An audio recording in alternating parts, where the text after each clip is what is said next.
share your slides with us.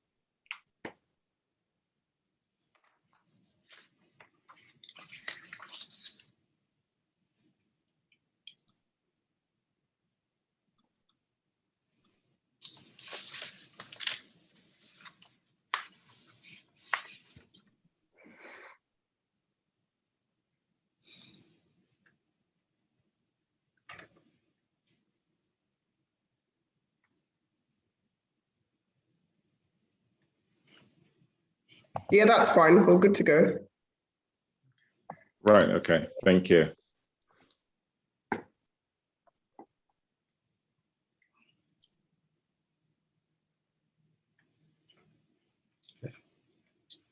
Now.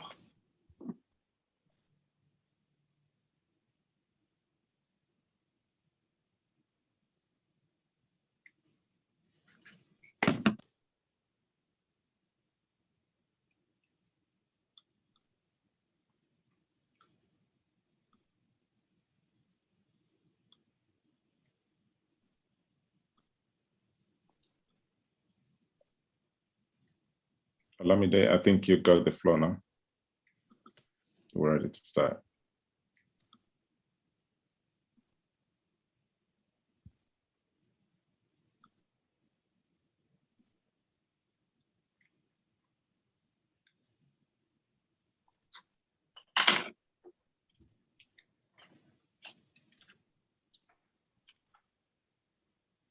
Hello. Just going to share my screen.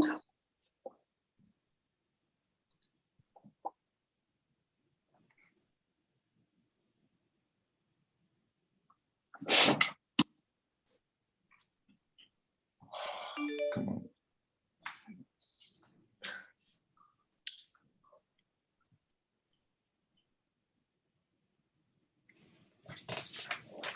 Okay. Welcome everyone. My name is Olamide, and I'll be starting this 11th MANSAG Annual Educational Symposium meeting.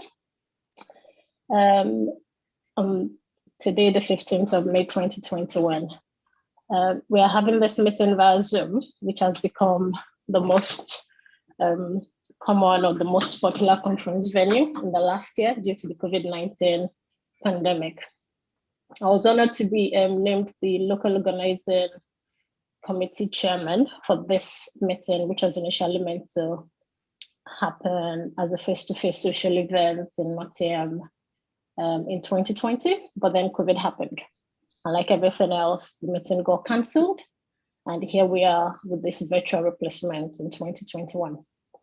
The event was initially planned to be an half-day symposium that would have been followed by a spring ball event to be a 3-course dinner of Nigerian delicacies. It was meant to have occurred in a 5-star hotel in the city of Nottingham, where I currently live. And our plan was to start the day with a tour of a medieval hilltop castle and a couple of our old school public houses and the urban city as well. But then it's unfortunate that we couldn't do any of that. While planning for the event, I did get to have a couple of experiences that I think would be interesting to share. One is that I didn't realize mayors and sheriffs and councillors were very busy people. It took many, many months for us to be able to agree to get at least one of them for the city of Nottingham to be able to come and speak with us, to come and do an opening speech. We had to cancel that now because it's now a virtual event, but that was just an unusual experience for me. I would like to thank everyone who agreed to be a member of our local organizing committee. Very 4 notable people that I'd like to thank specifically. All 4 of them were living in Nottingham at the time, but now I think it's just one person, with myself making 2 of us left in Nottingham right now. GP Dr. Sandra Isibo, psychiatry trainee Fiyinfoluwa Kinshiko, psychiatry trainee Eleni Biwoye, and Dr. Emmanuel Olalide. Thanks for agreeing to be members, and thanks for the work you did. And apologies again that everything had to be cancelled, and we didn't actually get a face-to-face event we were planning for. We have retained the theme of the symposium because it's still relevant and it is still timely and it is still something we can talk about, a healthy transition from comfort to growth. We will be missing out on the event, but it is the day will be packed with sessions such as clinical leadership, securing a good life for the future, and updates on the COVID pandemic. So I think we will still have our worthy speakers doing justice to all of the topics that we have. And at this junction, I'd like to thank all of the speakers as well. Those who were on board since 2019 and agreed to stay on board with us for this virtual event, and those that we've recently spoken to in the last few months. And even some of them very short notice, they did agree to come on and speak with us. I'm hoping that it's going to be a good day and everyone will have a good time, and we would get to meet each other face to face or in social events very soon. And from here on, I'm going to introduce someone I've met in the last few years in MANSAG, and it's been very inspirational and very helpful as well. Is the current MANSAG Educational Subcommittee Chairman, and it's my pleasure to welcome Dr. Kingsley Enohuma, MBBS, DA, FCAR CSI, MSc Healthcare and Ethics Law, EMACAD MEd, PG SAT Simulation. He is consultant anesthetist and airway lead for the Thameside and Glossop Integrated Care NHS Foundation Trust, Ashton-under-Lyne in Manchester. He is also the Director of Foundation Training Program for FY1 doctors in the region. He is also the Director for Simulation and Technology Enhanced Learning. Like I said, he is the Chair for the Educational Subcommittee currently in MANSAG. He's an instructor for a couple of courses and an examiner, and they include the PLAB exams, ALS with the Resource Council of the United Kingdom, the Prompt Training course, and the AIMS training course. Join me in welcoming Dr. Kingsley Enohuma. Thank you, Olamide, for that kind introduction. And I'd like to thank you too and your membership for the work you've done over since 2019 for MAMSA. And it's been a pleasure working with you and working with your team. And today we're happy that here we are with this program. Dear colleagues and friends, I'd like to welcome you again to the very first virtual MAMSA Educational Symposium. It's the first because no thanks to COVID-19. We actually are 2 dates in my life in the month of May that stands out for me usually would be my birthday, and the second one would be the MAMSA May Ball. Those 2 dates in May are very special. And unfortunately, like Lamide said, we're missing out on the evening event, which is really always very thrilling. However, I think we will have a program that is enriched with different expertise and also different topics that we think will meet the aspiration of everybody here today. I've been asked, my task this afternoon is to do the housekeeping. When I was told to do the housekeeping, my son came around and said, "Dad, what are you doing today?" I said, "Well, I'm doing the housekeeping for the meeting today." And then a few minutes after, he came back and showed me this. He said, "Housekeeping, this is what housekeeping means." Of course, I'm not doing any of that. And my task is not to tell you what to do or what not to do. However, this is the program for today. Like I said, it's really packed with seasoned speakers with expertise in their various specialties. And I'm very sure, I'm looking forward to a very enjoyable meeting. Each of the speakers will be talking for 20 minutes. At the end of that section, the moderator will take some question and answer. And of course, we'll be having a 5 minutes break. I will enjoy everybody to please rejoin us after the five minutes break. Some features on the Zoom. We do have a mute button. Please, if you don't want us to hear what your secret that you're having a conversation with someone else, just mute your mic. Of course, I think we can mute it from our end here. It will be distractive to the speaker.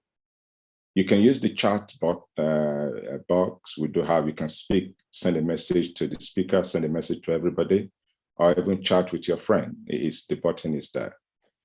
The reaction button is also there. You can raise your hand, seek for attention. Actually, I would like you to do a thumb up for the speakers if you think that was quite a fantastic event.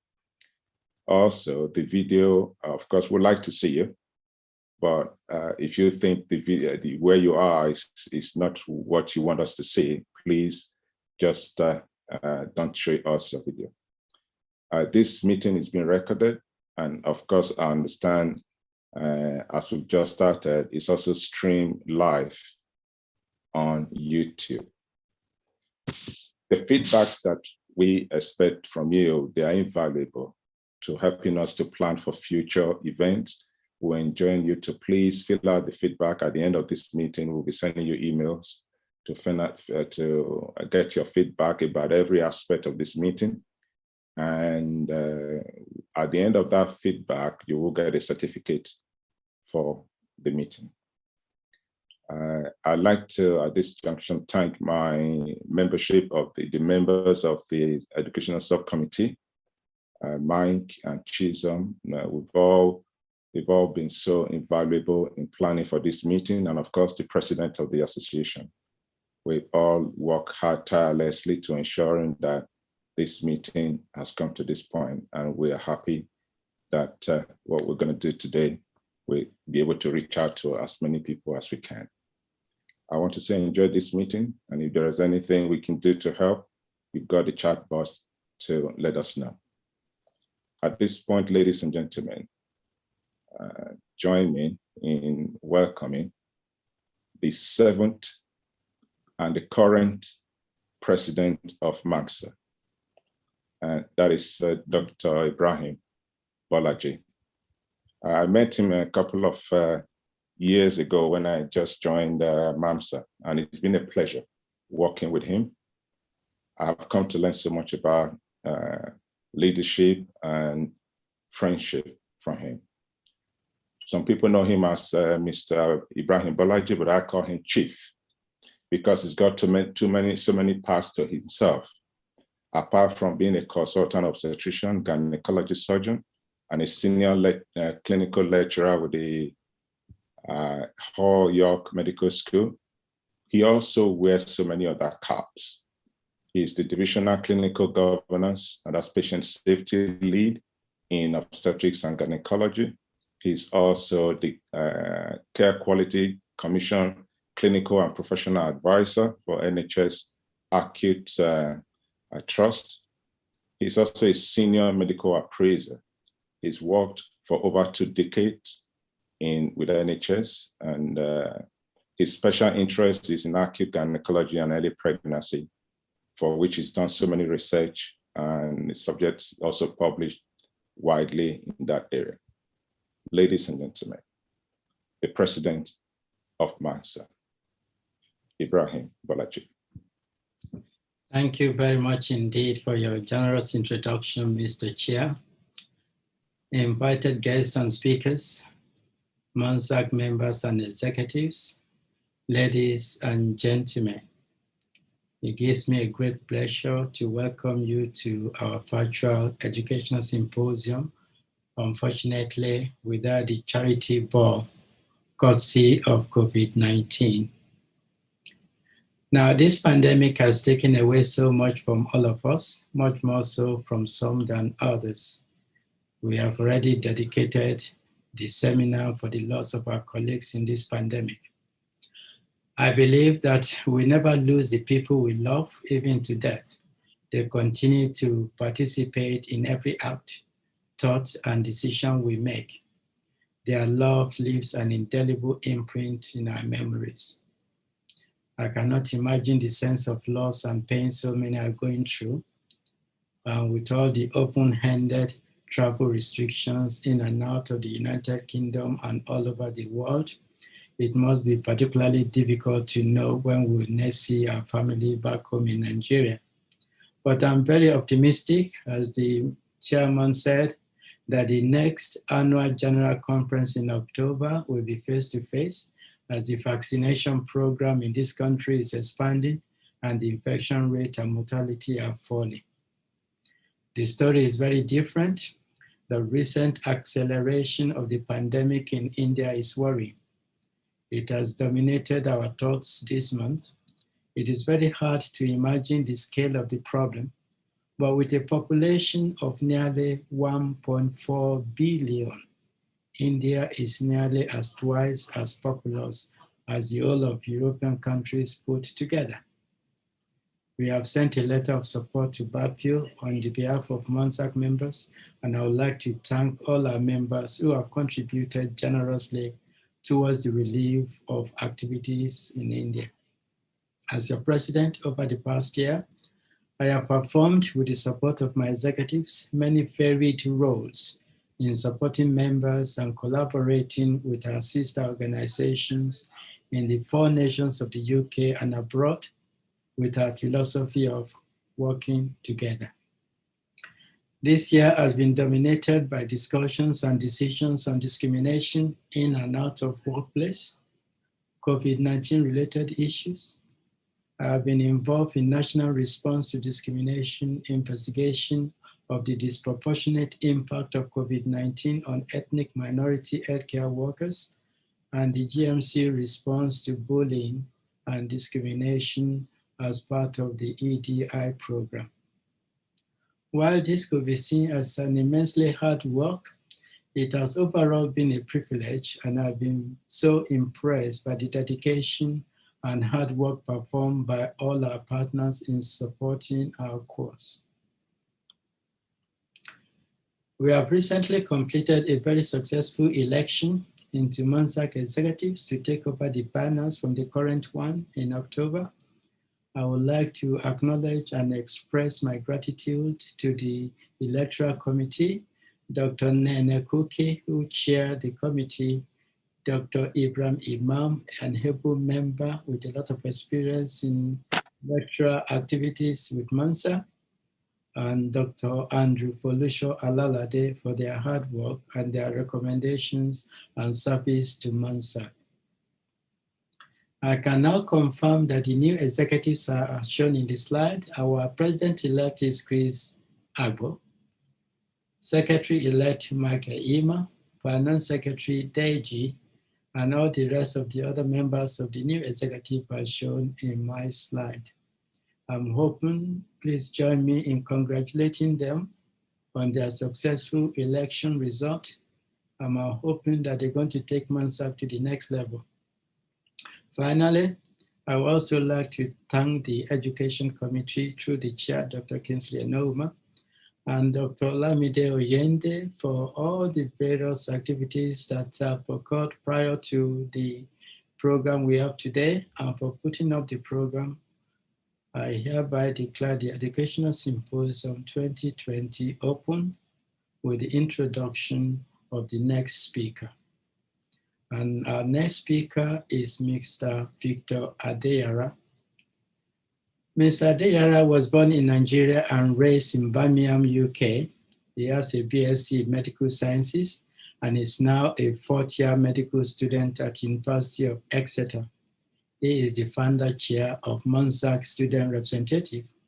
is actively working behind the scene with senior members to increase the population and engagement of students within MANSAG. Ms. Adeyara's topic is MANSAG Medical Forum, Medical Student Mentorship. Over to you, Victor.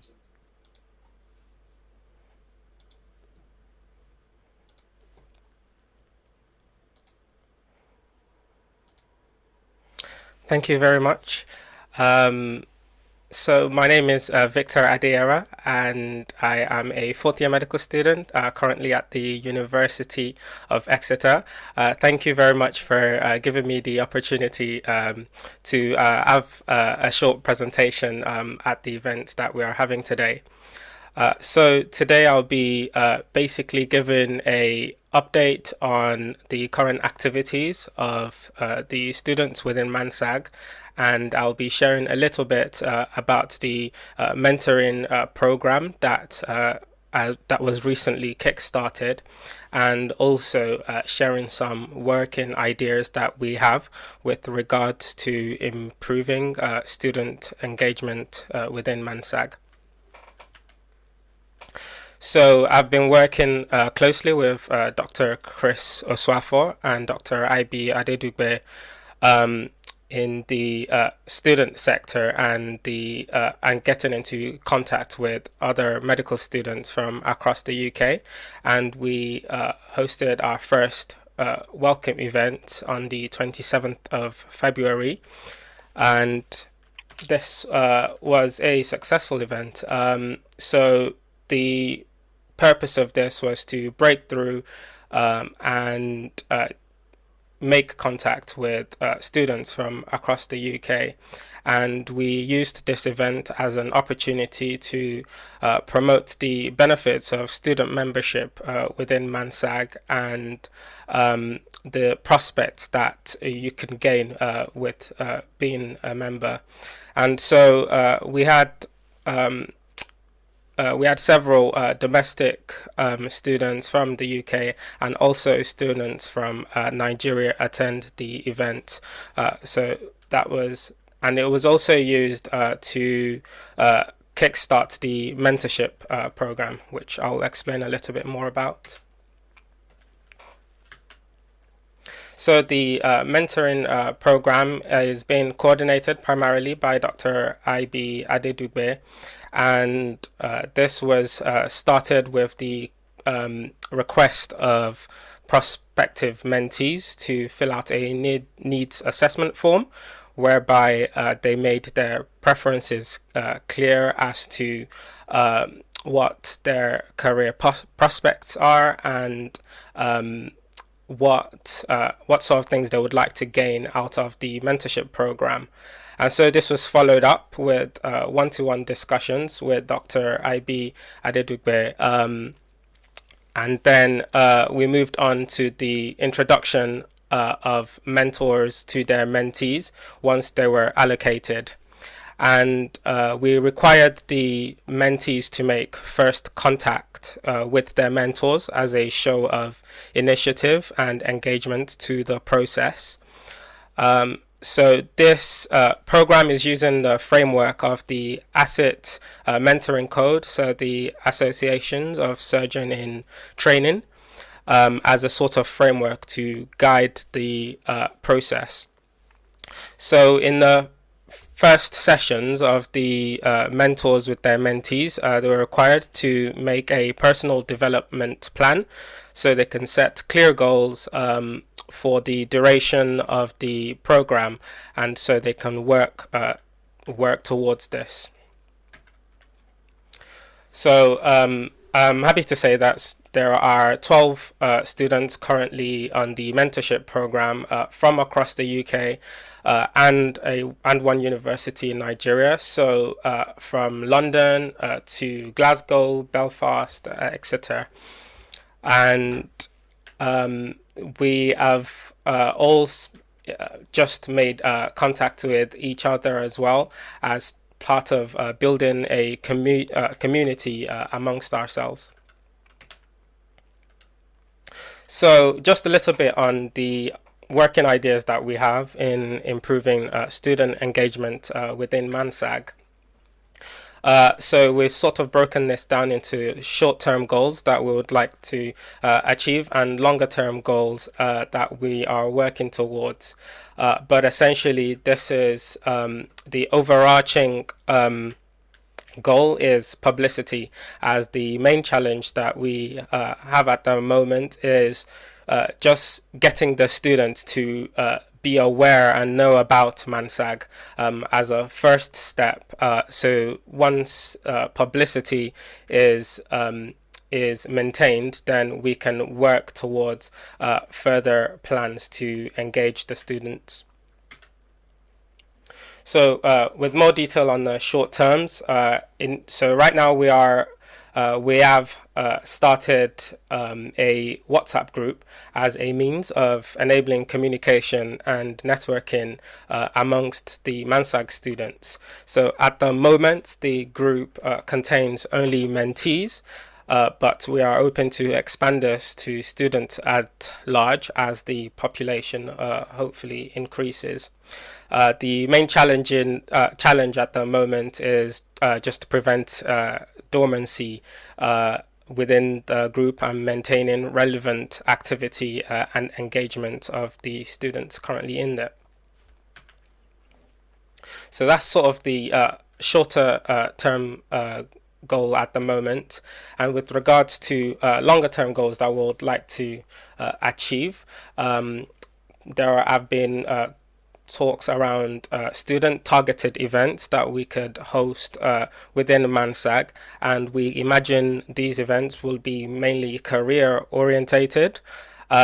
So we will need the help of doctors, and we know we have an abundance of expertise within MANSAG. So if we need passionate doctors to get involved with this.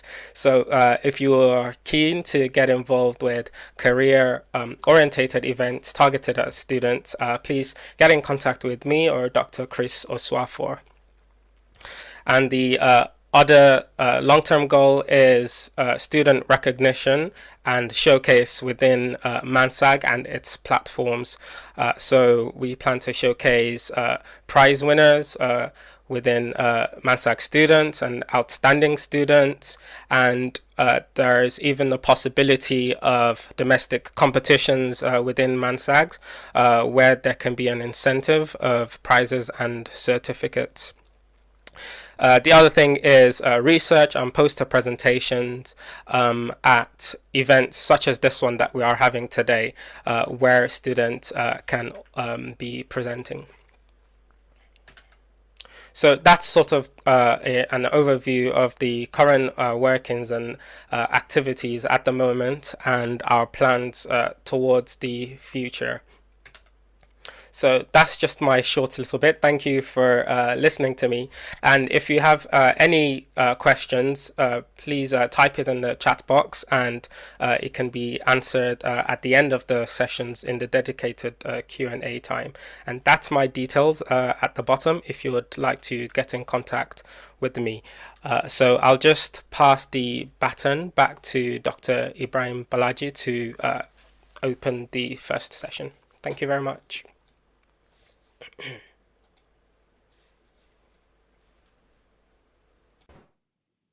Thank you very much indeed, Victor, for all the good job you've been doing. The future of MANSAG is very much reliant on the medical students. Your vision, your dream are shared by all of us. May I take this opportunity to welcome you to the first session of our conference. I will be moderating, and the theme for this year's symposium is a healthy transition, not only from the turbulence of the pandemic to comfort, but also to growth. And the focus of this session is developing clinical leaders in postgraduate medical training and medical legal issues. We all know that in the NHS, the traditional divide between doctors and managers needs to be bridged. It is a battle between MBA and MBBS. We shouldn't allow MBA to take the role when there are a lot of MBBS about. Clinical leadership is now at the forefront and is an important organizational priority. There are currently about 60,000 doctors in postgraduate training, junior doctors in the UK, out of which there are 4,000 Nigerians, and they provide the majority of frontline patient care, and they form an operating core of most of the healthcare organizations. There is a significant international evidence that when clinicians use their voices and values to engage with system delivery, operational efficiency and care outcomes are much improved.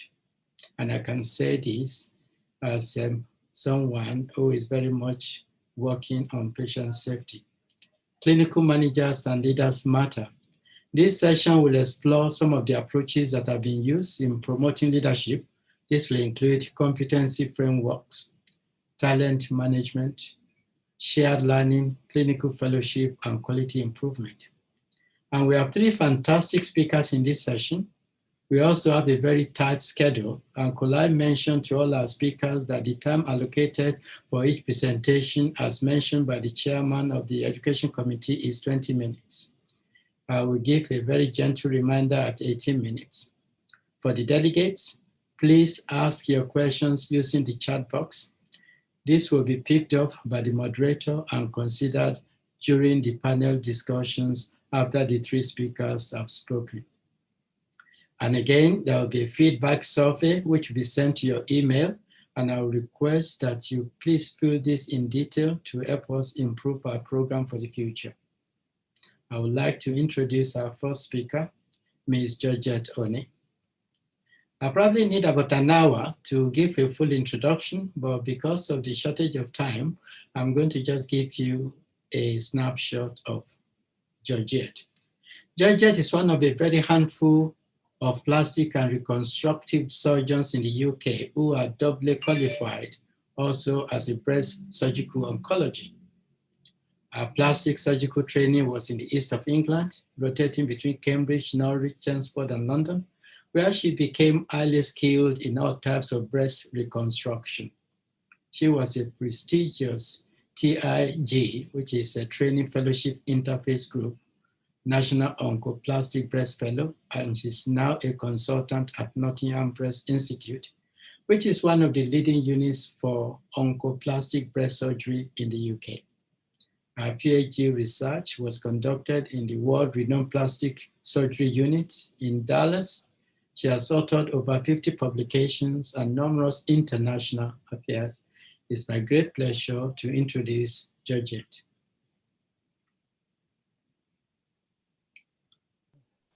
Hello, good afternoon. Thank you very much for that very, very kind introduction. Oops, sorry, my slides have already gone too loudly, so let's go backwards. So thank you very much. Very, very kind introduction, and it's an absolute pleasure to speak today at the symposium.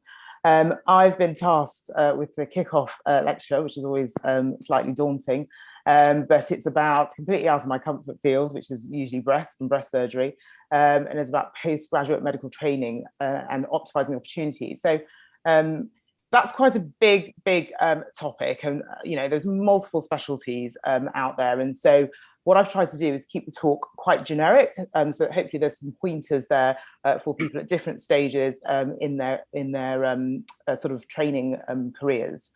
So my philosophy has always been take the most direct route there, and certainly I think a lot of us when we get into medical training, that's exactly what we want to do. We kind of want to jump through all those hoops as quickly as we can to get to being a consultant, but as many of you know, including myself, it's not always that possible. And a few years ago, I'm sure some of you will remember the MENTAS and the MTAS debacle and the lost tribe of SHOs and how they were trying to streamline training. And essentially this model was then born, in which you almost like a fast track from graduating medical school all the way through to becoming a consultant, and that should take no more than sort of 10 to 12 years.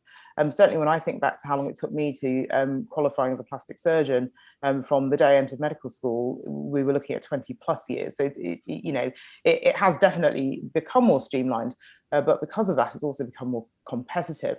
So understanding what you need to do at every stage of the way to make yourself competitive and a real sort of challenger for what is really quite coveted spots in quite a few specialties now, I'm hoping that there'll be some pointers in this lecture that will help with that.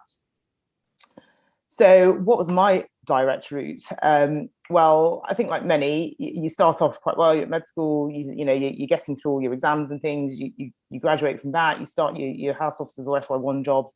At my stage, I knew I wanted to be a surgeon when I went into medical school. I chose jobs specifically so that I would get a good grounding in surgery, and then also got a senior, as it was back then, senior house officer jobs, again, surgical themed, because I knew that I wanted to be a surgeon. And as I started doing my senior house officer jobs, I knew I wanted to be a plastic surgeon. And then the first hurdle really came when I did my MRCS. Having got through that, I was then in a situation where I started competing for what is one of the most competitive surgical specialties.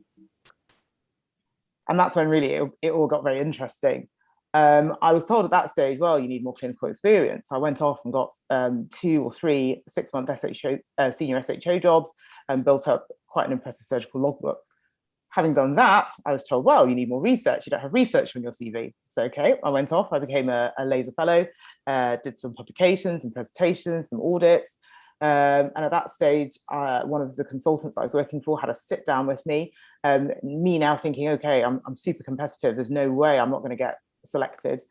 I was told at that stage you might want to consider an alternative route. And I think then it was called Article 14, which is where you kind of get all your training. You do your training by you having to apply for yourself for your different jobs. You put it all together, you try to do your exam. And then when you've got your exam, you have to then petition essentially the Royal College to say, look, I've done the equivalent of a run-through trainee. Please, can you let me go on the register? And everybody knows that route can be quite fraught and quite challenging. So at that stage, I was a little bit fed up, to be honest, because I thought, well, look, I've done everything that I'm supposed to do and I'm still not really getting anywhere. And I decided I'm just going to go off into research lands. I'm going to do research. And like many things that happen in life, it was all very serendipitous. And I essentially Googled the kind of research that I wanted to do, saw that there was a unit that did it in Dallas, and I emailed them. And they basically, so at this point, because I was at Roadblock, they basically gave me an interview. I went to see them.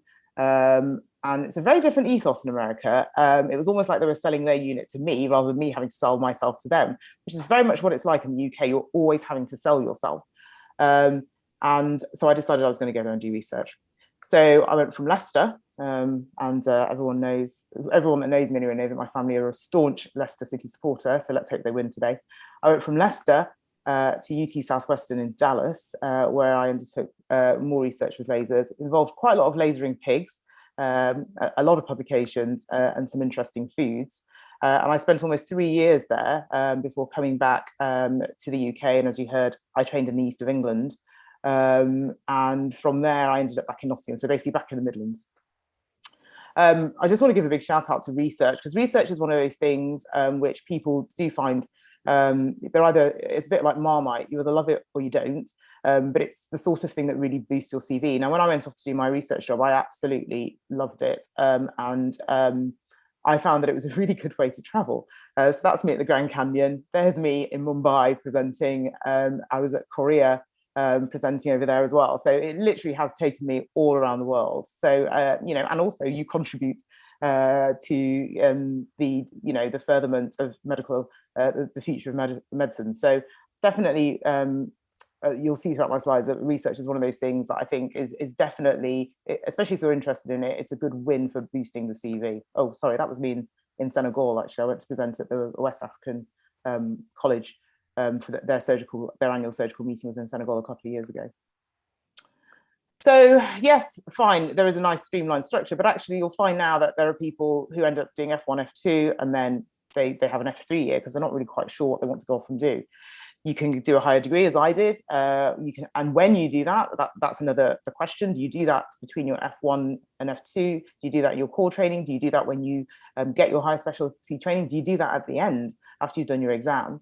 And then as you're coming to the end of your specialty training, do you go off and do fellowship? And do you try and squeeze that fellowship in as part of your training, which is what I ended up doing? Or do you do that after you CCT'd, which then extends further time before you get your sort of definitive job? So these are all things that is very personal to the individual, but as the previous speaker said, you need to start building kind of like a roadmap of how you're going to do this. So as one gets older, the sort of thing that says is, oh, if only I knew when I was younger that this is what I would do. But the fact is that we really don't always know. And for many people, they don't know. I mean, I was quite early on, I knew I wanted to be a surgeon, but not everybody's like that. And so the advice that I give students now that come to me, or junior docs that come to me, is try and build a CV, which is a bit generic and a bit translational at the same time, until you do know what you want to do. So the previous speaker was, just alluded to quite a lot of the things that you can do in terms of audit, quality improvement projects.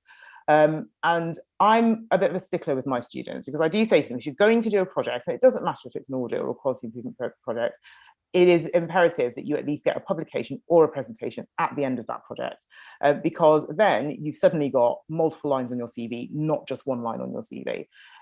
So recently I've had BMed-Sci students, I've had special skill model students, I've had F1s, F2s, I've had medical students, and they all go away with a minimum of a presentation. And this weekend is the ABS, so it's the Association of Breast Surgeons, it's their meeting, and I've got 2 of my BMed-Sci students from the University of Nottingham.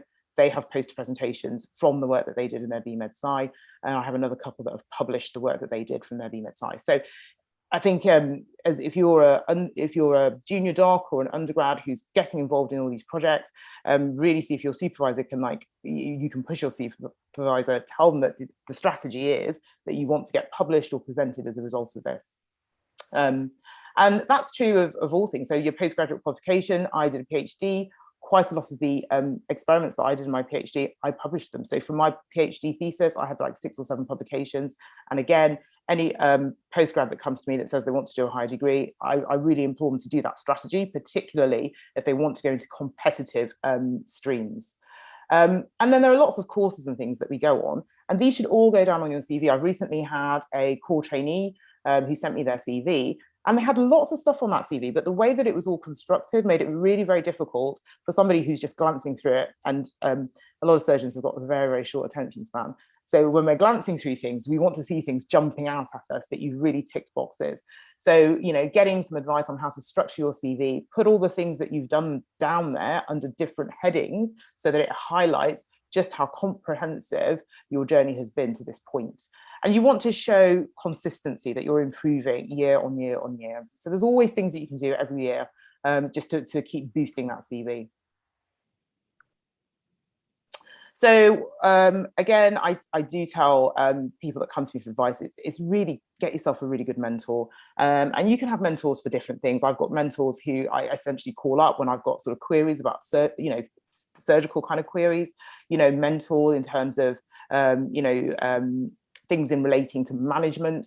And so what I found is I've got some consistent mentors. So these are mentors that essentially have been with me over the last decade of my training. They are the ones that I will pick up my phone and speak to today if I have a query, and they will answer, which is also really important.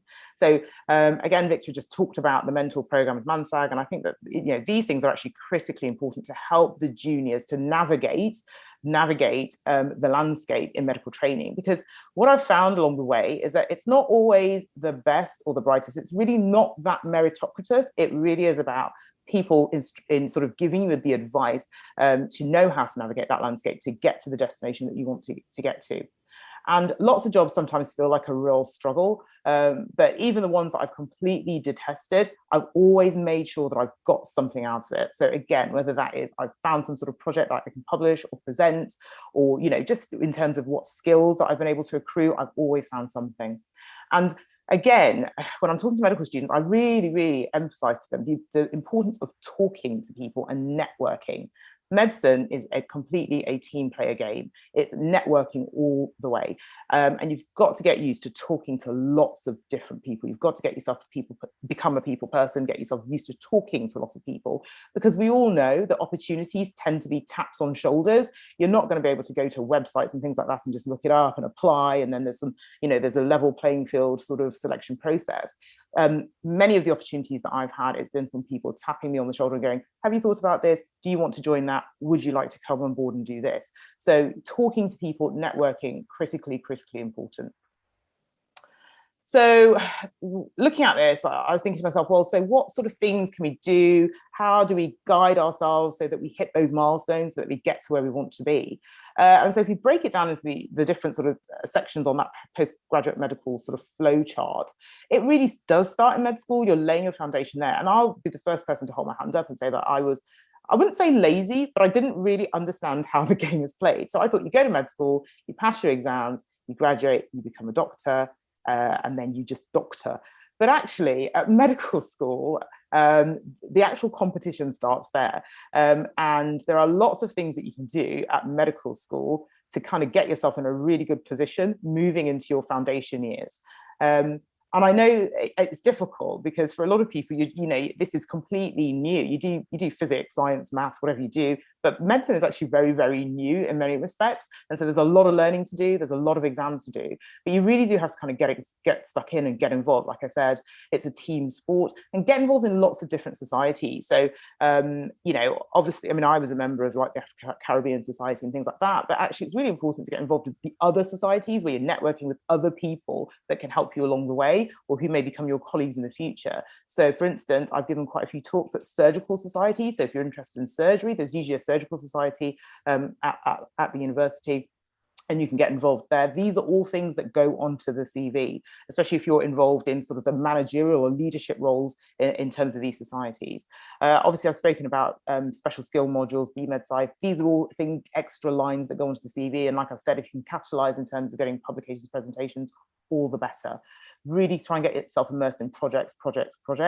But what I would say about those is pick one, get it done, move to the next. If you start loading yourself with lots of things, you may not finish them, you annoy your supervisors, and nothing goes down onto the CV, and you've just wasted a lot of your time as well. So get one, pick one, get it done, move on to the next.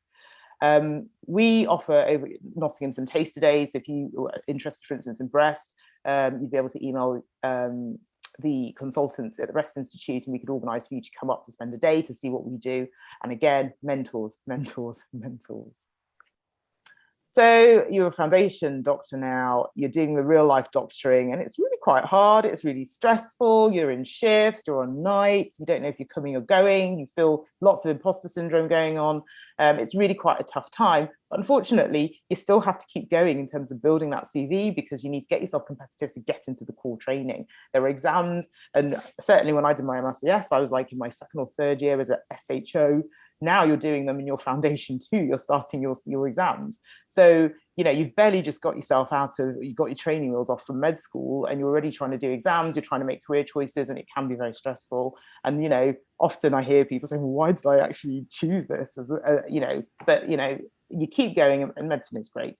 And you just got to get savvy. And, you know, you need to sort of, like I say, pick things that you can get completed and get done, so you get those lines onto the CV. Because by the time you get to core, it's all about your CV.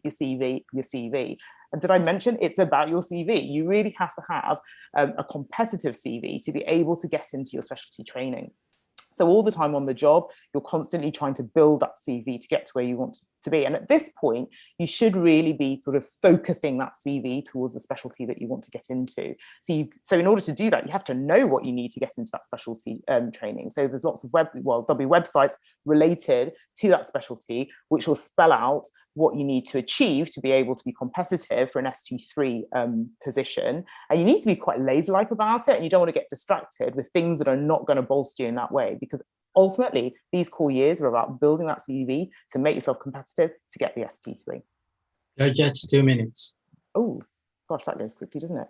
So you get into specialty training, you're coasting, but then you've got your exit exams, your fellowships, you're thinking about what your consultant jobs are. And to be honest, at this point, life is getting really complicated, because, you know, for many people, there's things going on outside of medicine too. For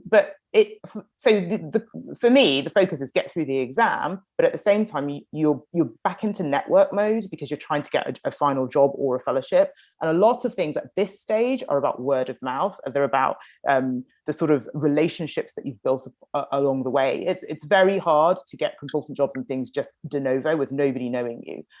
So networking at this stage. And for the overseas grads, it is tough. It's really tough. You feel like you're just constantly jumping through hoops or circles and things. And you know, Brits, and I do include myself on this, we're really polite, we're friendly, a bit unhelpful sometimes, and there's lots of different little hidden layers to get through things that you may not always be sort of savvy about. So research critical, local on the ground contacts for, you know, kind of areas that you want to get into, even regions in terms of locality that you want to get into, know the requirements. There's lots of official websites and things, but actually, you know, groups like this, MANSAG, SAH groups, these are the kind of groups getting yourself mentors. These are the sorts of things that are going to get you through. And like I said, lots and lots of resources. And just a little word for, because right now, people are like medic plus, they're not just medics, you know, they're social media sort of gurus, they're into technology, they've got technology companies, they're consulting, they've got lots of other time out pursuits. And so, you know, don't rule out all these different things because it just enriches you as a clinician. So for me being a consultant, well, there's obviously the sort of surgery bit, which is great, but there's lots of other things I do. I do teaching, I do research, I do a lot of outreach work, philanthropy. This is a big conference for Black women and breast cancer that I do. I did this with King's College. This was the inaugural one, and we have one every year. And so, you know, being a consultant is great, but to get there, that's the hard work, I think. Thank you. Thank you very much indeed, Georgette, for a very interesting topic. Medicine is a team sport. Don't work in silo, don't be an insular. We will be addressing some questions at the end of this session. So the next speaker is Mr. Victor Ame. Mr. Ame is a consultant in emergency medicine at the Royal Albert Edward Infirmary in Wigan, that's in Greater Manchester. He is a graduate of University of Ibadan in Nigeria, Great UI. He came to the UK to complete his postgraduate studies in surgery and emergency medicine. He is a fellow of both the Royal College of Emergency Medicine and Royal College of Surgeons of Edinburgh.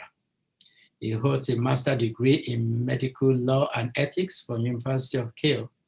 He is an honorary senior lecturer with both the University of Manchester and University of Edge Hill.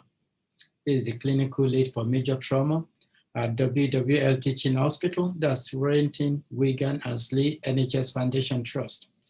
He is also a PLAB examiner, a GMC expert witness in emergency medicine.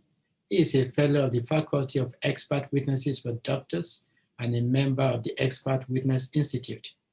He has special interest in major trauma, resuscitation, acute and critical illnesses, and medical legal matters, including clinical negligence. His presentation is going to be on medical pitfalls, how to navigate the terrain.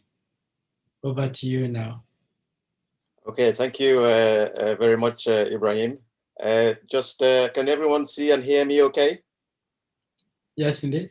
Indeed, okay, fine. I'm just going to share my screen now. Let's just, okay. Okay, can everyone see that? Yes. Okay. I'm just going to start that now. Okay, right. Okay, thank you, everyone. And thanks to MANSAG for giving me the opportunity to give a talk on medical legal pitfalls and how to avoid them or how to navigate the terrain, so to speak.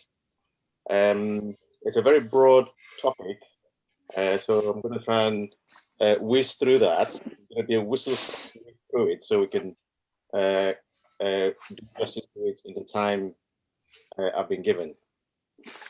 Okay, so the scope of the discussion this morning is going to be, we're going to go through the introduction, look at common themes, what does that look like? And by that I mean the medical legal pitfalls that we're talking about. We'll go through a couple of case studies, or maybe 3, if we have time. We'll talk through the consequences of professional misconduct, and we're then going to conclude with an overview of how it can be avoided or minimized. Okay, so when we talk about medical legal pitfalls, I mean, what do we actually mean? It actually refers to those occasions, situations where doctors and clinicians find themselves short of the expected standard in their professional conduct and practices. Sometimes, it can be, out of, ignorance of what is expected. At times it can be deliberate. Sometimes it can be due to no fault of theirs, which we're going to talk about as we go along. They're more likely to occur when clinicians are new or unfamiliar with the scope of practice, or if they're unwell or under the influence of drugs, alcohol, whatever, or working in difficult and unfamiliar situations. I'm sure the Bar Gaba case is always very fresh in the minds of a lot of doctors. So what are the common themes in terms of the pitfalls that people find themselves in? So the first one is poor communication, which obviously presents itself in areas like consent and confidentiality issues. So for example, if you undertake a procedure without adequate consent or informed consent, then that can lead to problems, especially if the patient turns around and says, well, he didn't tell me that, so I didn't know about it. He wasn't supposed to do that. He was only supposed to do A and not B and C. Okay, and then also we've got the issue of confidentiality as well. Where you don't keep the information as confidential as you should be. So, i.e., the information should only be disseminated on a need-to-know basis. So we have to be very careful, with confidentiality. If it is not necessary for any other person to be aware of what you're doing or the information that you're giving about your patient, then you don't need to disseminate that information. Paternalistic attitude is another thing, which we find a lot of doctors display every now and again. 30 years ago, 40 years ago, you may have been able to get away with paternalistic attitude. But in this day and age, where patient power is becoming more and more important, I think it would do you a whole world of good if you tone down on paternalism in medical practice. It's no longer fashionable. It's no longer popular.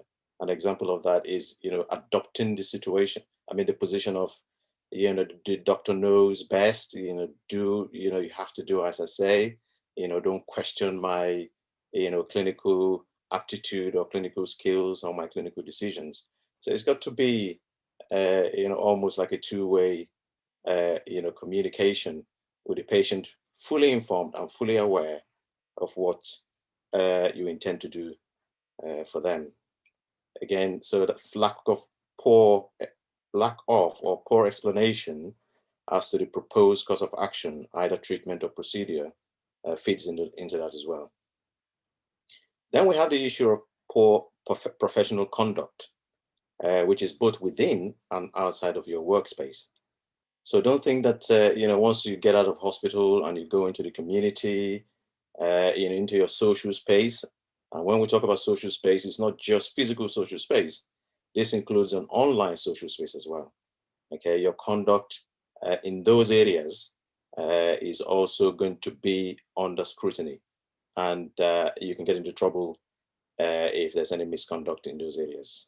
So examples would be, sexual, misconduct. So things like, sexual harassment,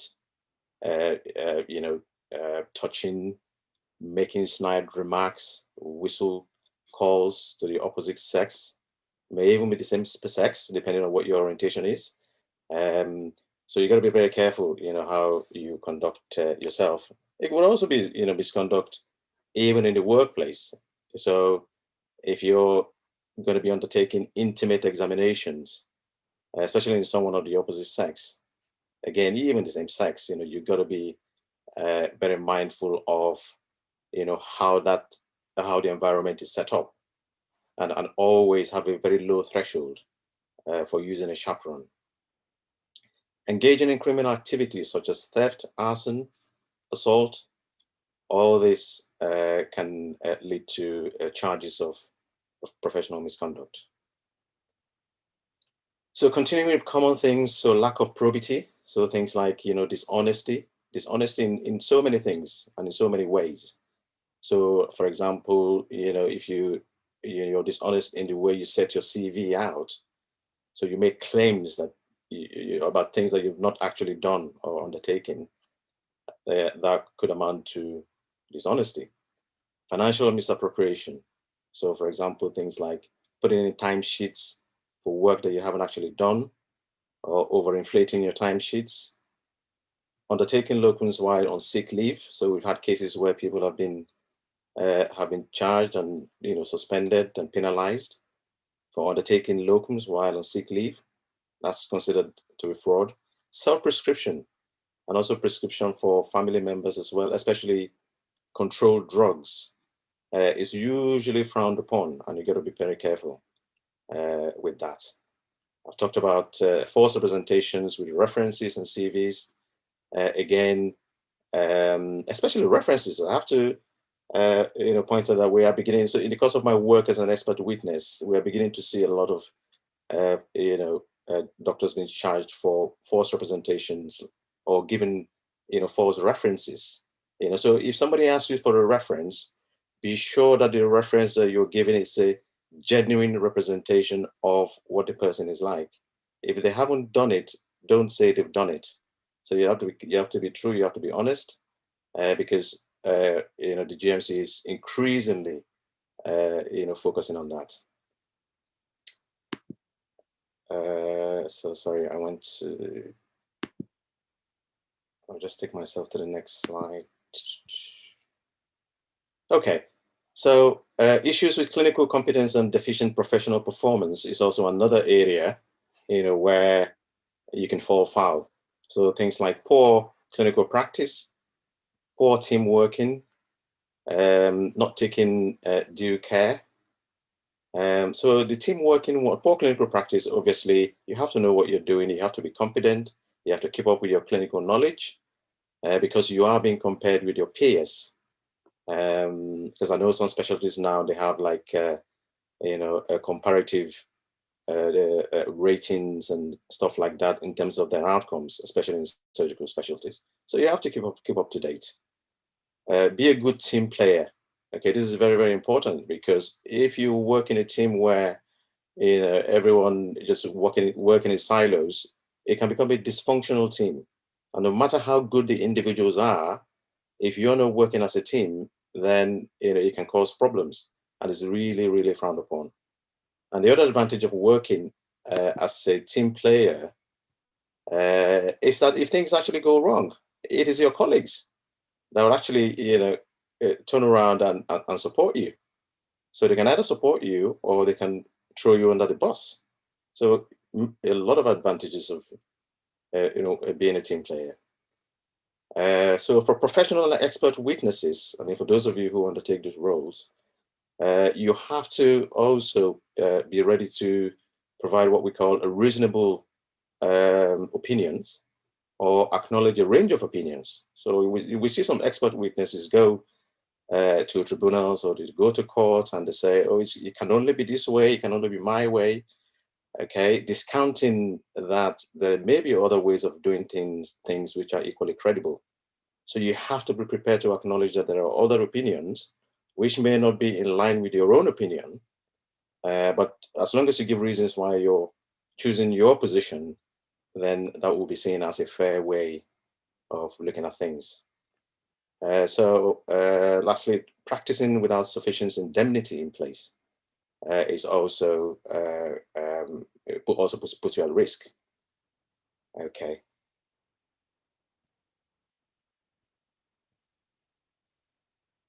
So continuing with the common themes, social media misconduct, spreading, sharing false and unverified information on social media. So WhatsApp, your Instagram, Facebook, is can, if proven, can be considered to be a misconduct, and you can be heard before the regulator. So we have seen cases of that, which we're going to talk about shortly. defamation of character, patients and colleagues.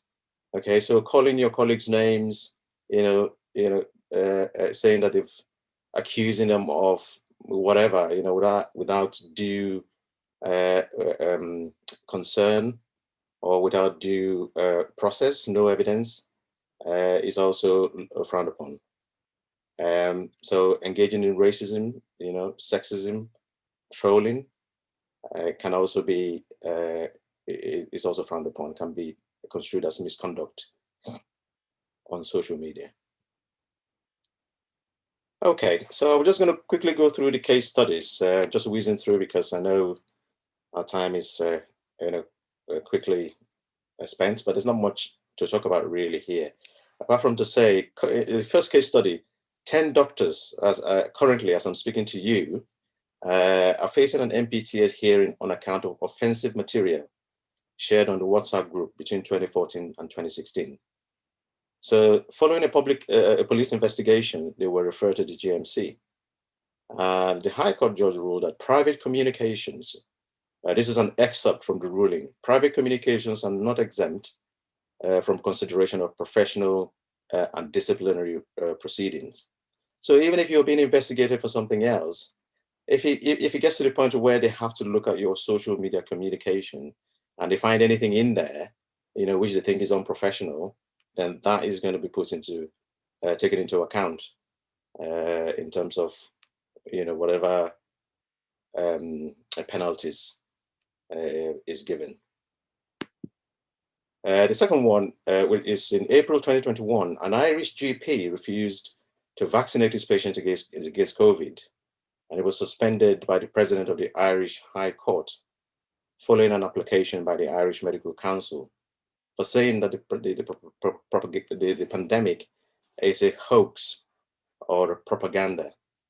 So that was really, really taken seriously because, where they are coming from is that this has a negative public health implication by taking that stance, especially if you have no concrete evidence to back up, your claim that it's a hoax or a propaganda.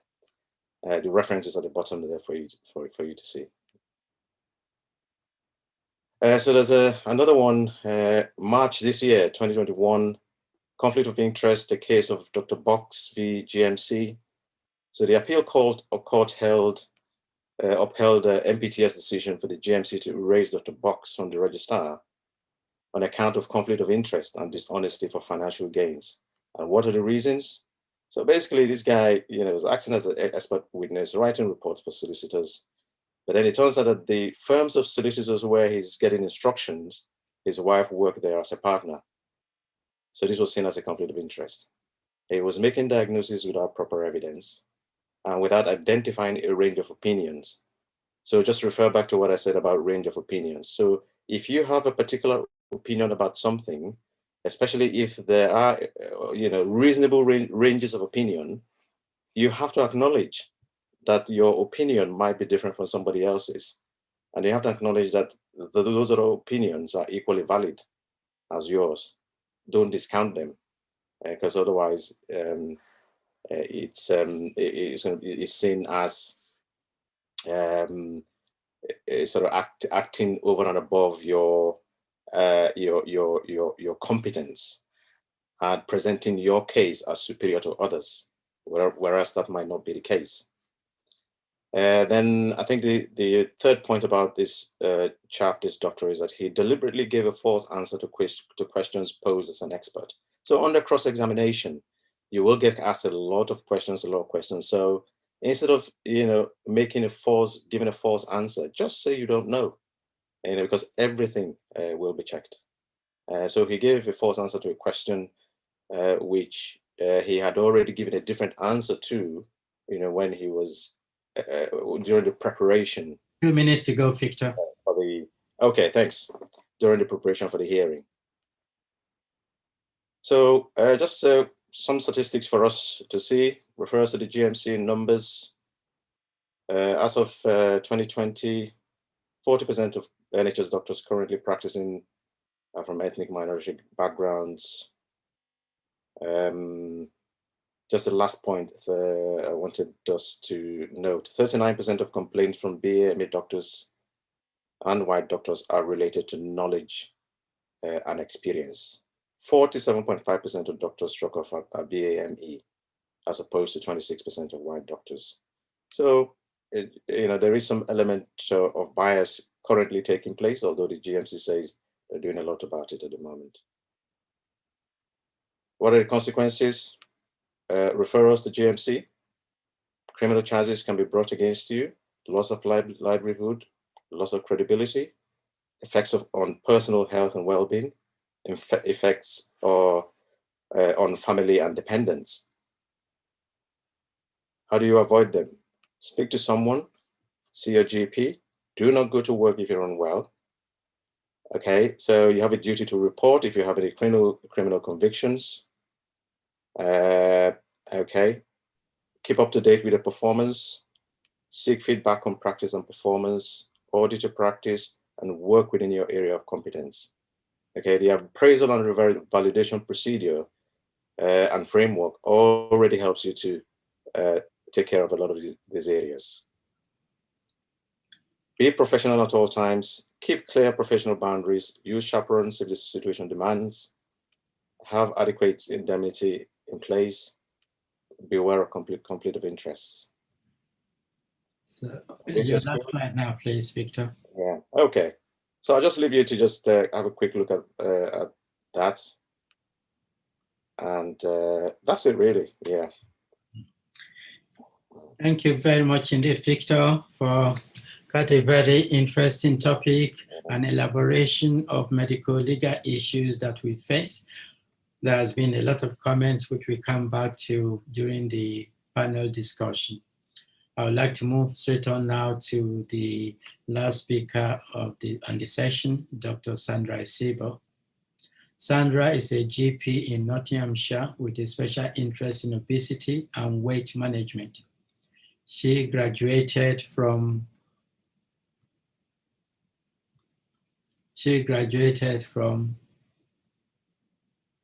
Leicester Medical School and completed a foundation and specialist training with Health Education East Midlands. Sandra is a member of the British Society of Lifestyle Medicine and Association of the Study of Obesity. She is an advocate for improving the access to health for ethnic minorities, especially from African and Caribbean descent. She is popularly known as Dr. Sandy on social media. She uses her platform to empower patients to make realistic lifestyle changes for a better health outcome. Sandy is a socialite with an infectious energy, a genuine interest in improving partnership amongst healthcare professionals in diaspora. Sandra, your presentation is Our Health Climbed the Ladder. Over to you now. Oh, hi. Thank you for that introduction, Dr. Bolaji. Hi, everyone. I hope you're having a great day. Thanks for the previous speakers for the useful nuggets. Firstly, I want to say I don't like the word presentations because I prefer interaction or a discussion, and that's why I hope we have today a discussion. We need to speak to our own selves. So climb the ladder, that's a topic of my discussion today.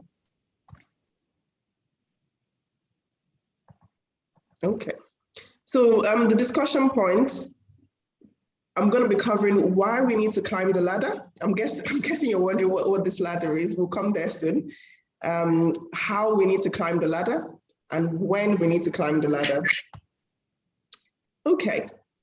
So the ladder is just an object of imagination, but I think the main focus today is better health for all of us, even as healthcare professionals. And when we talk about health, I mean, there are 6 pillars of, of health or lifestyle medicine, as some people would say. This obviously just gives us an idea of the different pillars when it's broken down. The first thing is obviously eating better, moving, participating in a spiritual community if you've got one, living with purpose, developing a positive mental attitude, learning, and then diffusing chronic stress, which I think it's very important, and I'll touch more on that, And then cultivating social connections, which I think that's part of what we're doing here. We're connecting with each other. Okay, so do you recognize anyone in this photo? Is that you? Is that me? Is that the busy people? I mean, the interesting thing is that society always tells us that we're busy. I mean, people make excuses for us. Oh, the doctor, she didn't come for my wedding. Oh, she was really busy. I'm sure you were on call. You know, I'm sure all of those things is like excuses. But the realistic truth is that, you know, being busy doesn't equate to being productive. And as doctors, I think, or healthcare professionals, because I know the allied health professionals here as well, we need to think about, you know, our time. I mean, because the important thing is what is our priority. That's the important thing here. We could be busy, you know, doing one thing or the other, but it's more important to be productive. And being productive means that you can prioritize your time better and choosing what's important. And as healthcare professionals, I'm sure we would agree that health is important. I mean, some people say health is wealth. And the sad reality is that a lot of us have neglected our health. We've put our patients' care, you know, at the detriment of our own health, which, you know, I mean, by the time we're retired, we might have, you know, no health left, you know, or we might end up with chronic illnesses, same as what we're obviously trying to treat now for our patients. So we've got, I mean, for some of us, I've gone through all of this, and, you know, skipping lunch at work, you know, eating on your desk while you're working. You can see how he's, you know, slouching. I'm sure he will probably end up with neck pain if he does this regularly. And then back pain. Dr. Bolaji keeps moving his seat. Are you trying to make sure you're sat properly? Yeah, I had to get an ergonomic chair because I realized that it's worth investing. And I think, you know, finances is not so much of a limitation for us. At least we can afford the basic things. And I think even just looking at her chair, that hasn't got the right lumbar support. So it's important that we're thinking about our health. I've not put a picture of sleep, but sleep is also important because sleep deprivation. And, you know, stress. Stress is an important thing for us as doctors. I mean, stress is, I think when we think about stress, a lot of us think about acute stress. You know, when you're having a really, really busy day and everything is not working, you have that complex patient and you're just all over the place. I mean, that's fine. That can happen once in a while. You're allowed to have that, you know. But one I want to focus on is prolonged stress. And that's what we are exposed to. So chronic stress, I mean, that's where repeated over time, you know, you're not eating or you're eating unhealthy foods because you've not had time to plan and prepare your meals, or you're not moving, especially as GP, I'm a general practitioner, and we're sat down most of the day. So if you don't actually, you know, check yourself, or if you're not going for home visits, you'll be surprised that you can be sat down from 9 o'clock till like 6 o'clock, or, you know, some of us stay there to 7 or whatever, whenever you leave, and you've not actually moved at all. All of those things are causing stress on our bodies, whether we realize it. We might not realize it immediately, but, you know, chronic stress can cause problems for us in the future. So let's look at just a few effects of stress. So musculoskeletal system can be affected. So that's where our muscles become tense. And over time, obviously, because our muscles become tense to protect us from like injury or pain. And that's how we might end up. So when you end up with a lot of tense muscle around our head, neck, shoulder, you get like headaches, you know, migraines, you know, neck pain, and, you know, lower back pain. And then the cardiovascular system, we know stress has been linked to heart attacks. And then, you know, breathing system as well, especially for people who are underlying breathing problems like asthma. Your airway is more likely to get constricted when you're undergoing chronic stress, and you can get exacerbations more. You know, gastrointestinal system, we know irritable bowel gets worse with stress. Endocrine system, which is why I want to talk on more, because obviously I've got a special interest in obesity. So with the endocrine system, that's mediated by cortisol. As we know, cortisol is a stress hormone, and so chronic stress can increase glucocorticoid action, and that can lead to weight gain. And I mean, there was a study that actually looked at, you know, different types of people. So who is actually susceptible to obesity from chronic stress? And what they identified is that some people have certain individual characteristics that makes them more susceptible. So, it could be like genetics, physical disorders, mood problems. But then also they found that it's a vicious cycle because obesity can lead to chronic stress, because there's obesity associated with stigma, and that can cause like mental health problems, which can lead to chronic stress. But also chronic stress can lead to obesity, and that's due to cortisol action. I mean, just think about Cushing's. I mean, for the doctors, we remember Cushing's as a side effect of, excessive or a complication of excessive cortisol. You get central obesity. The problem with cortisol is that it encourages redistribution of fat. So you're more likely to gain fat around the abdominal area. So some of us can think, okay, I'm not obese. I'm not, I've got normal weight, but you're at increased risk of developing what we call visceral obesity, where you have fat around the organs in the tummy area. So in the abdominal region around our organs. And also cortisol actually it encourages us to increase our appetites for energy dense foods.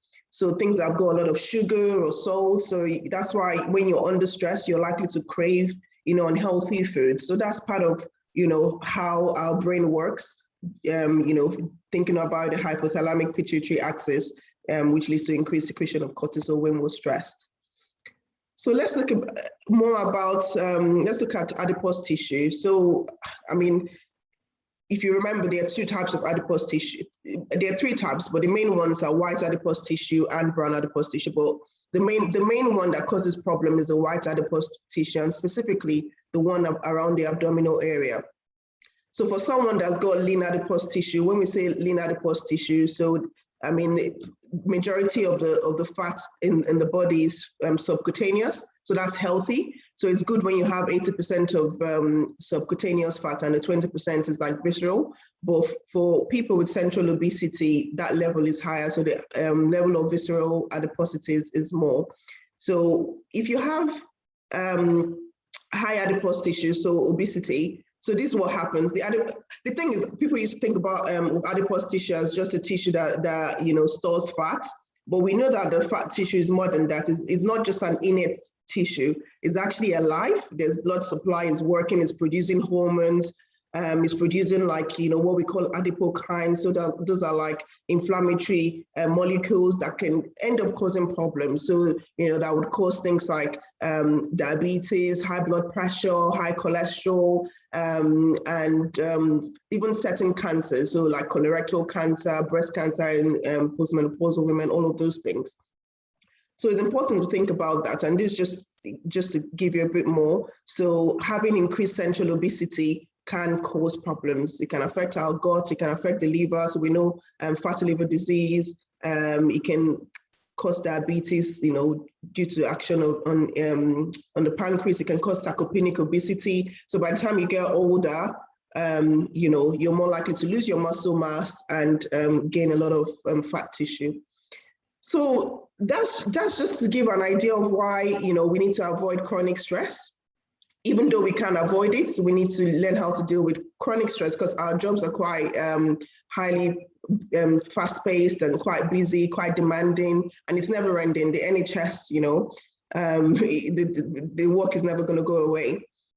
So the important thing is, why do we need to climb the ladder? So the ladder here represents our health. Why do we need to get on that ladder to make sure we're healthy and we're not just, telling people what to do? We need to also be able to show people, we need to be health role models as well for our patients. So the ladder is symbolic because, we need to be on that ladder. It's easier to be able to pull people up when we're also climbing the ladder ourselves. So it's important that we don't neglect our own health. You can see obviously why it's important because over time, by the time we're retired, we might realize that, we've just messed up our own health because we've ended up with like chronic back pain, neck pain, and all the things I spoke about that obesity can cause because we've gained weight as well. And then we need to mind the knowledge gap. Because I know in medical school, when I went to Leicester Medical School, and there wasn't a lot on nutrition and obesity and, just, lifestyle medicine, but now I think there's a lot more for medical students. So I had to teach myself, and I also did the postgraduate diploma in obesity and weight management. I think in this day and age, I don't think there's any excuse. A lot of patients come to you with a lot of information they've probably found online. So we need to have at least the basics of nutrition and just lifestyle medicine to be able to guide and direct them where they are going wrong. And then trust as well. So, sorry, I'll just go back to the trust. People are more likely to listen to us if they can trust us, so if they can see that we are also, doing the things we're telling them to do. So the next question is how. So I'm just going to expatiate more on the 6 pillars I spoke about earlier on.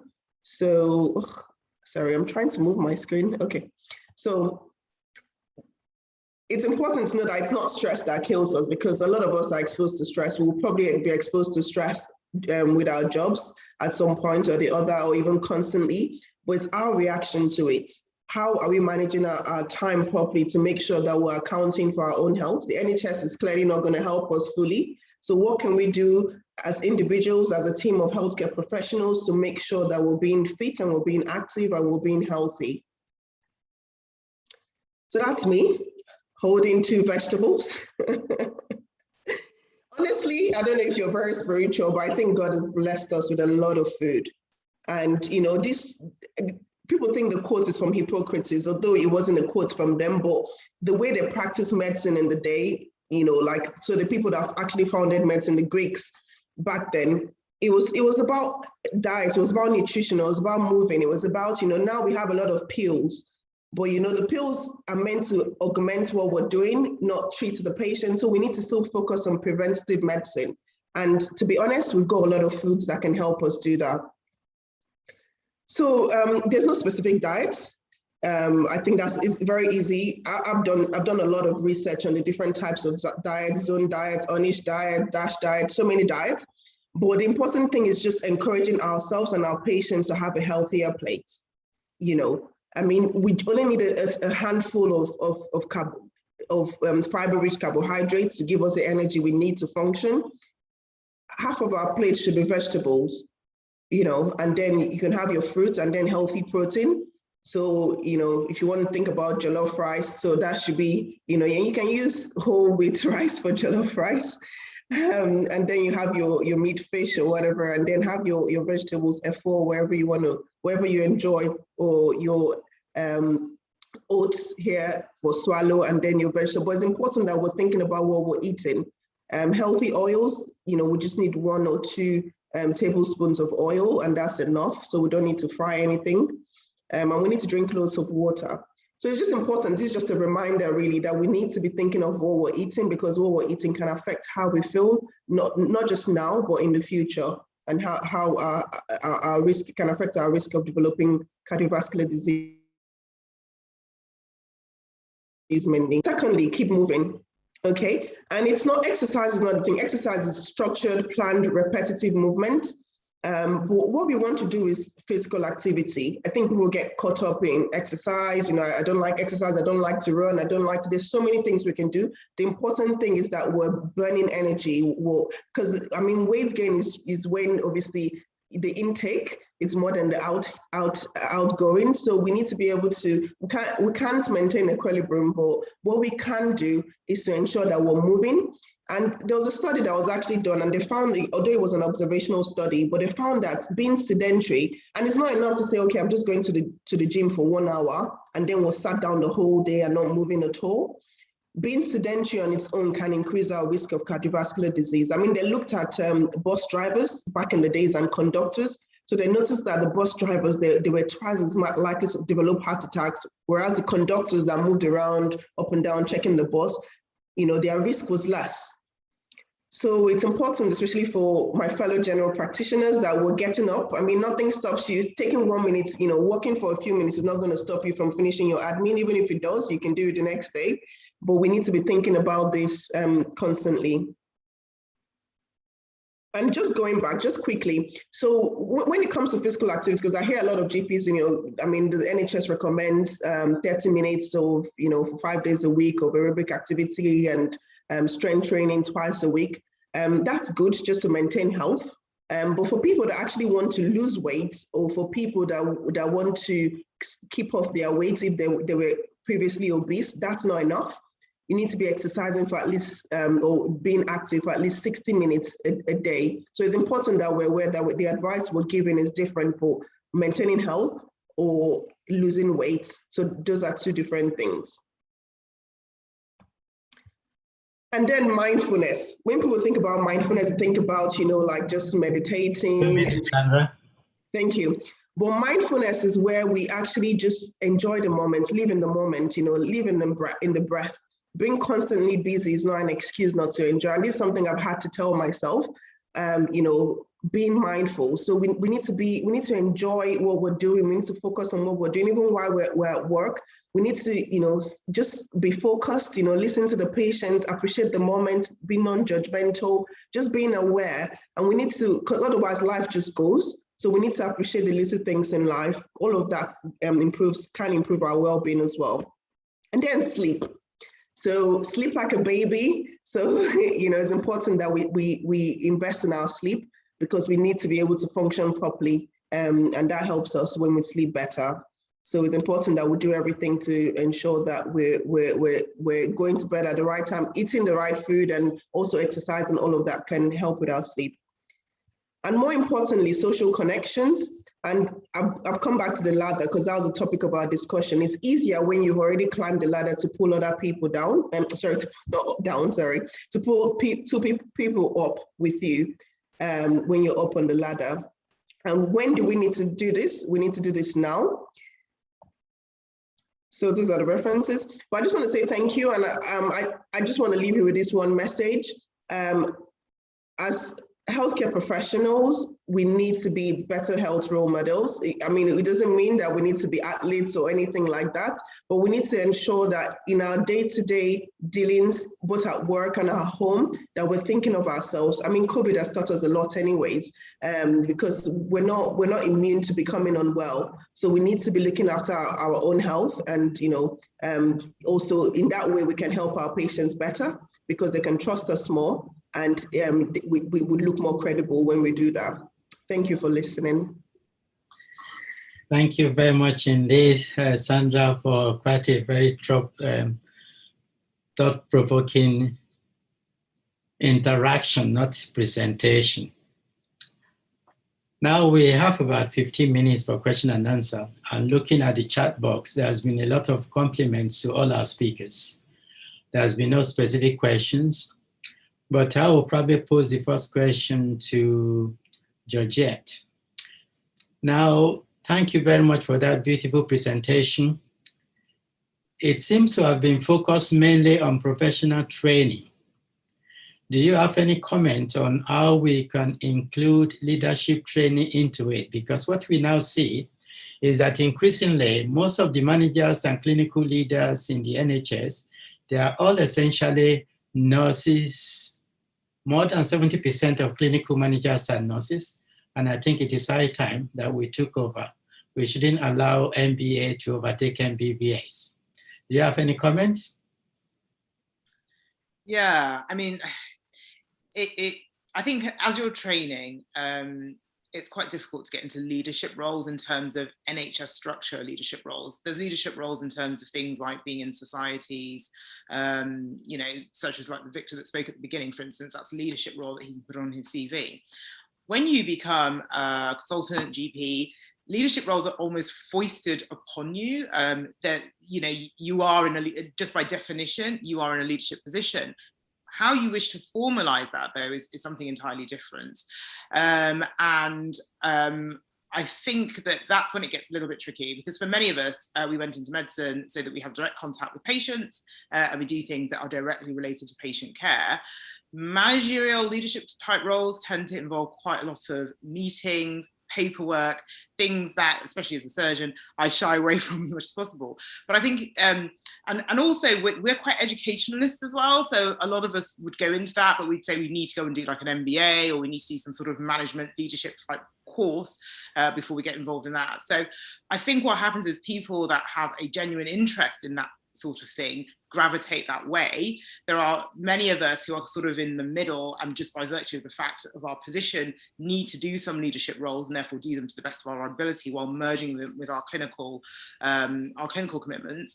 And then there are sort of others that will shy away from them altogether simply because they don't, you know, it's not something that interests them in any way, shape or form, to be honest. So, unlike many things, I think that in order for you to do something well and to be very good at it, there has to be a genuine interest in it. Thank you, Georgia. We've got some two hands in no particular order. Can I start with Chisa? Thank you and congratulations to all the speakers. Really interesting presentations. I just wanted to add a few words to the question of leadership. That-minded to become clinical leaders, because it can have a bigger impact. So if you think about, if it is something, if you like system change, if that's, you know, if you're somebody that wants to change processes, if that's the sort of thing that motivates you, then go for it. And there are training program, NHS Leadership Academy. So there's the Ready Now, especially after the Black Lives Matter issue, that they're very keen to have BAME clinicians apply to NHS Leadership Academy to get proper training. Thank you. Professor Jayasimi? Yeah, good afternoon, and thank you to all the speakers for a wonderful presentation. Just 2 quick points. I think the very first one has to do with, well, I think both of those is the use of WhatsApp platform as a means of communication within your department or within your hospital. Be careful of what you put. You might think it's a social stroke official platform, but when you now start throwing banters and abusive language in that platform, it can be used against you, even though it's WhatsApp or whether Android or whatever you use. So be very professional when communicating with your colleagues on social platforms. So that's the very first one. And thank you, Victor. One thing the label people, which is difficult to get out of, is insight. Oh, the lack insight. And one thing is, it's usually very difficult to get out of. And perhaps, I know, after that address report, I would like to hear Victor's view on the lack of insight. I know Victor. You're mute, Victor. You're mute. Yeah, sorry. Yeah, okay, fine.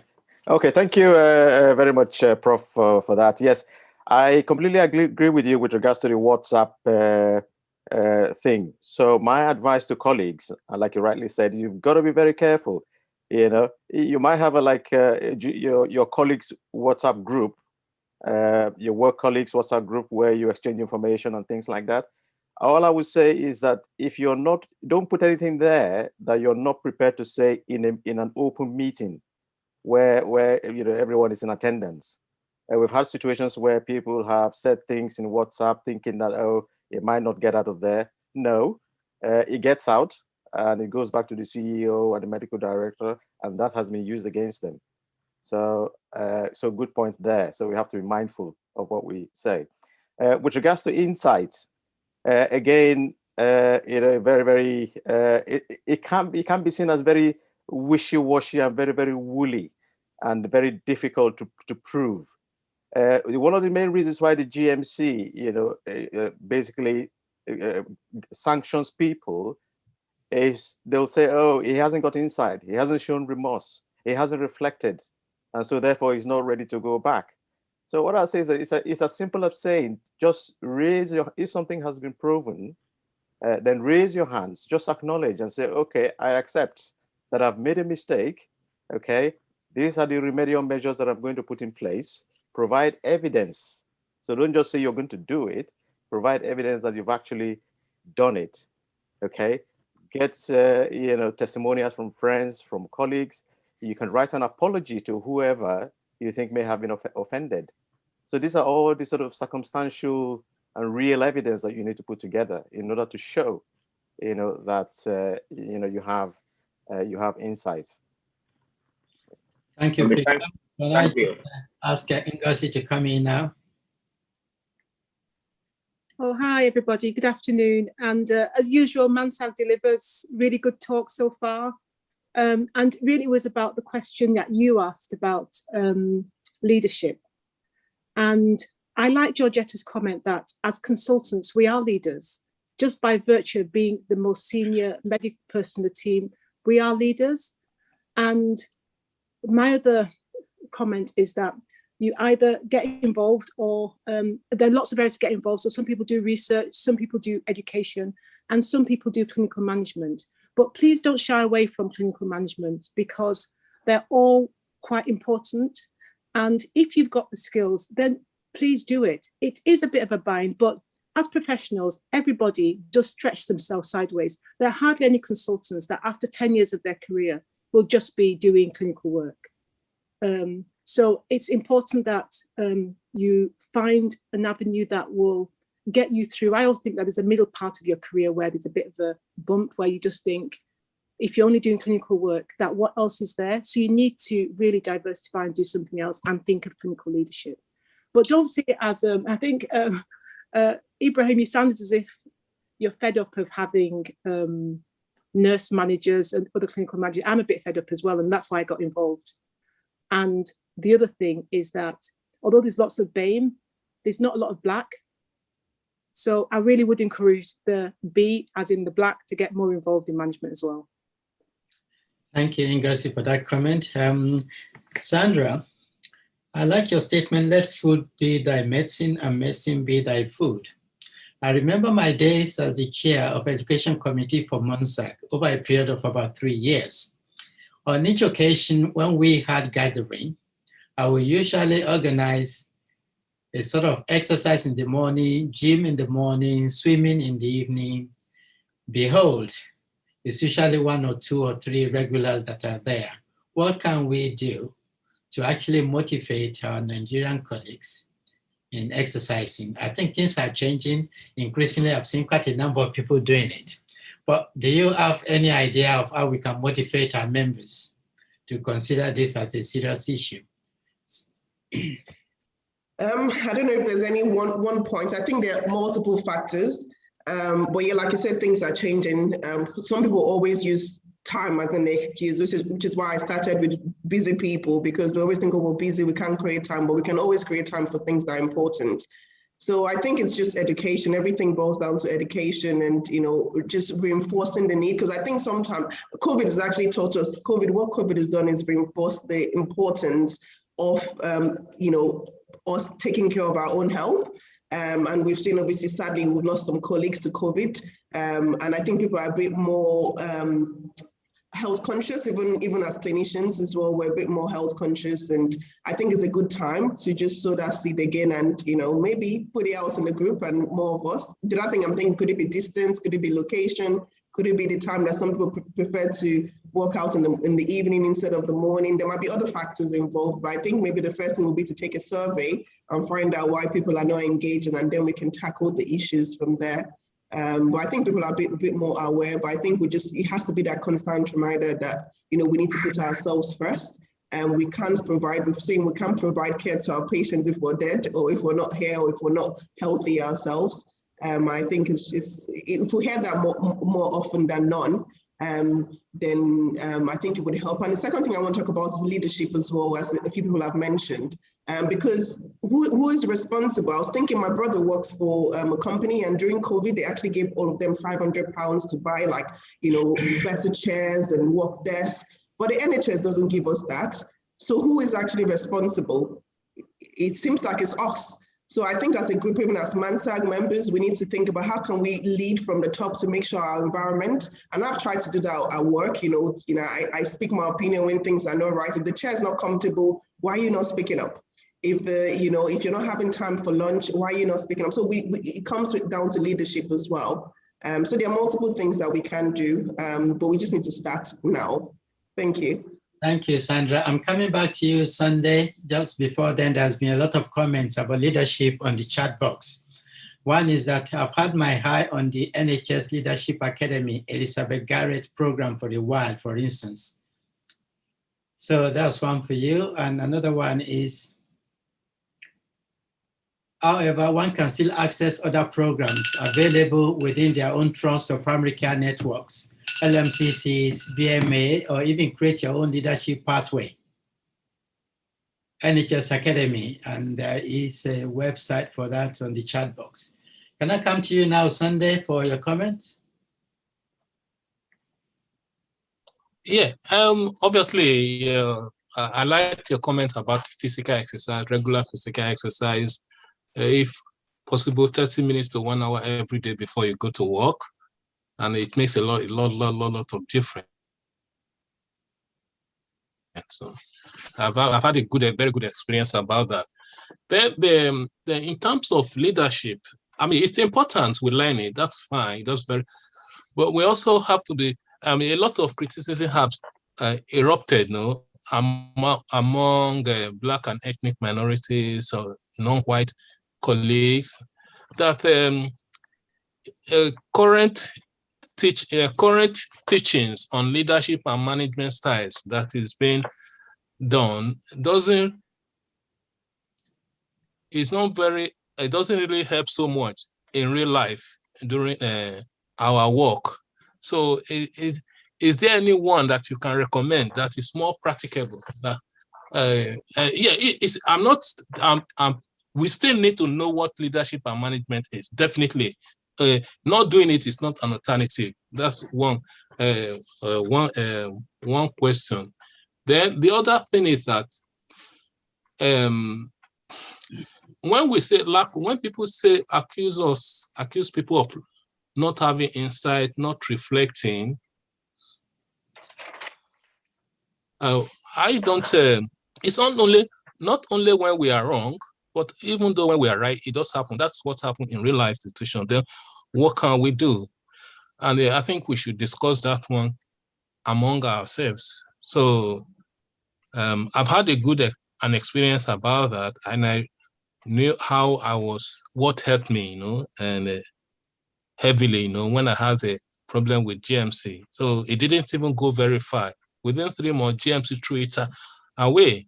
And the letter they wrote to the trust was scary to them. Thank you. So I think it's to demonstrate insight and okay. So if we can discuss those 2 areas on leadership and obviously the exercise we've talked about that one. Thanks very much indeed. For the sake of time, I think we've come to the end of this session now. We now have a 5-minute break and the session resumes in 5 minutes. But while we are here, I want to take the opportunity to maybe introduce the moderator of the second session, Dr. Juliana Chiso-Agu. Dr. Agu is a Deputy Medical Director. She is also a consultant pediatrician in diabetes and endocrinology at Sandwell and West Birmingham NHS Trust. She is an honorary senior clinical lecturer and deputy admissions tutor at University of Birmingham Medical School. She is currently a member of panel expert advisors for NICE and also vice chair for NICE Diabetes Update Committee, responsible for updating National Diabetes Guideline in the UK. She is the immediate past national chairman of the Association of Children's Diabetes Clinicians UK, a senior examiner, member of the MRCPCH exam board, and she was the Royal College of Pediatrics and Child Health Principal Regional Examiner for West Midlands. She is currently an ISPAD, that's International Society for Pediatric and Adolescent Diabetes Advisor for Africa, previously a member of ISPAD Advisory Council and immediate past chair of Education Committee for ISPAD. She has several publications and she's the current and able MANSAG treasurer. We hope to listen to your to introducing your speakers in 5 minutes. Ladies and gentlemen, see you in 5 minutes.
Okay, so welcome back, everyone. I know it's only a very short break, but this year we've all been affected by the COVID pandemic. It's affected us in so many different ways, and some people even the people that have thrived have also had challenges. It has affected the Black community in very specific ways. And that's why I think our first topic is really apt. So it's my pleasure to invite Margaret Ekbo to speak to us about COVID-19 and the Black community. So Margaret is a GP partner and trainer. She's an associate director in primary care, and she's recently been elected to the RCGP Council. She has a very keen interest in research. She's of the RCGP, Black, Asian, and Ethnic Minority Task and Finish group. So she really is the best. So I'll hand over to Margaret for 20 minutes. Thanks, Margaret. Thank you very much, Chiza, for that introduction. I don't even recognize myself when you've introduced me that way. So hi, I'm Margaret. I'm, as Chiza said, I'm based in the Far East, otherwise known as Kingston upon Hull. And I call it that by its traditional name on purpose because of my posh London family who think anything outside the M25 doesn't exist. So I'm just going to try and share my screen. So I hope you can all see this. So I think it's only right that I start with this slide, which depicts the number of our colleagues, including Dr. Alpha Sadhu, who, for those of you that don't know, was a former MANSAG member and had worked in the NHS for 40 years. He's on the second line, middle row, second from the right. And he passed away with 850, I think is the last count I read at the end of December, of our NHS colleagues, predominantly who are mostly from the Black, Asian and minority ethnic group, at least 64%. So this is where I'd like to start, because it's been an absolute journey for some of us, because not only have we lost our colleagues, some of us have also lost family members. So without getting too emotional, I'm going to go into my next slide. So the way I've approached the next 20 minutes is I'm going to look at it like we would do in practice. So for our medical students, you'll be familiar perhaps with the term significant event. And in its most basic form, what we try and do is look at what's happened, why has it happened, and what have we learned, and what would we do differently. And for those of you who have been following the news this week, there will be an inquiry, hopefully at some point. But as you know, there are a lot of political influences that will perhaps want to delay it for whatever reason. And then when it does happen, we know these inquiries will probably take years and years to evolve before we get any meaningful answers. So by addressing the first question, I'm going to kind of tell a story, and it's my story because it's where we were in February last year. So just before we hit February, I think it was the 29th of January, we got notification, when I say we, in Hull, that the first patient that had been identified with COVID-19 was a family in York that was staying in a local hotel there, had been contracted the COVID-19 and were coming to Hull. And I remember sitting around a dinner table at the time and saying to my colleagues then, you know, when we're looking at what's happening in Wuhan, this doesn't look good. And I remember the response I got back, and I apologise, some of you may have already seen this slide and heard bits of this talk from the former MANSAG webinar we did earlier last year. I remember hearing the response was, but don't worry, Margaret, Black people don't get COVID. And they were looking at what was happening in Africa predominantly, and the rates were so low there that they were sort of making a generalisable statement as to where we were. And I was anxious because we were going to Nigeria for half term mid-February, and they said, don't worry, you'll be absolutely fine. And when we got to the airport, I was stunned. In fact, I completely forgot about COVID because I thought all the checks, everyone in Hamzat suits were there because of an Ebola outbreak. And someone at the airport said, no, madam, it is because of COVID. And I was like, oh, wow, okay. And it took us a while to get out, you know, because of all the screening that was done when we came out the airport. And then a week later, we literally breezed through Heathrow without any checks or masks or questions at all about where we had been. And so the drama continued. And not only were we affected as Black people, but particularly if you're a black male worker on the front line, you're up to 4 times more as affected as anybody else. And when you look at the number of people, so this has come from, I can provide the references later, I should have put them on the slide. 65 London bus drivers passed away with this disease. Our care workers, our chefs, our nurses, people in real frontline jobs who don't, you know, a care worker in my patch will get less than half the living wage, which is about £8.76. You know, she or he might as well go and work in Tesco's. These were people who were putting their lives literally on the front line, and there was a real anxiety about what was happening. The lack of PPE, we had doctors that were coming to me who were being deployed to areas where there was a higher exposure to getting the virus, and were saying, why have we been asked to go and work in these areas? So we know already that we have been overrepresented in a lot of these roles, particularly in medicine. We've just talked about leadership. We're overrepresented in medical roles, and there's not enough of us in non-medical management roles, like Ngozi said, for us to have influence or try to make a difference. What else? Why else did this happen, rather? So for a number of years, we've had a senior partner who engages in pandemic preparedness. And I just said to him, what have you been preparing for? Because it just feels like it took us a long time to get going before we were anywhere near where we needed to be. And he couldn't answer. He said, I just don't know what went wrong. I think they genuinely felt that this was perhaps going to be another swine flu or bird flu, and it wasn't going to be our problem.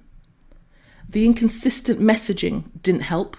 So whether that was test and trace, I remember very early on we were going into care homes with testing kits because the government hadn't sanctioned any yet in the care homes. And we were looking at what was happening in Spain and realised that we didn't want a similar situation to happen over here. There was also things like conspiracy theories. I remember very early on, and particularly in our communities, people were talking about 5G, microchips, Bill Gates and his population planning. It kind of just continued. The vitamin D issue is quite complex. You could have argued really before the pandemic, there was already public health guidance that we should all be taking vitamin D, at least 10 micrograms it is a day, if we can, during the winter months because of the lack of sun exposure. If anyone has any time, particularly the medical students, if you can look at a couple of reports on inequalities and how we've dealt with them. So there's a chap called Professor Michael Marmot, who's talked about building the nation back fairer and how we tackle inequalities and things that have led to the inequalities over the last 10 years. In fact, he's been talking about it for much longer. But for me and for what I do through my various roles, particularly with Health Education England, we're going around talking about race equity in training. I actually think this is probably one of the biggest whys. Sandra talked about stressing the system, and racism has been a chronic stress for many of us for years. Professor David Williams, if you look at TED Talk he talks about how race makes us sick. It's the constant biological weathering he refers to, whether it's an unconscious bias or a microaggression or a lack of career progression. When you can see what, the stuff that you've been doing at work, the messages that you get when you're younger, work twice as hard to be half as good, but you see it having no effect, it will eventually have some effect in making you ill. So what have we learned, essentially? Well, one of the things that I've really been proud of is how organisations like MANSAG have really stepped up to engage the community. I remember very early on we had a really good webinar which involved not just medics but faith leaders, counsellors, government ministers. It's just been phenomenal. I know Ngozi doesn't like me singling her out all the time, but the work she's doing with the Caribbean, African and Health Network, again, has been inspirational, not just to Manchester, but everywhere else. It's building that trust back into the community. And I know Ijabla is going to talk about the trust, because the trust has been really eroded throughout the years, for as long as I can remember. And that's been one of the main things where we have not really it's been a real barrier for us to engage the community, is that lack of trust. But I kind of feel we're getting that trust back now a bit. Depending on what headline you read, one of the things that we don't have enough of is data. How do we get enough meaningful data to make a difference? One of the things you always hear on the webinars is, how does the vaccine affect Black people? And I might come to that in the end if I've got a little bit of time. One of the things that I think, it was a government agency called SAGE, talked about 72% of Black communities being singled out as vaccine hesitant. And it was really a disparaging read at Christmas, because I thought, we've done so much work, 72% really? And then when you look at the data, it was a household study, 12,000 people were surveyed. Of the 12,000 people surveyed, only 180 respondents were Black. So then I wrote to Public Health England and other people and said, well, how can this be a headliner if it's not actually generalisable to the rest of the population? Because then what was happening was we were now being demonised for not making the choices that people felt we should be making to protect the community. So what has changed? Well, I'm hopeful. I mean, people are mindful of hand hygiene. I say that as a joke, but it was one of my bugbears when you see people who do things and don't wash their hands. So I think that's kind of changed quite a lot in the last year. But I think improving access to the people that need to know what's happening, improving their health literacy. There's this terminology that people use. So vaccine hesitant is one that I don't like either. But hard to reach communities. We've never been hard to reach. It's just people trying to make that effort to reach us, as MANSAG and other agencies are doing now. People are going into hairdressers, into barbers, into churches, into mosques. It is doable. It just needs the will and the investment to do it. So my talk's pretty brief, but for various reasons. But I'm going to reiterate the message that people before me have talked about, which is get involved. I think if we want to change a system, we need to be that change without it being too, using too many slogans here. If you weren't aware, this week is the inaugural Black Inclusion Week. It's mainly business driven, but there's lots of useful resources. If you go to, I think it's blackinclusionweek.com, they're just wrapping up this weekend, but it's a really good website to have a look at and see what's being done, not just locally, but nationally as well. And I've included the Mental Health Awareness Week for various reasons, because we know that this year, particularly in the last year, we have had an increased number of healthcare professionals, particularly who identify as being Black and Asian, present to practitioner health programs with mood disorders. And that's something people haven't seen for a long time. There's an agency called Doctors in Distress, and they're receiving a lot more referrals than they ever have done before. So it's really important that we also try and look at those measures that help improve our mental well-being. So my call to action is this.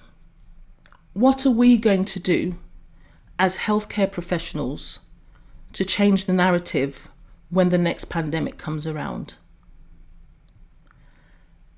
As leaders, as doctors, as nurses, as healthcare professionals, as students, we lead by example anyway. We're already leading. I think having those powerful images of people posting pictures of themselves on social media about being vaccinated was really, really useful and profound, because it gave confidence to other people to do the same to our communities. However, I've been in situations where it's not just vaccinations, it's participating in research, for example. I mentioned about the lack of Black people being involved in research. If we don't have enough of us being involved, then how can we present data to our community to show that there's nothing to be frightened of? I think with the Pfizer and the Moderna vaccine in the US, they had about 10% uptake in the Black communities. In the UK, with the AZ vaccine, it was less than 5%. I've been in a room where a friend of mine who is really passionate about organ donation, blood donation, bone marrow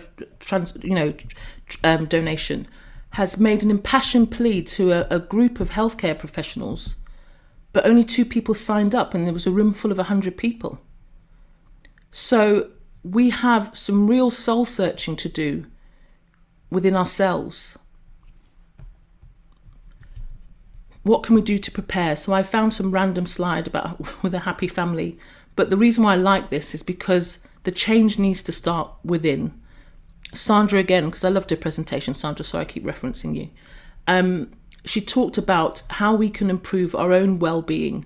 Because if we don't look after self, it's very difficult to look after other people.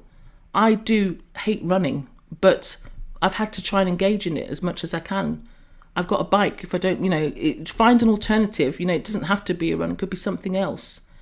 Because we need to be ready when the next pandemic comes around. What can we do to make sure that we are ready? So I think that's me done. But thank you very much for having me. And I'll wait for the questions afterwards. Margaret, thank you. That is thought-provoking. And I particularly like the call to action. One of the sort of inspirational panels I've been in was when trying to get people vaccinated was when our clinical trials lead, who is a Black pharmacist, was able to share his story of volunteering to be part of the research for AZ. So at that stage, he could say, look at me, I'm a young Black man. I wanted to be able to say that it has been tried in people like me, and these are the effects. So there's a lot that we can do for our community. Thank you. So we are ahead of time, but I think we'll move on to the next speaker. So it's my pleasure to call Dr. Ijabla Raymond. I've read quite a few things on MANSAG New Generation, and from what I've read, I understand that you do have a good grasp of the history of Black people and all the trials and tribulations that we have been through over the years. So I'm really interested to hear your talk on barriers to immunization. So my pleasure to call you Dr. Raymond. Okay, thank you. I could share my screen earlier. I think something's gone disastrously wrong at the moment.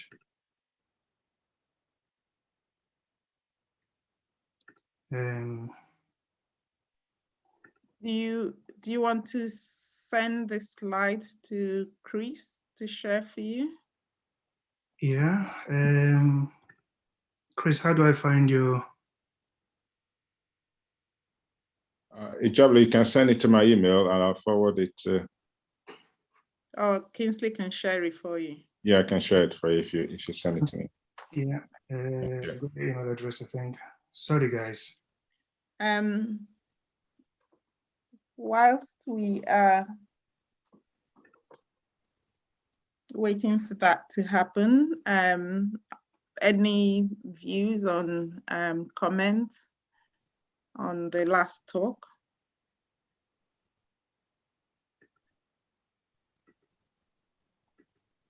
What a disaster.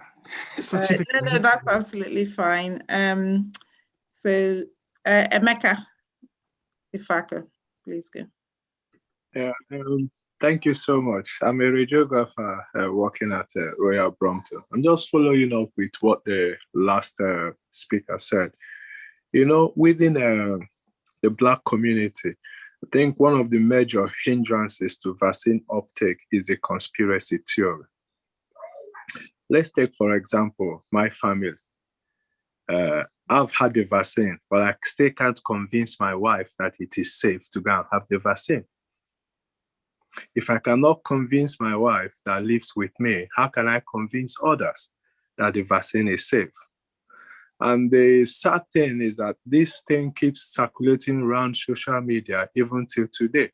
Some of us receive them, forward them, and we think it's a joke.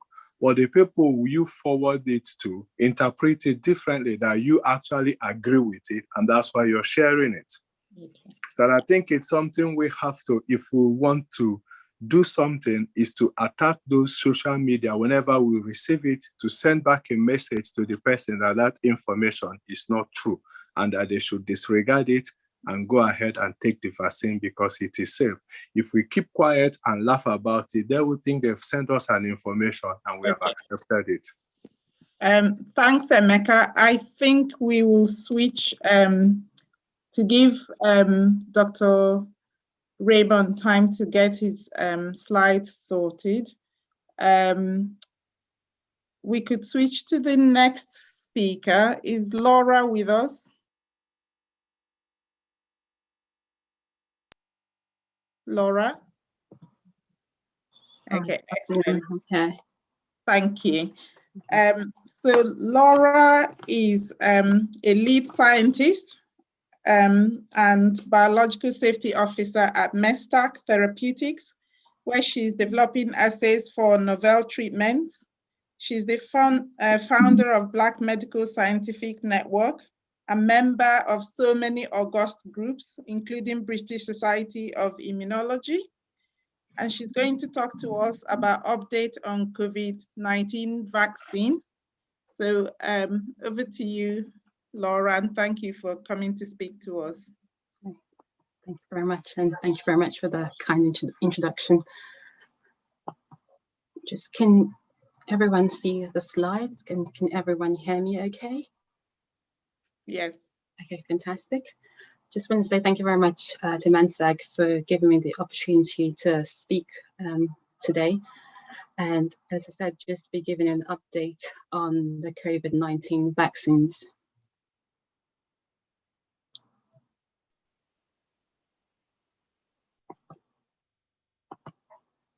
Okay, so just really want to start off with this slide really, as we are going down to the easing of lockdown on Monday. This is a really slogan that really struck with me, saying that lockdown is meant to be an emergency measure, which it truly has been. And as scientists, we're constantly wanting to know where the virus is. And this is just a picture of me last week. I had my COVID-19 vaccine last week, the AZ one. And I posted this on social media, put it on my LinkedIn page, and I got a really whopping response from it. So this is just an overview of what I'll be talking about today. So I'll give an overview of the vaccination statistics, and then I'll talk about the various different COVID variants, and then talk about the various different vaccination strategies which have been used, and before I conclude. So this is where we were last year. There was a race to find a COVID-19 vaccine, and this was a global effort race involving a number of various different countries. And this has just really highlighted the kind of efforts that were taking place globally. So this is where we are today. Again, the schematic is very, very similar, really cross-wide effort that's taking place. And this is just really highlighting here the various different stages of where these vaccines are at. So predominantly, as we know, vaccines have to go through sort of 4 stages of a preclinical stage, where it's mainly tested in animal models for safe, and then phase 1 for safety, phase 2 again for effectiveness, phase 3 looking at effectiveness and confirming that the vaccine is actually doing what it's supposed to do, and phase 4 when that vaccine is actually being rolled out, and again still monitored for effectiveness. So a lot of the things, as a majority of medics, medical professionals on this platform are very aware of a number of these vaccines and the fact that the number of them are already in circulation. And this is really just the status, really, just the kind of reminding us all again, the real need for the vaccine, even though the vaccines have been rolled out. And this is as of this week, the number of cases which have been confirmed of coronavirus is almost 1 million, just over 700,000. And as we know that India has now become the epicenter with over 24 million cases and almost 300,000 deaths. And globally, there's about just over 3 million people who have died from COVID. So the numbers are still very, very staggering high. And if we look here, this is just a real snapshot of vaccinations by various different countries. So here is just the country, and this is just looking at the total number of vaccines which have been administered per 100 people. And you can kind of see here that Gibraltar is really, really leading this table in terms of how much vaccines have been given per 100 people, followed by the Seychelles. And the UK, we're all down here, not doing too bad as well. So if we look at the actual sort of vaccine statistics, so the number of adults who have had their second COVID vaccination, this is over 18 million now. And if we compare that globally, there's about 333 million. So just moving on. So when the original sort of SARS-CoV-2 virus was originally detected in the province of Wuhan back in December, late 2019, the whole viral genome was known to scientists. So the scientists were able to sequence that whole viral genome. And as we know, as viruses, over time, the virus will change due to natural selection and evolve as well, just also due to natural environmental changes as well. And what scientists have been done kind of during the whole pandemic is to convert various different sequence surveillance check. And what this is that every time a person is tested positive for SARS-CoV, their whole genomic sequence is actually sequenced. And therefore, they have a snapshot of how much of that accumulation of RNA changes occurring over time. So in any particular given time, scientists can actually understand where a variant might arise and exactly where that variant has come from. And what I've got here is just this table of different variances. So variants have actually been grouped in 3 different groups. There's variants of interest, variants of concerns, and the variants of high consequences. So the variants of concerns are the ones which are very highly transmissible, the fact that it can escape the immune system, and it's ones that, that's ones that can be of concern that we're wanting to watch out for. So this here is just a table of just in the UK, the variants of concerns which have come about depending on where those variants have been first discovered. So we know that in the UK, so these variants are named from depending on which lineage they've come from. So in the UK, the Kent variant is the high prevalent variant in the UK, and that's been shown in about just over 233,000 cases. And each of these variants as well also have key mutations, and most of these mutations are really being found in the sort of RNA envelope of the virus. And these mutations are depending on when those amino acids are. These mutations are swapped over from the amino acids. So the key mutation here is the E484K, and so this mutation has been occurred mostly in the S protein, and what's been shown is that it's been able to evade the immune system by not being seen. So the second prevalence of the variant is the South African variant, and this has been shown about sort of just under 800 cases, and this has been shown to have this key mutation here, and this is followed by the Brazilian variant as well as the. And just to say that a proportion of the Kent variant does have this E484 mutation. And the variant that we know that's mostly one that we're concerned at the moment is the Indian variant. And this is shown in about 520 cases. And there's actually 3 different of these forms of this variant which have been discovered.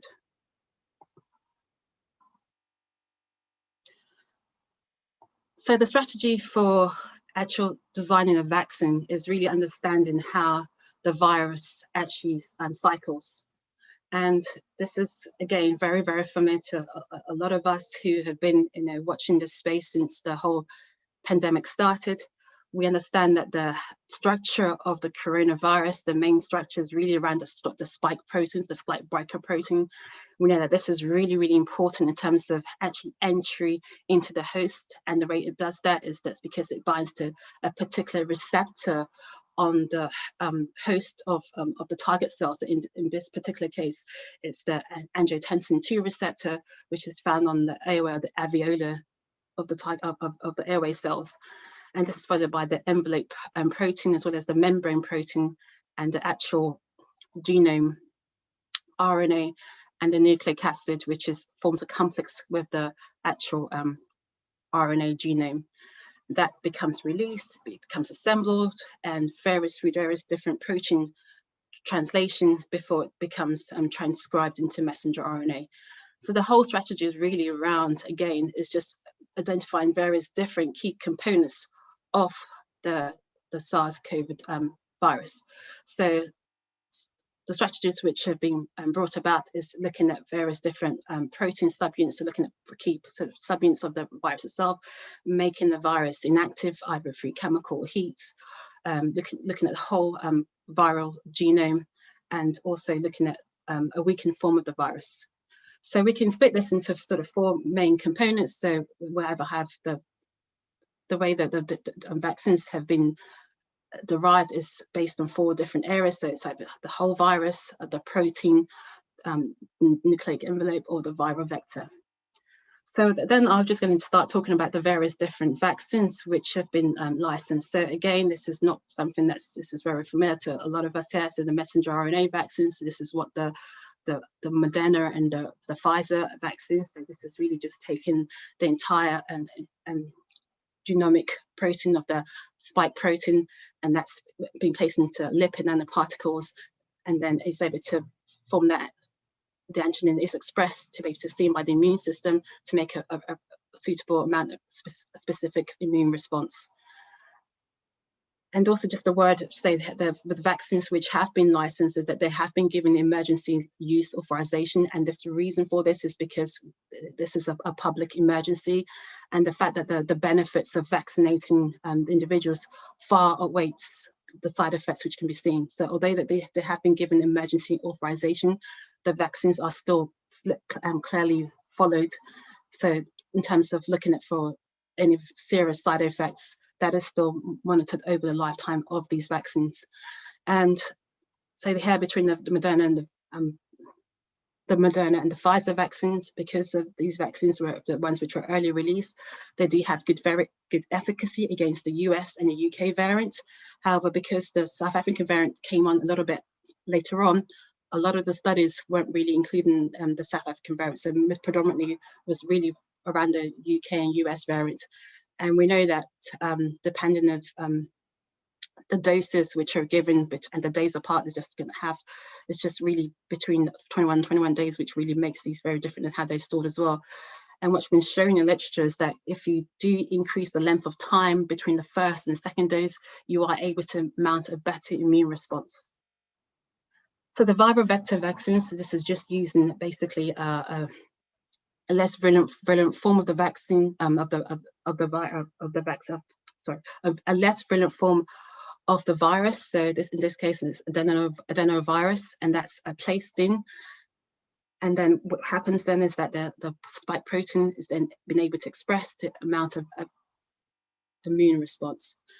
So this is, again, this based on the Johnson & Johnson vaccine, as well as the Russian vaccine, Sputnik, and AstraZeneca vaccine.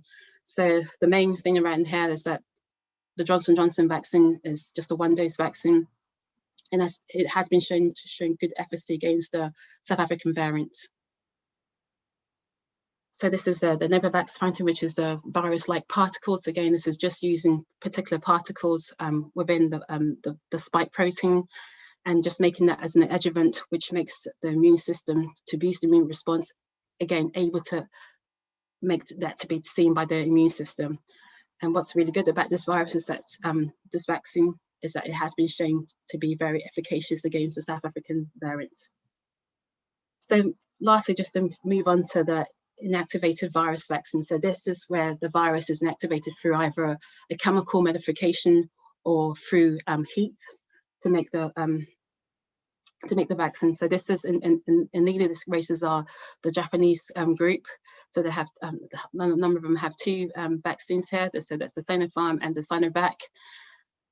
And again, a lot of it's been shown efficacy both with the US and the UK variant, and data with the South African variant is still yet to emerge.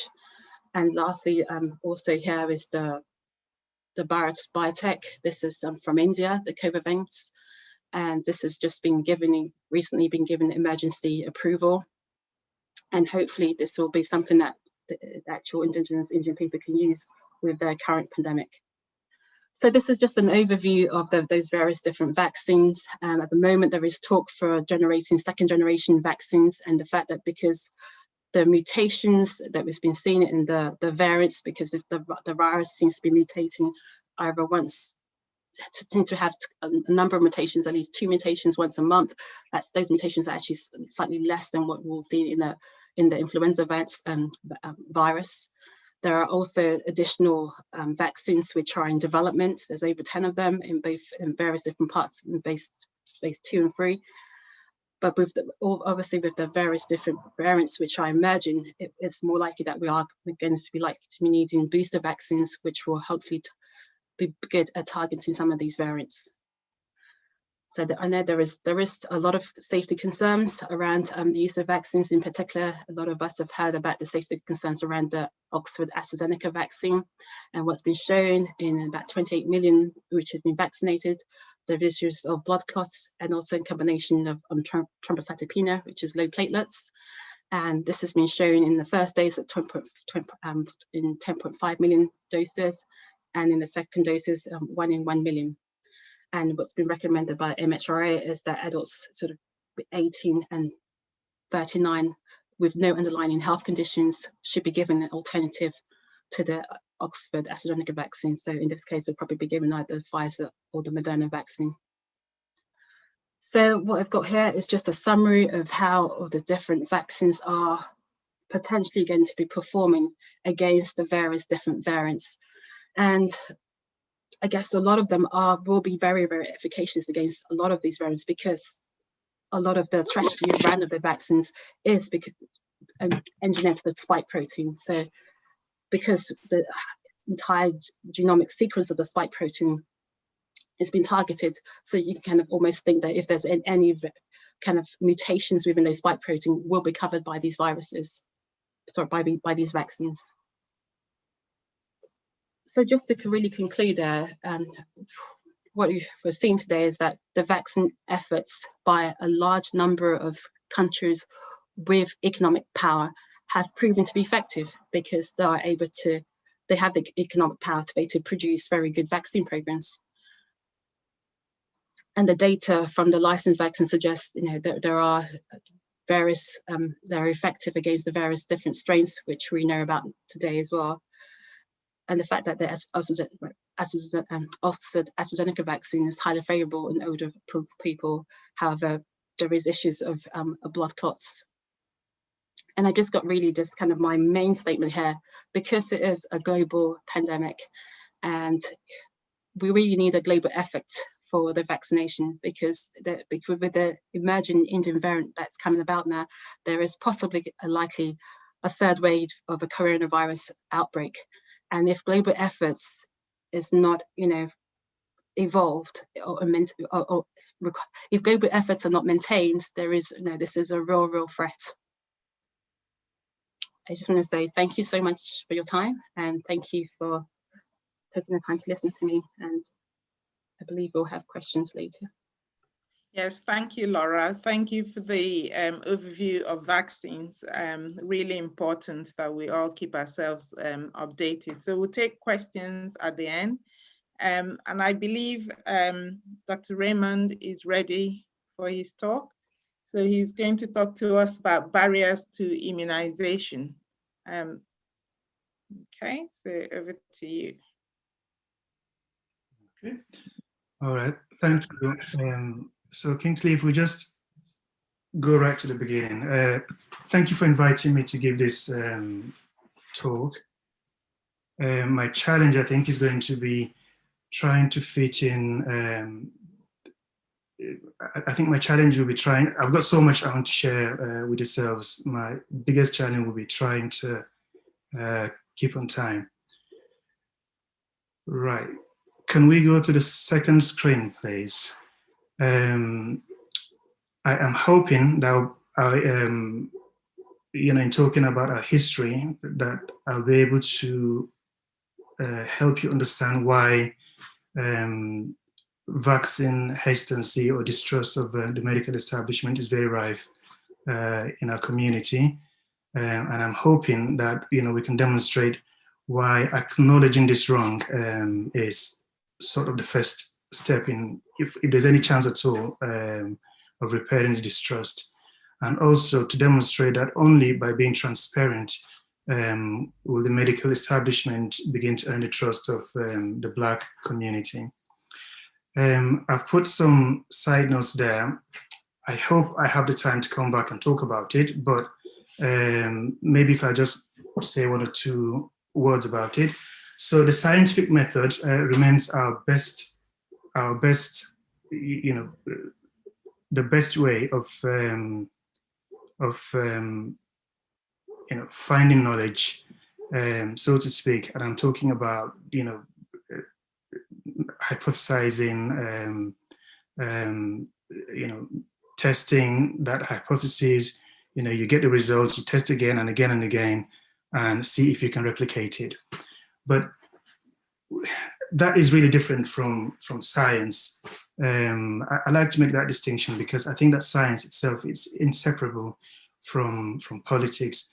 And that's because, you know, politics decides what is research priority. You know, you can take an example, for instance, let's say, you know, malaria has been around for a long time. We still haven't got any vaccines, you know, and I know people will say it's because the malaria mutates and all that kind of thing. We've had a pandemic, which is global, affects the Western world, and within a few months, there are very effective vaccines. So, you know, politics decides what, you know, research priority, the funding, societal values, and by that really I'm talking about, again, you know, science does not exist outside a vacuum. It exists within the society, which itself is, you know, controlled by, you know, by politics. I put corporate feudalism there because, you know, we think back in the days that people just lived in, you know, you got feudal lords who control massive amounts of land and all that. But if you look at our world today, it is feudalism. Yes, we don't live on, you know, patches of land and all that kind of thing, but the wealth is concentrated in very few hands, you know, the corporations.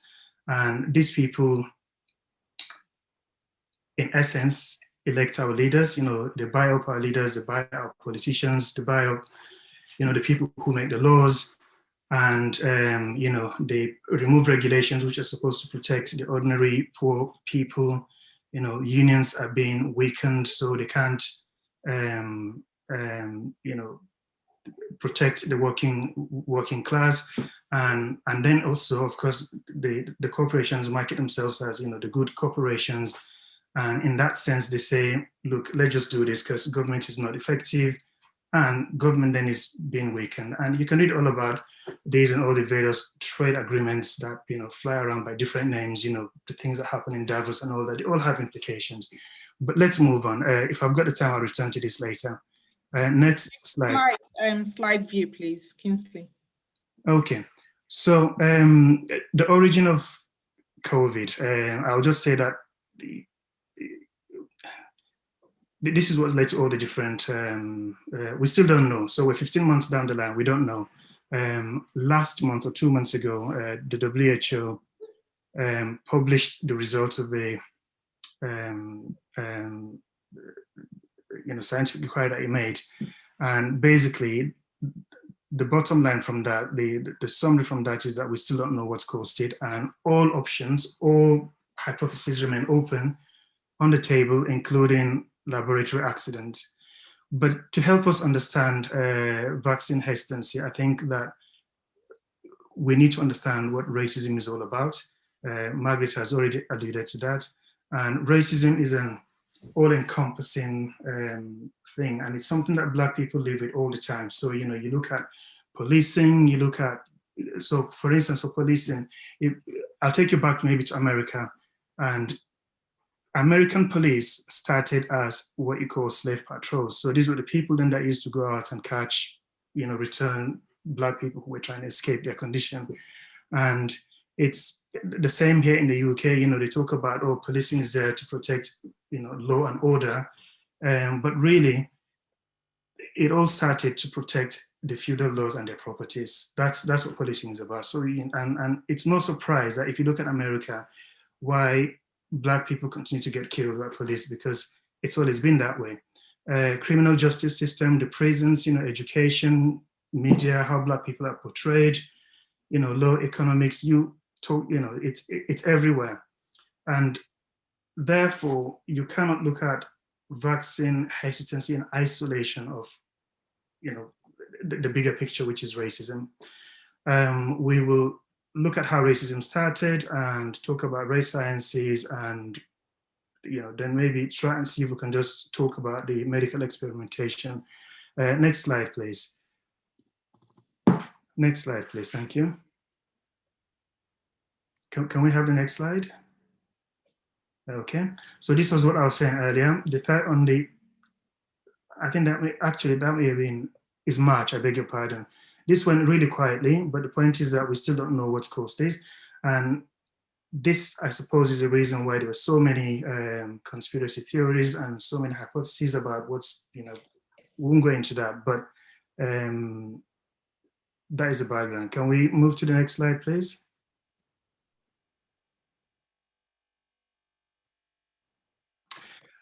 Okay, so this really talks about how Christopher Columbus started off to discover the new land. How do you discover a place that is already populated by, by people? But he got the blessing of the church and the Queen of Spain, and he settled, found this land, and went there a couple of times, decimated the people, and what he's done allowed other Europeans who then went to the Caribbeans to repeat the same thing, which is genocide and decimation. Next slide, please. So often we hear that slavery started in 1619. That is a very British or Anglo-American point of view. Slavery had been going on for about 100 years before that. Next slide, please. Okay, so Bacon's Rebellion, I don't know how many people have heard about this, but if you want to understand how maybe racism became codified or started, you need to be going back to this time. I'm running out of time, but essentially what happened was that, Europeans used to then, poor Europeans used to be, come from Europe to America, and they worked there as indentured servants, which is completely different to slaves. Blacks were slaves, some of them were free, some of them were also indentured servants, but there was cooperation between them. And you had the elite class who were mostly obviously white people. And so basically there was a cooperation, and what then happened was that the elites became so fearful of this rebellion, and they thought, do you know what, let's divide and conquer. And the way to do that is to give the white people, well, they didn't see themselves as whites at that point, but the Europeans, let's give them some rights. And then the black people, perpetual slavery. And so that way they came to divide them. And obviously this continues to date. And so from that point, the poor working class who were of European descent saw themselves as whites, and then, their former allies were now blacks. And so that's how the racism then started, racialized, white. Next slide, please.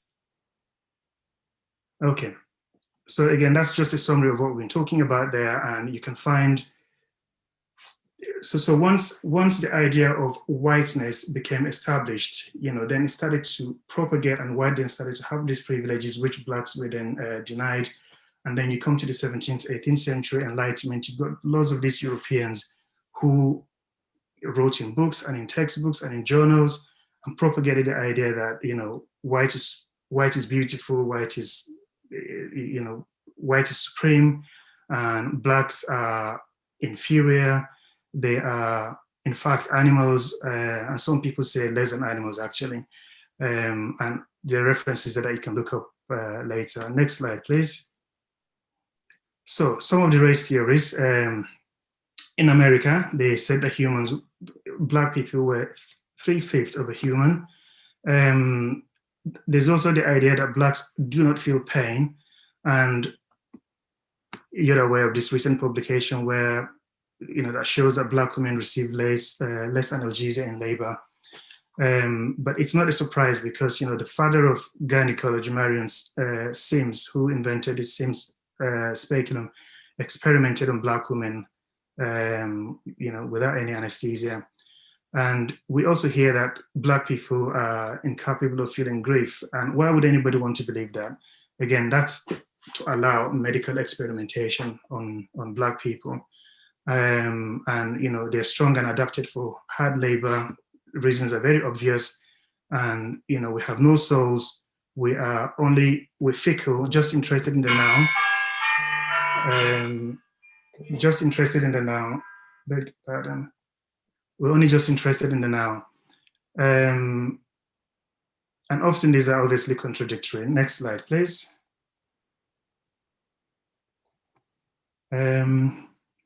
Right. So this is really where I should be talking, but I've got a copy of this book here. You guys can see it. It's 500 pages. It summarizes documents very well, done by a scholar, Harriet Washington. She documents 400 years of medical experimentation on Blacks. The Tuskegee syphilis trial is one that most people know about, but there are many. In fact, there are many more that are much more serious, much more serious implication for people. But it's the Tuskegee that people know about. And what happened here was that 400 Black men were enlisted into this trial, which lasted for 40 years. It ended in 1972. That's not too long ago. And only because a whistleblower had come out and said and explained what had been happening. And every year, and so this was done by doctors, by the equivalent of what we call the the public health in America. They will meet, and every year they would say, should we carry on? They'll be like, yeah, let's just carry on, and they carried on. And we held this trial. What they wanted to see apparently was the natural history of syphilis. But syphilis, it's a very old disease. We all know about it. And but the actual reason is because they believed that the disease was different in Blacks from whites, because Black people had, our nervous system wasn't very developed, and they felt that it only affected in Blacks, it affected muscles, whereas in white people, it affected their nervous system. So that's that anyway. So I can't summarize 400 pages really in 20 minutes, but trials are increasingly going now to Africa. And the reason that's happening is because regulations are very weak. Politicians can be bought over, and they can just basically manipulate things. It's easier to get away with things. So why do all of this cause distrust? They do because they carried out, or they're supervised and given legal backing by the people and the institutions that we're supposed to trust. These are doctors, universities, hospitals, your health boards and the government. You can imagine going to see your GP for your blood pressure treatment, and all the time that you thought you were having treatment, he was actually just withholding treatment from you, giving you placebo, and just seeing how this disease was going to kill you. It's terrible.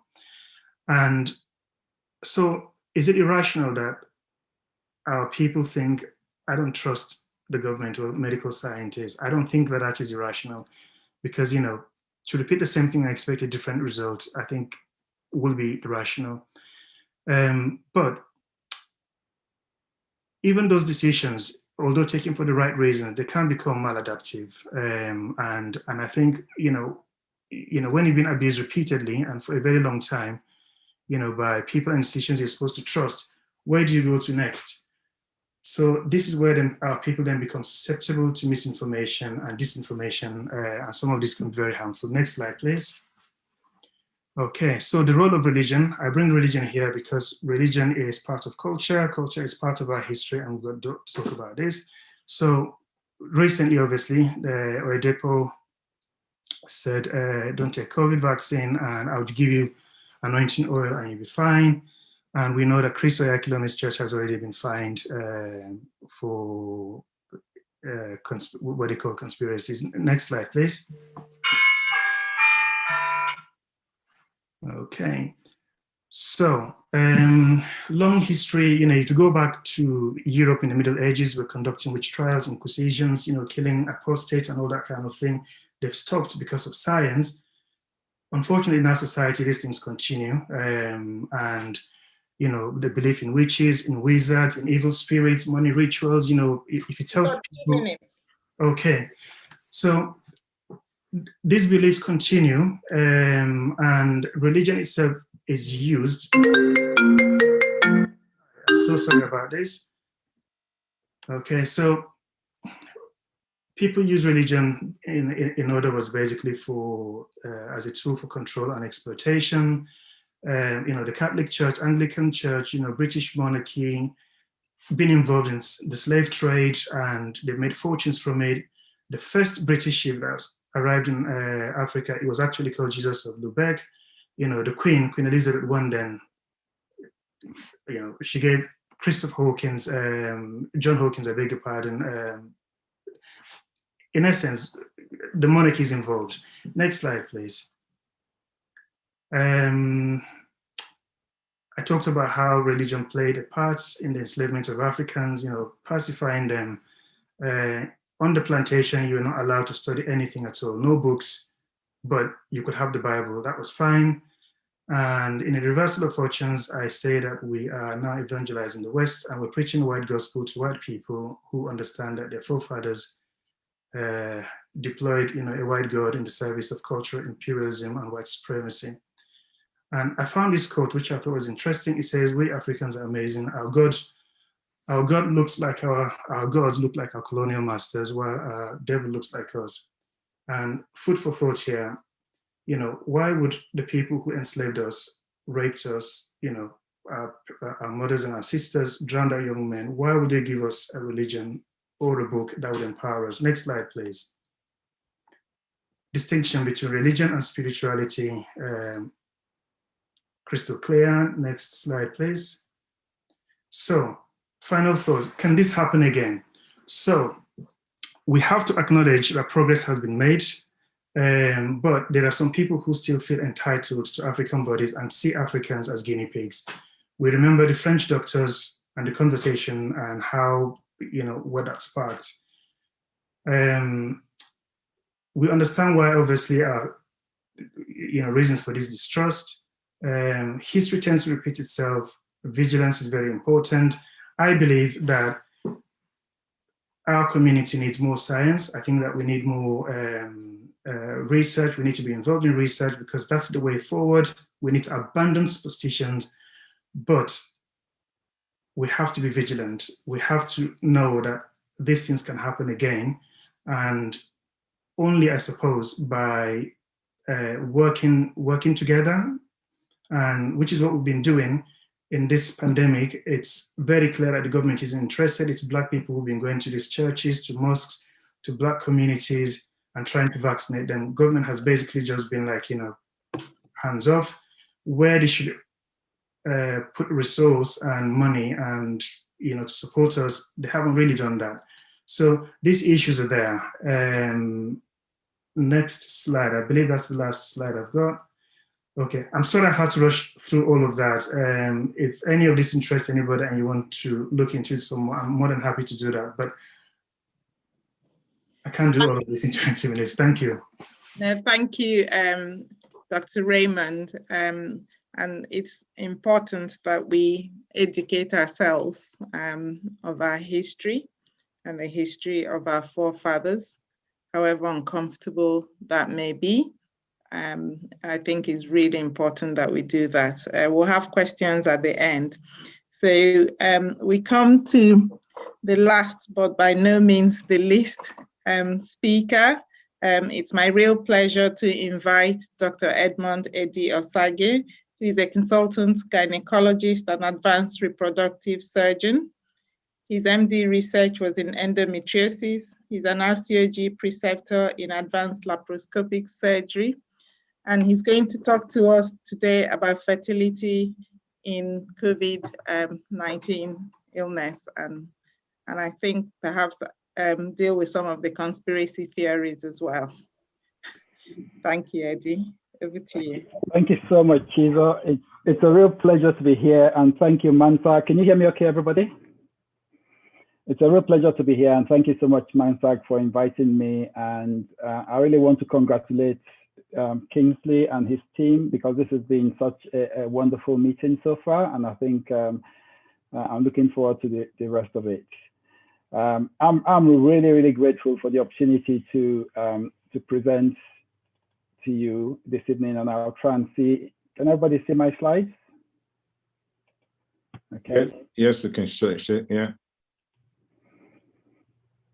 Okay, lovely. And I'm really grateful that we're able to talk about fertility, because normally we come at the end of the queue when we're talking about these acute things. But I think COVID has highlighted some of the issues we need to deal with, and I'll go straight into it. I think the speakers who've come before me have already talked about this global pandemic and how it shook us up and changed everything. And I think 18 months ago, if people had told us that we'll be looking at over 3 million deaths within the next year, nobody would have believed. But this is what happened, and the whole world was completely shaken. From a fertility perspective, we had to stop all fertility treatments. The message was that we needed to avoid overburdening healthcare systems. And because there was so much uncertainty over the virus in terms of virus-related transmission and vertical transmission, we had to put all fertility treatments on hold. So the only treatments we were allowed to carry on were fertility conservation for patients with cancer who were going to go on to have their cancer treatments.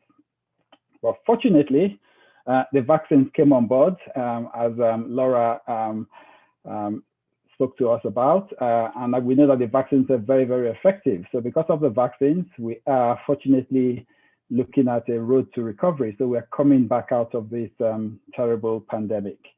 And so we started fertility treatments again. So we've resumed our treatment services, obviously with some challenges, because we are nowhere near capacity. We have a huge backlog of people. And I'll talk about some of the problems that backlog has introduced and some of the challenges that the COVID pandemic itself has introduced into the world of fertility. So because we're now moving from mortality, we're beginning to look at morbidity. And so people are really beginning to talk about the impact of COVID on fertility rates and fertility trends. And I want you guys to consider that this is on the background of falling fertility rates. So we've been talking for at least over the last couple of decades of how fertility rates are declining worldwide, as you can see from this graph. And this is happening everywhere. You could argue that it's not such a bad thing in places like Africa, where we really need to reduce our populations. But for some of the European and maybe American countries, it has been a real challenge. Fecundity is dropping, and there are estimates that by the year 2100, there will be less than 1.5 births per woman. And you can see this global map here, actually showing the blue and the dark blue are countries where fertility rates have actually dropped below 1. So meaning where they're actually not replenishing their populations. So on the back of this, COVID hitting as well has actually got people saying that there is going to be a fertility pandemic, not just a COVID pandemic. And as we are recovering, we are beginning to ask people to get back to trying to conceive again. And one of the things that we're offering them is the vaccine to try and help them back to normality. And you can see from this survey that there is still a challenge convincing people to accept the vaccine, either those going through fertility treatment or those who have actually conceived from their fertility treatments.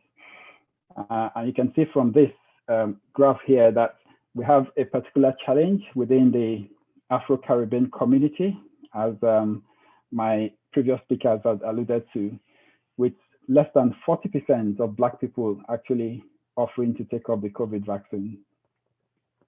And the pandemic has also altered people's plans for fertility, with up to with over 40% of Black people saying they're going to delay childbearing. And I keep referring to Black people because you have some particular fertility challenges in that group that I will allude to later on. And this change in fertility plans has been likened to what happened after the 2008 recession. As we know, a lot of people lost their jobs from the pandemic, similar to what happened in 2008. And so people are just rethinking their strategies. A third of people are saying they're going to delay childbearing. And then a quarter of people are saying they're going to actually reduce the number of children that they plan to have. And then on top of that is the psychological trauma from delaying childbearing. This survey was done to look at the impact of stopping fertility treatments on women who are going through the fertility journey. And you can see that a significant percentage suffered moderate or very severe psychological trauma from those decisions. So there is a lot of debate going on epidemiologically about what we can do to actually address this fertility pandemic that we have. But what I wanted to highlight was some of the particular issues that COVID has thrown up. And we're all aware of this. I won't dwell on it about how the COVID pandemic evolved. But what some of us might not know is that the COVID-19 virus is actually, it has a particular propensity for males, and that's because of the presence of these ACE2 receptors and the TMPRSS receptors, which facilitate the entry of COVID into host cells. They are predominantly expressed in males compared to females, and they are also upregulated by testosterone, which is more prevalent in men, as we would expect. And studies have shown that the testes actually have the highest concentration of ACE2 receptors in the human body. So if you put all those together, it's no surprise that the testes are significantly impacted in men who acquire COVID infection. And studies have actually been able to culture or detect the viral particles in semen. And a study revealed that there were 5% of all the men who were studied had viral particles, 2/3 of them during the acute phase of the illness, and 1/3 of them during the recovery phase. So we know that the virus is getting into semen, and what we don't know is what impact that's going to have on fertility going forward. The virus has not been isolated in the ovary or in vaginal secretions. And apart from the virus going into semen directly, we know that COVID infection can impact the hypothalamus and so affect the hypothalamo-pituitary gonadal axis, which is effectively the axis that controls semen production. So apart from causing direct damage to the testis and reducing spermatogenesis, it can also cause direct damage to the hypothalamus and impact on gonadotrophin production, and so impact on testosterone levels. So it causes both a hypergonadotrophism and also a hypogonadism. And this is just demonstrating the pathway for that. So direct testicular damage, I won't go through this again because previous speakers have highlighted how the virus gets into cells. And local inflammation with a breach of the blood testicular barrier, which is normally the barrier that protects sperm from direct attack by organisms. So effectively, the effect of all of those is that there is Sertoli cell dysfunction. Sertoli cells are the cells that usually give rise directly to sperm. So there's altered spermatogenesis, and there's also hypogonadism from impact on the Leydig cells. So there is decreased testosterone production. And that effect appears to be there's a direct correlation between the severity of infection and reduced spermatogenesis. And what studies have shown is that that effect appears to be present up to 3 months after an acute infection. Obviously, these studies are still ongoing, because these are all new findings.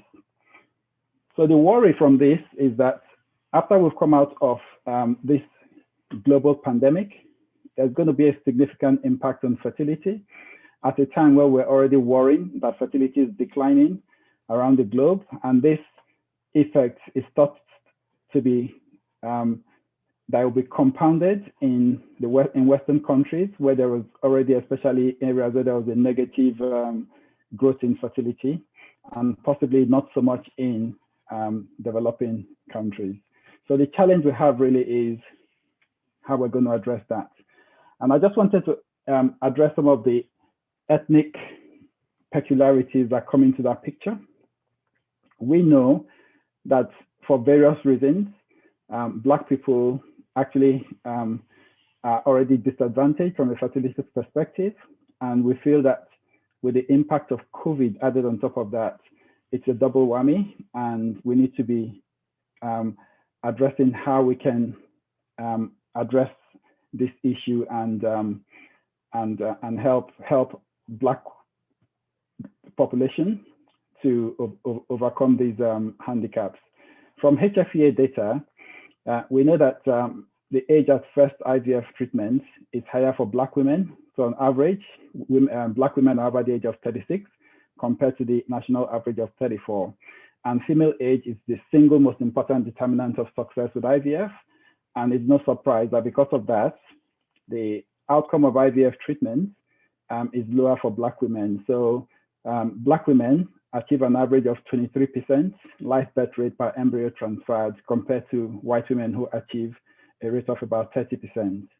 And we feel that all of that, it's because of several factors, including when women present, the quality and the age of the eggs they have at the time of presentation. And I think there is emerging evidence that there is probably an altered pattern of follicular decline in African women.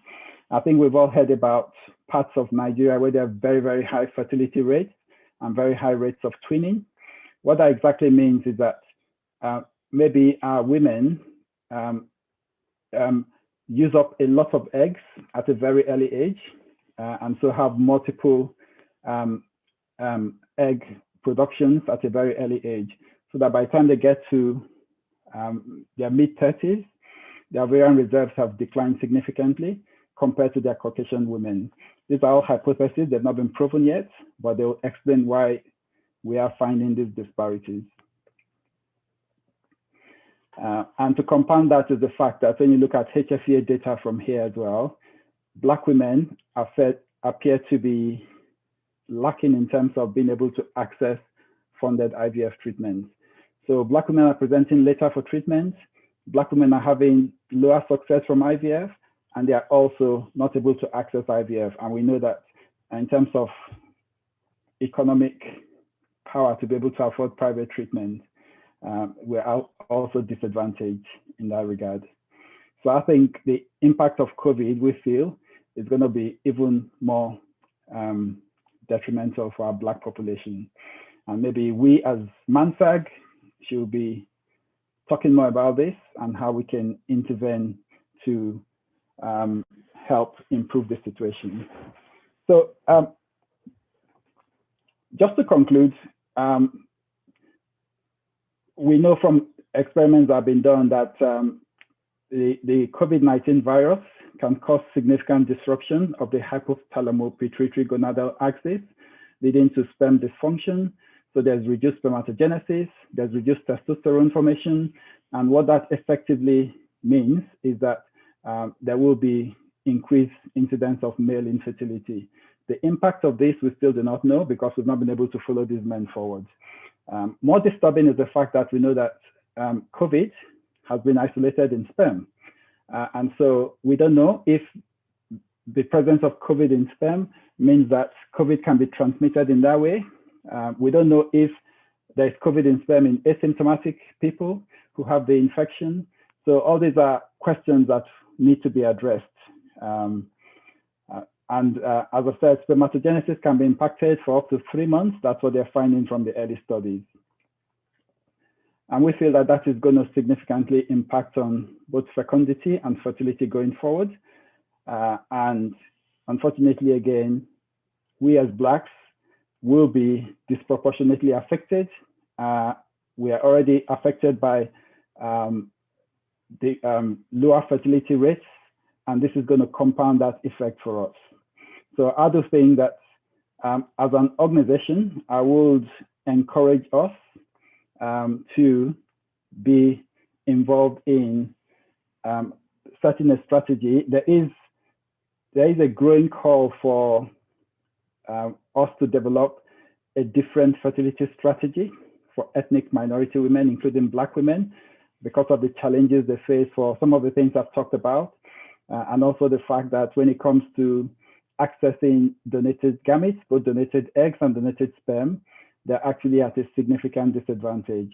And I think for me, I think we need to use the opportunity of COVID, introducing more challenges for this community to get into that debate and to offer our support and our assistance to those women. So I will stop there for now, and I know that hopefully we'll have some time to discuss this, and I would like it to be an interactive discussion. Thank you very much.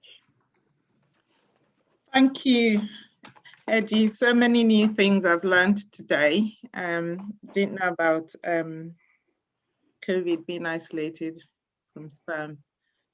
So we can now open it up for discussion. There have been quite a lot of interest in the chat. So just use the hand function if you wish to ask a question. Whilst we're waiting for people to put their hands up, Margaret, one of the questions in the chat was about how you get, some people, and I think you said have family members who have refused to get vaccinated. How do you get around that?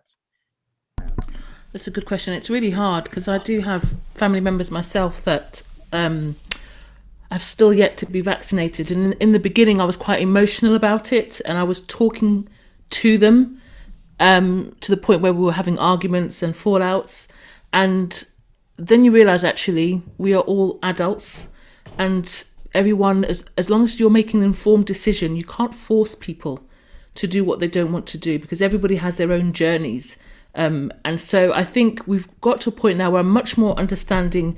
I'm still not happy with their choices, don't get me wrong, because I don't want them to die, essentially. But I think we have a mutual respectful understanding.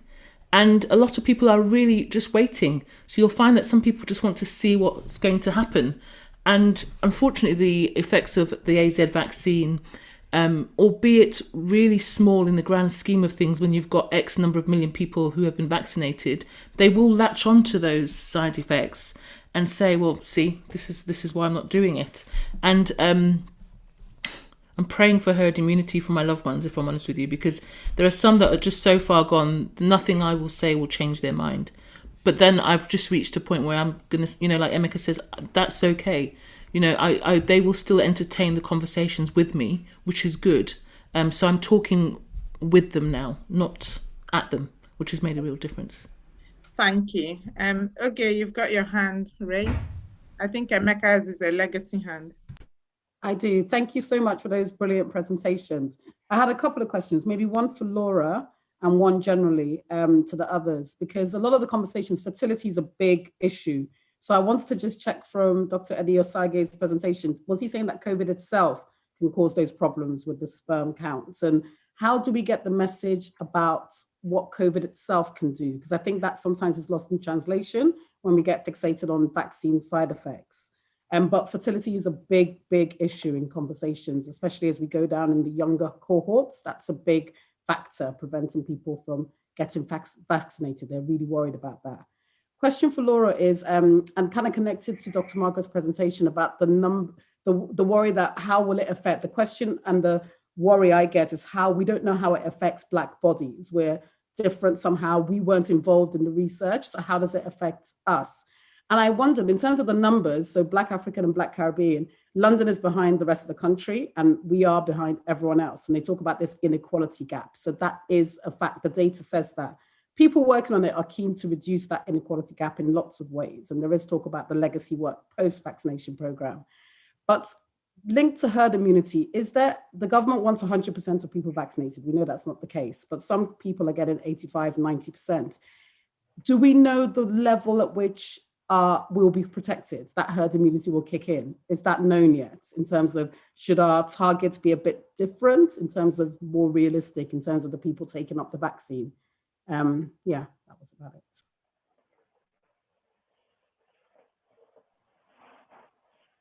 Right, I'm trying to answer some questions, really great questions. So in terms of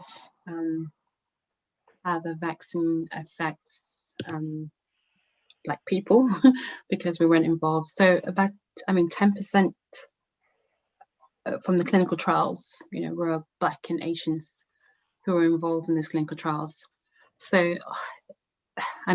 it's not a big number, but it gives us a pretty good understanding that, of how it affects our Black population, in terms of, we have a very good idea that even, we have the same T and B cells, for example, there's no difference.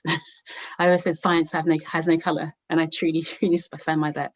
Our immune cells, which is what the vaccines are targeted against, there is no genetic difference between those immune cells.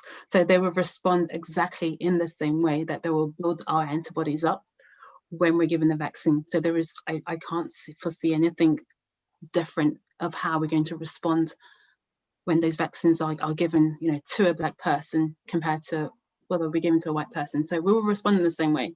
We will have a very similar side effects. So I don't believe people, a majority of this audience who are Black, and our family members as well, who still question us and still ask. I had family members pretty much the same way, just as Dr. Margaret, who, really challenged the vaccinations and how safe it was. And I said, look, you know what, being a scientist, I put myself, in research, and I want this. That is why I'm involved in research, because I want to know exactly what is happening so that I can kind of go back and inform my community, like, look, I'm in the lab, I know how those experiments work. So there isn't anything you can, pull over my eye, and you're not going to respond in a very different way, because, God has created our bodies, when he was creating them, he created them in the same way. He didn't, put different immune cells in there because, this person is Black, so we're going to respond in the same way. And in terms of the level of herd immunity, I think that's quite a difficult question to really answer. I don't think we really fully know, because these vaccines have really just been rolled out. In terms of how much protection these vaccines are, it's a very, very evolving situation. There is, we're hoping they will give us, some levels of 12 months protection, but we don't know, especially with the Indian variant that's coming along that right now. And like I said, the virus is mutating. Those mutations at the moment, they're not very much, but we don't know how the virus is going to evolve over time. And it's something that, we have to be able to monitor and watch. And it's great that we have the surveillance system where we can sequence the virus itself. So it gives us a really good picture each time we see those mutations, and the more we do the test, the more we practice social distancing, the more we wear our face masks, the more this can control the replication of the virus. And that's what we wanted to try and do, because if we can control the replication of the virus, we can establish a better herd immunity. Thanks, Laura. Thanks. So, Eddie, if you quickly answer the infertility question, and then we take Tony. My internet is a bit unstable. So, Mike, if I drop out at 15:50, please start. Okay, thank you very much for that. And okay, thank you for those great questions. And that's what I was hoping that will stimulate to get great questions like that. As you say, infertility is huge, and we could spend actually the whole session just talking about different aspects of infertility as it relates to COVID. So to answer your question directly, yes, the studies that have been done have shown that semen has been recovered COVID virus has been recovered in semen, and this was from a meta-analysis of 6 studies, where 6 studies were done looking at semen from men with COVID virus, either during the acute infection or in the recovery phase. In 5 of the studies, virus was not recovered from semen, but in 1 of them, virus was recovered in a number of people. And when they added all of that together, it gave a percentage of 5% viral recovery within semen. 2/3 of the virus that was recovered was in the acute phase of the illness, and 1/3 was in the recovery phase. But there is caution because we don't want to panic people, and we don't know the impact it has. We don't know if that virus can go on to infect the partners. We don't know if that virus can be transmitted into, the whole, what impact it has on the semen, whether it can, diminish their fertilization ability. So yes, it has been recovered in semen. And apart from that, the virus itself, either through direct damage to the testis or through effect on the hypothalamus and other inflammatory cytokines like the cytokine storm, that causes significant inflammation of the testis, and all of those things reduce spermatogenesis. So there are significant impacts on sperm production and sperm function in men who have COVID.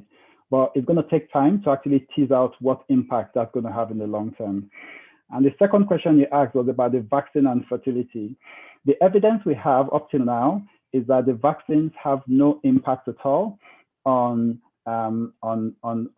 fertility. And the recommendation initially, when at the beginning of the vaccine rollout, we're advising people who are trying to get pregnant and who are going to go through IVF not to have the vaccine. But we've changed that advice now, and the advice we're giving people who are trying to get pregnant is to have the vaccine. And now, as you know, we're actually giving the vaccine in pregnancy as well. So for the Black population, for instance, women who are pregnant should electively take the vaccine. Thanks, Eddie. We just have 1 minute. So Tony, if you have a very quick question and a very quick answer to the question. Tony? Yeah. Hello, thank you, ma'am. Thank you so much. Just wanted to say, first of all, to ask, is there going to be another session? I'm sorry, I'm really ill prepared, and I'm sorry my camera is not on because of the environment that I'm in. Is there going to be another session where this talk about the vaccine will be further articulated? So this is probably the second session we've had. Perhaps if you can ask your question in the chat, we'll try our best to answer it. Okay.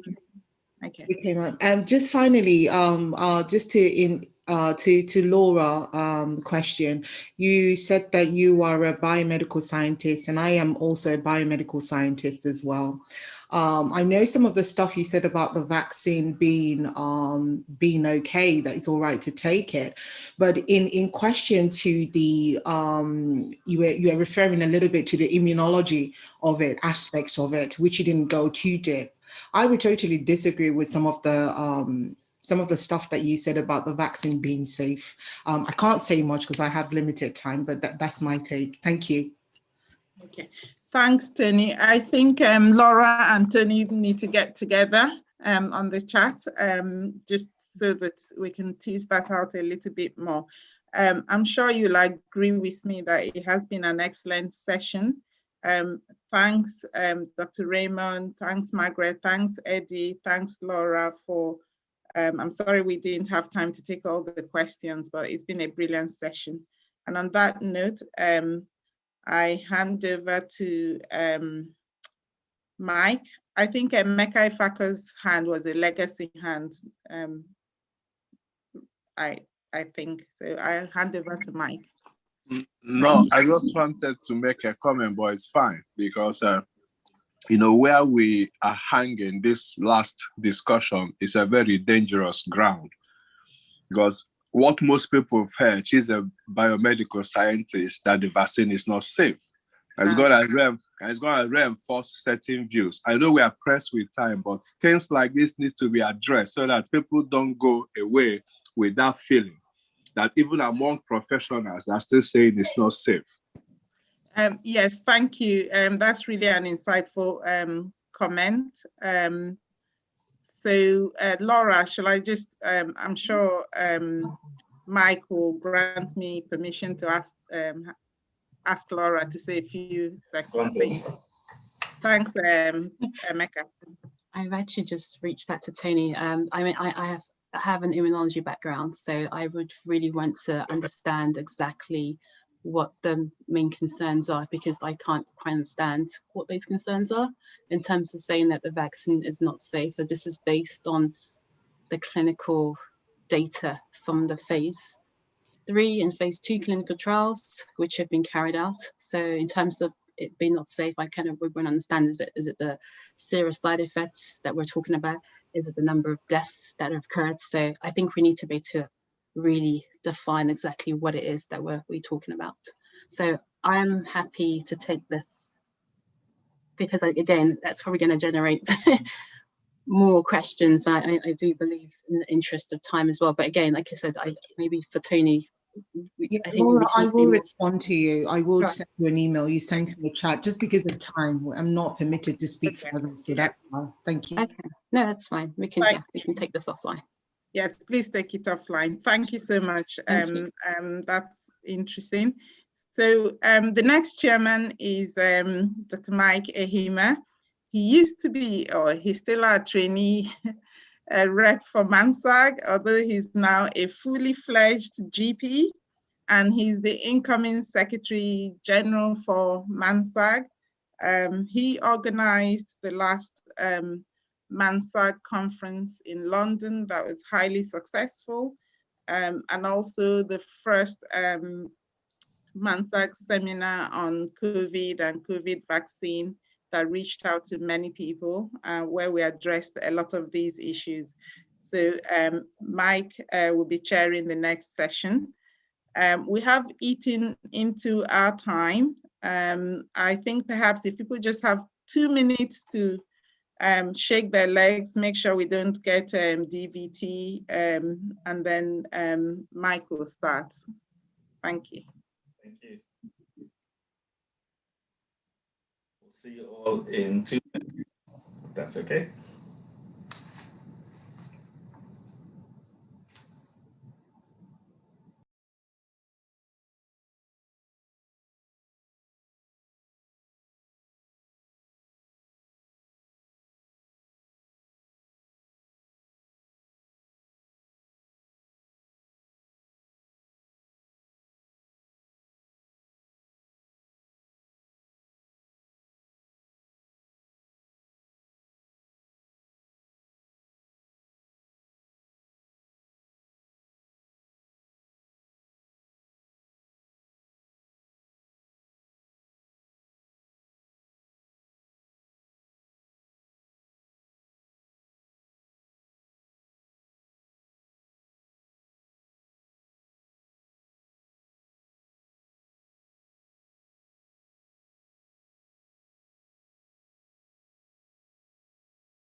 Hi all, good afternoon. I think it's time to start the third session.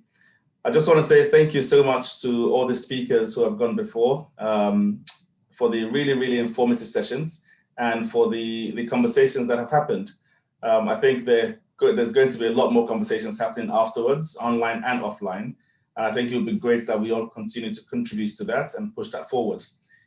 Having said that, we do have a future, and we're all working towards a better future, medically, financially, professionally. And I think we have to look at what that future looks like and how we get there. And it gives me great honor to introduce our first speaker, the next speaker, Mr. Sam Olufemi, who is a financial advisor and has been for a number of years, since 2006. He's got great experience, has worked previously with Lloyds Bank and Intrinsic, and now works with the leading wealth management firm in the UK, St. James's Place. He's very interested in helping professionals and entrepreneurs to define, develop, and track all of your personal finance goals and achieve that financial freedom that you desire. He specializes in delivering holistic advice across tax efficiency, retirement, pension planning, estate, inheritance tax planning. And he's got offices all across Cambridge, London, and Surrey. And he's a friend of MANSAG. He's been here a few times to speak to us. And when he's not spending time doing this, he's spending time with his family, or reading, or listening to his favorite Radio 4 program. And he enjoys playing golf and tennis and cycling, the things that people who know about money like to do. So without further ado, I'd like to invite Sam to take over, please.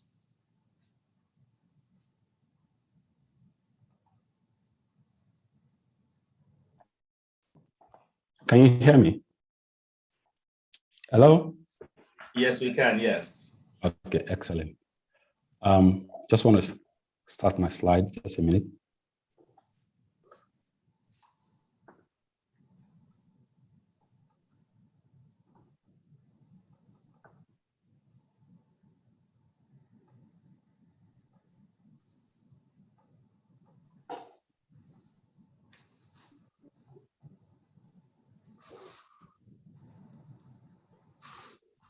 Perfect. Excellent.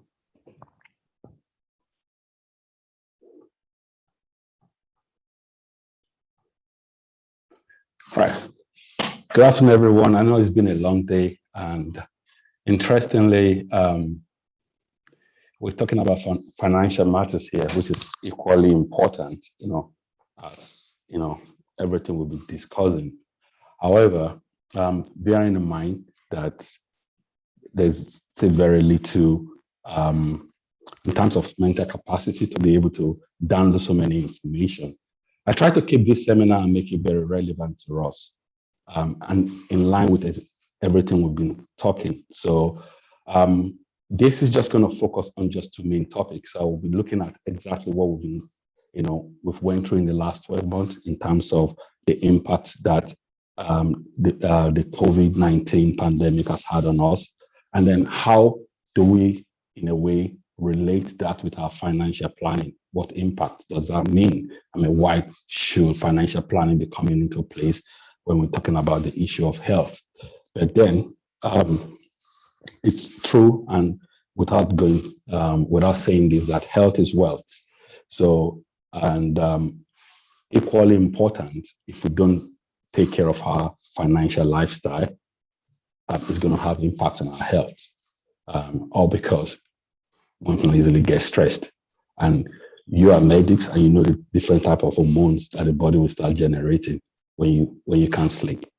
So again, I won't dwell so much in terms of introducing myself, because that has been well spoken by Mike. What I probably said, like I said, is just keeping two straight topic: economic overview, and then longevity, and how that interrelates with each other. Now, a lot has been said in terms of COVID, the impact of COVID on our life. But before COVID, if we all remember, it was Brexit, and we're all waiting. We just got the deadline for Brexit in January 2020, which was about 31st of January. And we were waiting to see the impact of Brexit on the economy, and then the pandemic hit. So what's actually having more impact on the economy? Everything has been put on COVID and has been put on the pandemic. But then the Brexit is actually still having its own impact.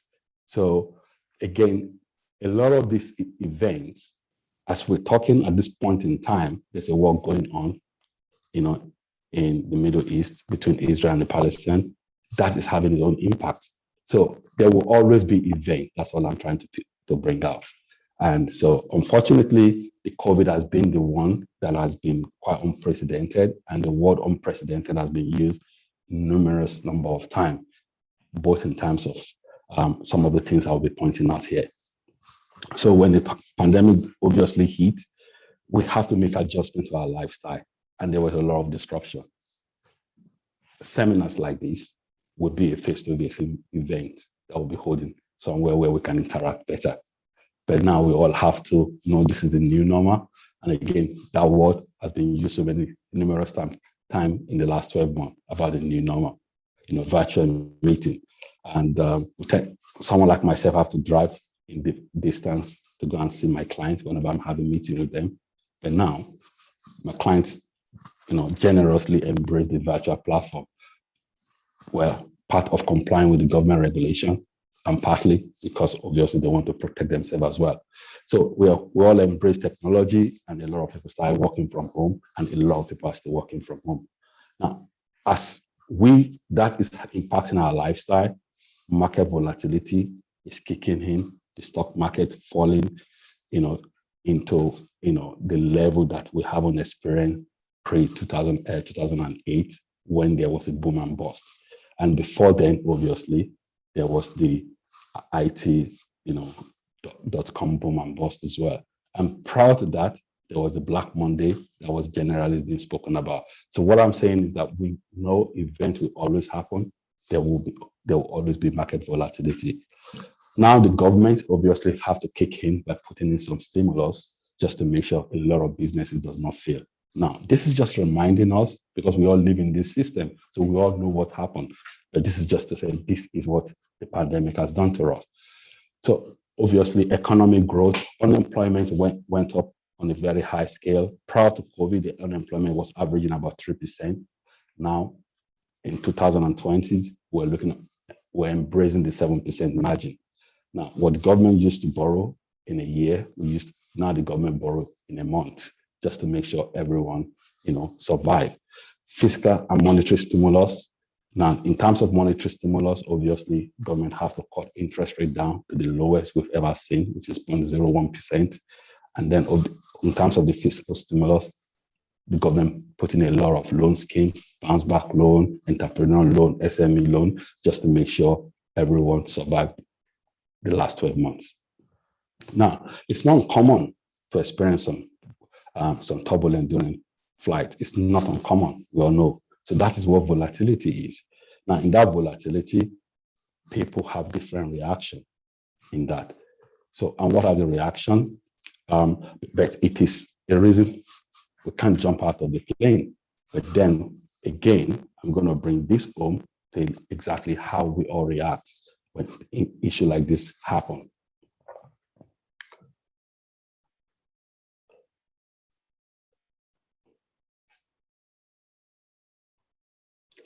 Okay. Now, like I did mention, interest rate went to the lowest state. If you didn't take any action, you have to be aware that you've actually taken actions, because when interest rate is low, what happened to your savings? They lose value. The value goes down, because as we recover from the pandemic, one of the expectations that the pandemic was going to have on us was that the housing market was going to crash. But because of a lot of other sector that is attached to the housing market, the government put in a scheme in place. Stamp duty was exempted. And then what happened to the housing market? The prices went up. Now, that favors anyone that is buying, anyone that is borrowing money. A low interest rate does favors them. But whoever is savers is saving money. A low interest rate, obviously, is not your friend, and therefore it means that your money is losing value. So what this implies is that your lack of action, watching the way the economic volatility is happening, it's a disservice to your hard work. Or because we are professionals and some of us save money, and if we don't take action to make sure the money is in the right environment, we obviously doing a disservice to ourselves. And of course, why? Because of inflation. I really don't want to get down to the nitty-gritty of all this issue of interest rate, inflation, how they impact so much, or because I believe I'm talking to professionals, quite intelligent, so they all understand what inflation does to your money and the price of goods and services. Now, this is what I was just mentioning earlier, that they've always been, if you look at the graph very closely, you probably can see that in terms of the wave, even the prices of houses, they all go up in value and comes down in value. And that's exactly what we experience. If you take note of your own residential property, you check the prices about this time last year, and then you check the prices at the end of last year, you could see the fluctuation in value. But that's not exactly what we're looking at. What we're looking at here is the stock market and the reaction. And the big dip that you could see here are big events that happen, like the housing market. And then obviously at this point, there are history. So if you want a copy of this slide, I could send it to you so you could actually see the volatility that happened over the years. And what is important is the way you react. So each person's reaction to this volatility are very different. Why? Because obviously during the pandemic, we all know that there was a bit of anxiety. And when it was coming home, like we've had during the presentation in the last 3 hours, is that some of us first live in denial that the pandemic was going to come closer to us. They did. It knocked on the door, and unfortunately, it actually came into some other people's house, and obviously, it led to panic and depression because it took their loved one away. But then, at the same time, what happened is this. I don't want to dwell on the medical side. I'm dwelling on the financial side of the reaction of everyone during the pandemic in terms of, okay, what should I do? Should I have taken any action differently? Have I done the right thing in this last, the way the volatility happened? Did I take the right action I'm supposed to take? Going forward, what are the lessons learned and what should I be doing differently? So for some people, I like citing this. One of the presenters on today's occasion, actually, I remember she gave me a call when the market was going down. But rather than feeling anxious and fearful, she told me, look, Sam, I got to invest and I need to do it right now. And I kept telling her, I was the one actually constraining her to say, okay, can we calm down? Because we haven't seen where this is all going to. Or because a few of my clients, some of them are on the platform, knows it's not all about the investment for me, it's about the destination. And obviously we did the right thing at that point in time. When people were feeling depressed and anxious, she actually got into the market, she invested, and obviously optimism, while some people are still watching the market, I'm sure she can attest that she's actually believing that she made the right call. But this emotion will never go away we had the same emotion in 2008 when the housing market was busting. Wow, panic, denial, some people will know about it. And now everyone wants to own 1 or 2 properties again, or because they believe there's confidence in the system. And this again is going to happen. We don't know which event is going to lead, but then we have to master our emotion in ensuring that we take the right decision in the face of volatility. Now, the challenge of longevity is where I really want to zoom in, all because in the last century, we've known that technology advancement and globalization has actually impacted the way we live and the way we work. But interestingly is that increasing longevity is going to have a very greater impact because we all grow up to own and get used to this 3 stages of life, which is education, employment, and retirement. However, we've noticed that in the last 200 years, life expectancy has been steadily increasing by at least 2 years every decade. What that implies is that the 3 stages of life that we're used to, with a shorter retirement after our education and employment life stages, we realize that the retirement stage might actually be the longest. And it's quite important to mention here that a lack of planning for that last stage of life which is the retirement stage, could mean that the outcome we desire might not be the one we will be living to experience. And that's why it's quite important that we look at this.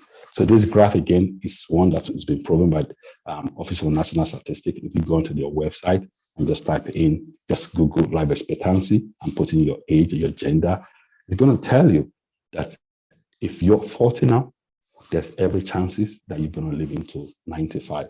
And if you're 60, you have 50% chance of living up to 90 or more. So what that implies is that a lack of action now and adequate preparation for your third stage, which is the retirement stage, could be more of a challenge. And without going there, 1 in 3 babies born in the UK today are expected to live up to 100, like I just mentioned. And again, our longevity should be celebrated. But the only thing that can make it happen is foresight and planning. Now, these are questions that we should be asking. Every effective plan starts with an effective question. It's going to be, yes, Woo. Why is Woo important? It's important because we have to analyze what your tolerance for risk are and what's your capacity for loss. Now, these are jargons. But what is more important in all these questions is not actually the what, it is the why are you investing? Because if there is no destination in mind, what's the need for your plan? But oftentimes when I have interaction with clients, the question is going to be that, okay, so where are you going to be putting the money and what interest will I be getting? What return will I be getting? And I test to draw back and say, hold on, can we hold on? What are your plans? Why are you investing? Is the end result, is the destination that determines the plan. So, and each of these questions is like a roadmap for every stage of life. Like I said, a comprehensive lifestyle financial planning help us to identify that we're all going to have these stages. Yes, we've gone through the education. Now, all of us, we're all in our employment stage. The retirement stage is not just a one stage, it's 2 stages. There's going to be the active retirement stage and there's going to be passive retirement stage. Because the things you would like to do when you retire between 70 and 80, or if you choose to retire 65, 70, 67, which is the expected time now, and that keeps creeping up, is between that 67 and 75, you're quite active. You're retired, you're active retirement. And there you can travel around the world, you could still give seminars, you could still go to conferences. But when you are 85, and then you're expected to live another 10 years or so, that's your passive retirement. And now it is the foresight and planning that ensure that those times are not lived with a lot of regret that I wish I've done better.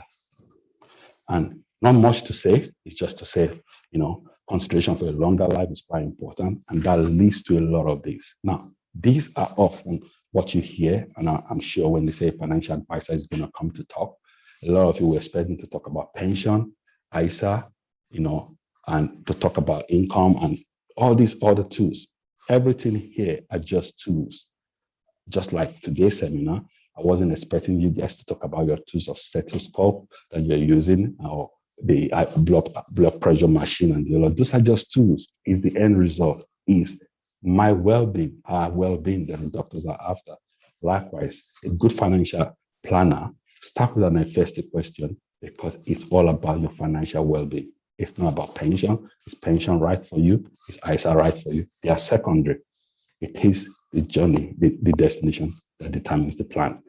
So a comprehensive range of solution is what we could provide to look into at any point when you're happy to look at. Like I said, I'm trying to be careful so that this is not a safe speech, but just to draw attention to the important financial planning as we go through even our daily work. And create a diversified portfolio to ensure that you navigate every volatility that comes up, because more volatility, more events will come up over the years. And obviously, in summary, this is the economic condition. It's valuable, and all this economic condition volatility that happens, they play into the hands of a good financial planner and a good fund managers to ensure that your hard work is well the worth when you get to retirement. That when you get to your retirement, you've saved adequately, and that money has been in the right environment, and therefore you can have a better active retirement and passive retirement years ahead. So without saying much, so the need for a tailored financial planning and access to a robust and effective strategy has never been stronger than now. So again, it is just a teaser. If you want more, the road to success is always under construction.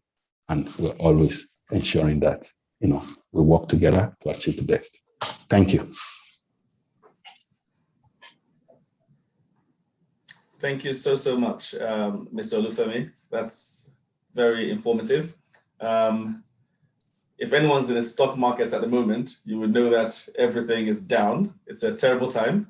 And maybe one day Mr. Olufemi will come and teach us how we make money from cryptocurrency, which seems to be what everyone's doing right now. So thank you so much for that.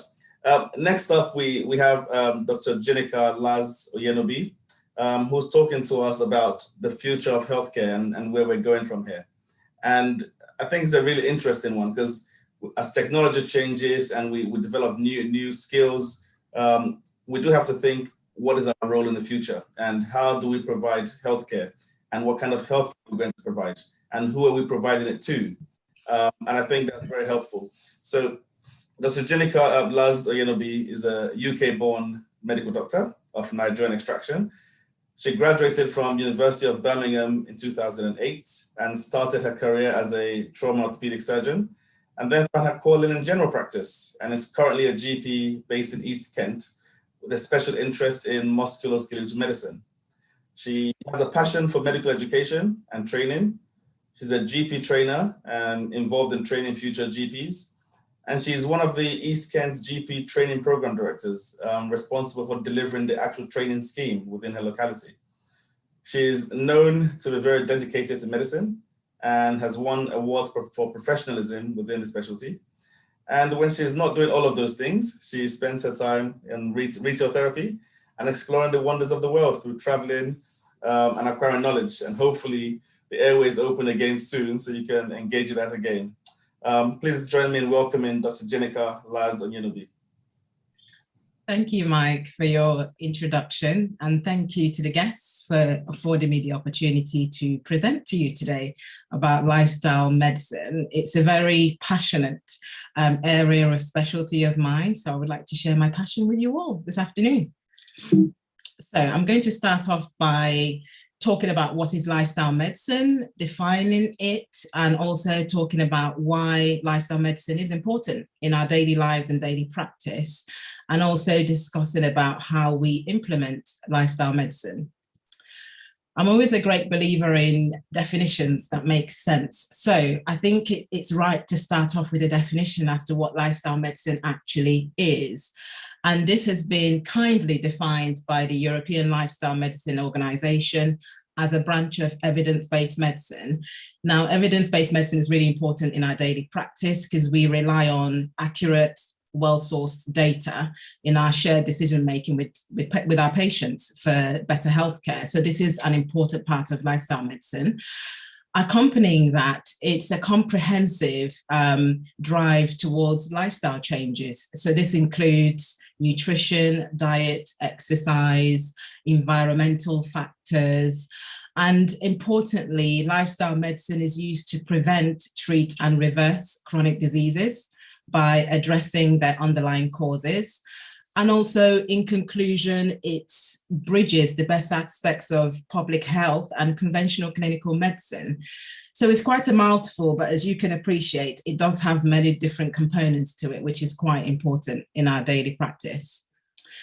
So we do have a simpler definition of lifestyle medicine, and this infographic depicts just that. There are 6 factors here, which I've mentioned some of in the previous slide, and this is the way in which the American College of Lifestyle Medicine has defined it.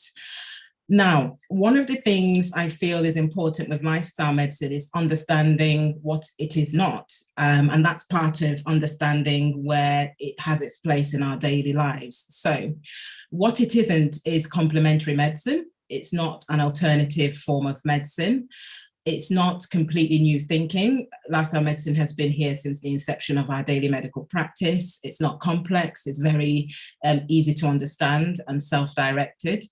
And it's not separate, but it's in in conclusion and in addition to our mainstream way of medicine. So it's not a separate stream in its own right. And one of the most powerful things, I guess, about it is if we look at a lot of our chronic disease management guidelines to date, a lot of them do feature an aspect of lifestyle medicine as one of the first lines of treatment. So why is it important? If we look closely into our healthcare infrastructure, our NHS, we know that our NHS financial budget is rising due to chronic disease. And we are aware, based on the State of Health report, that 70% of our NHS budget at the moment is devoted to the management of chronic disease, which, as you can appreciate, is quite a huge financial responsibility. And if we can reverse the development and progression of these chronic diseases, we can save our NHS some money. And interestingly, 15 million people in the UK/England at the moment are living with chronic disease. And we do know that poor life choices do contribute to the development of these diseases. And a lot of these poor life choices are smoking, dietary risks, excessive alcohol, low physical activity, and these contribute to 1/3 of all the deaths in the UK. So these are quite strong statistics and should not be sort of ignored or undermined. However, there is light at the end of that tunnel. We do know that with lifestyle medicine factors, we can reverse some of these chronic conditions from becoming an issue and a problem. So if we take one of the most common chronic diseases that we're aware of, diabetes, as an example, and if we look at some data on diabetes, so the NHS National Diabetes Audit has shown us that 4.8 million people in the UK are currently living with diabetes, and nearly 14 million people are now at an increased risk of type 2 diabetes. So this group is the pre-diabetes group, and if lifestyle measures are not taken into consideration, then they will end up being part of the statistics for diabetes. Harrowingly, over 850,000 people are living with diabetes but do not have any idea that they have diabetes. It's quite worrying because, as you can appreciate, all the internal sort of damage and complications will be ongoing before they're diagnosed and adequately managed. In terms of looking at more data, men and women aged 50 to 64 are twice more likely to die prematurely from diabetes, and up to 500 people living with diabetes in the UK die prematurely every week. And this is caused by diabetic-related complications, a lot of which we can prevent. So these are things like vascular disease affecting the arteries, blindness, renal disease, strokes, and heart disease. So we've heard about all these devastating effects of chronic diseases, but as I always like to look at the glass half full, not half empty, I do believe that research more so now has shown us that with adequate lifestyle changes, we can start driving a change towards changing the trajectory of a lot of these chronic diseases by promoting good health through lifestyle medicine. So this is a solution that we do need to think about. So I just want to share with you how I came about lifestyle medicine and how it's impacted on my daily clinical practice. So I came across it based on a patient encounter a few years ago, and this is what I would coin as my epiphany moment, when I realized how powerful actually lifestyle medicine was. And how influential it is in lifestyle. So I met a 54-year-old gentleman some years back, and he presented with diabetes. He was on treatment, on metformin for it. His HbA1c, which is for the non-medics amongst us, which is the marker we use to measure diabetes, and any number above 48 is a diagnosis of diabetes. So he was well into the diabetic range. His body mass index was 30, so he was obese. And at our preliminary consultations, he admittedly would communicate that he had a poor sort of dietary plan. He wasn't really exercising, work was busy, general sort of day-to-day type challenges. And through sort of motivational interviewing, counseling on lifestyle measures, he adopted a lot of these things and changed his lifestyle completely. So a year later, when he came back to see me for his annual diabetic review, it was a different man walking through the door. So he'd lost 6 stone of weight. His BMI had gone from the obese category to normal. His HbA1c was now within the normal range, and he was slowly weaned off metformin, and he maintained his HbA1c as normal. And this was really quite a remarkable, very inspiring case, because it just showed the way that he literally transformed into a completely different man through lifestyle medicine and just taking more control of his life and focusing on lifestyle factors. And it was my pleasure to actually code him as diabetes in remission, because he actually was in remission at this point. He didn't really need any medication. So I'm a great believer in these experiences that shape our teaching and our learning. We're never too young to learn. Learning is an evolving process, and patient stories can actually be great teachers for our improvement in our daily practice. And this was a great example of that. And with this particular patient, not only did lifestyle medicine add years to his life, but it also added quality to those years, because suddenly he was able to spend some time with family, quality time, not feeling breathless or feeling, let down by his weight. So he was able to engage in those unretrievable sort of lifestyle memories.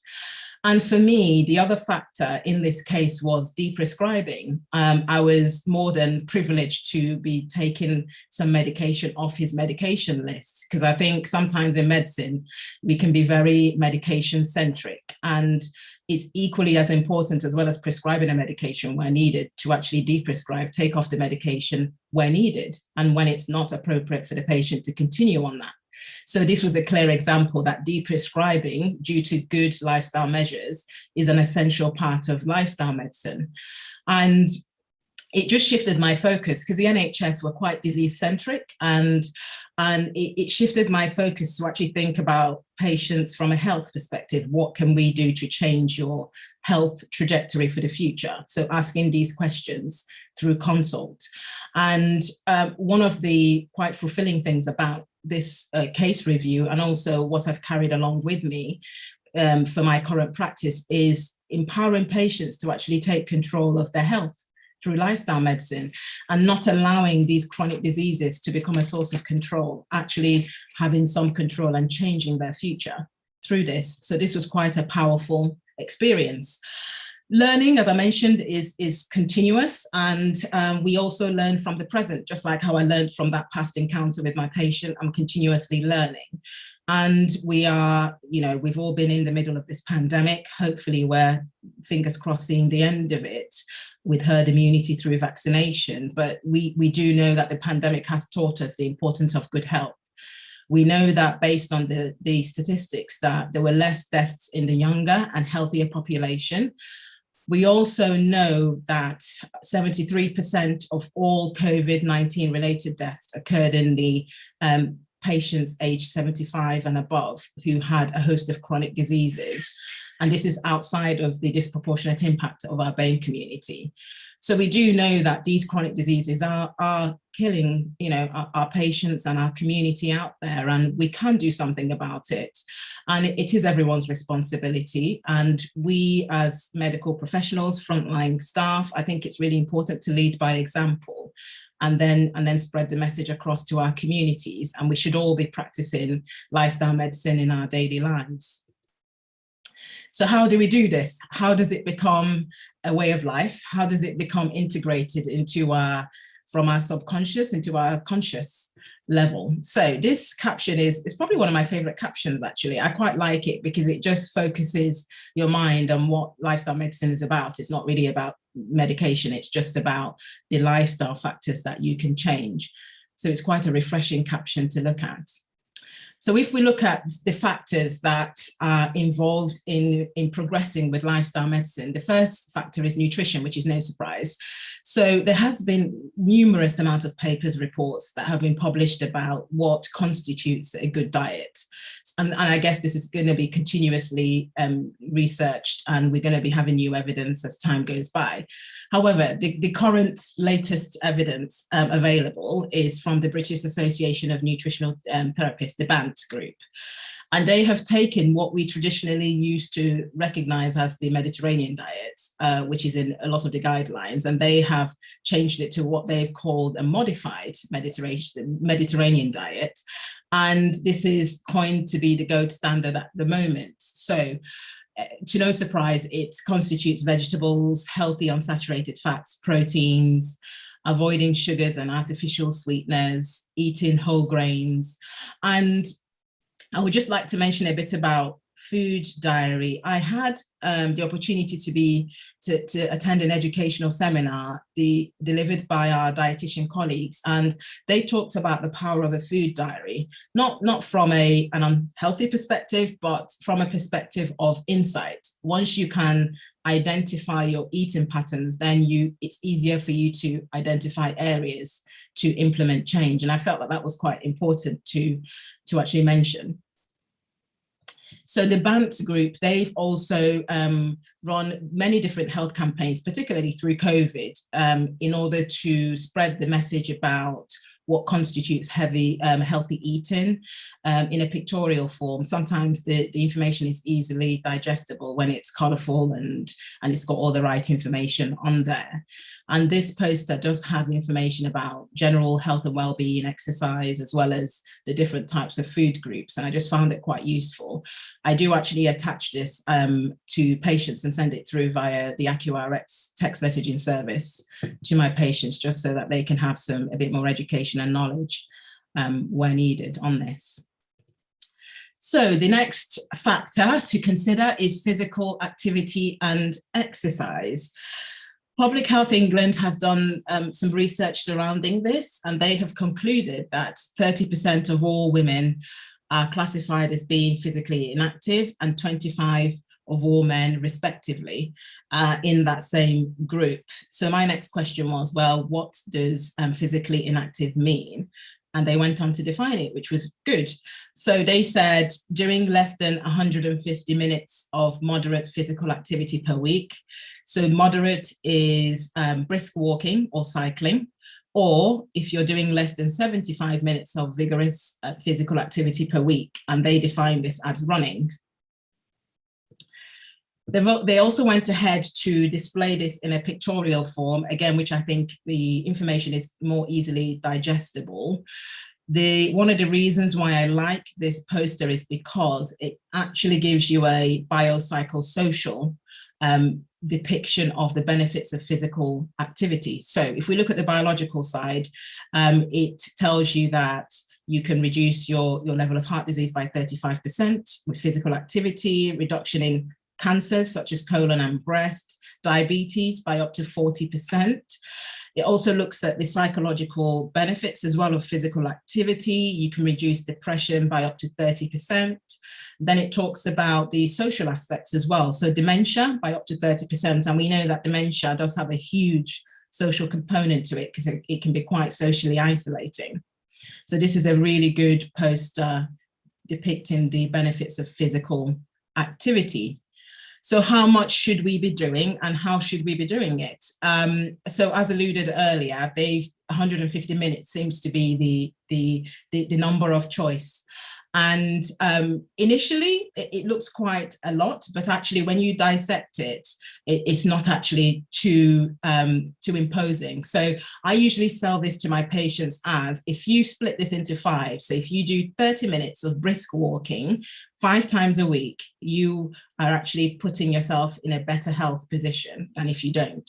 So that sounds more easily manageable, easily digestible. You can actually try and incorporate that as much as possible into your daily activity and your daily sort of busy schedule. Also, they've talked about 75 minutes of vigorous activity, as mentioned earlier. Also, music to my ears, they talked about adults undertaking muscle strengthening activities, such as exercising with weights. I was quite pleased to see things like yoga and carrying heavy shopping bags, which I'm guilty of, on there. So that quantifies me as doing my muscle strengthening activities at least 2 days in the week. So I can definitely testify that I do that. Also, I noticed that there was talk in our chat earlier about different types of dances that we can do to increase the amount of physical activity. So Afro beats is definitely on the list, because that would definitely, you'll break out into a sweat with that.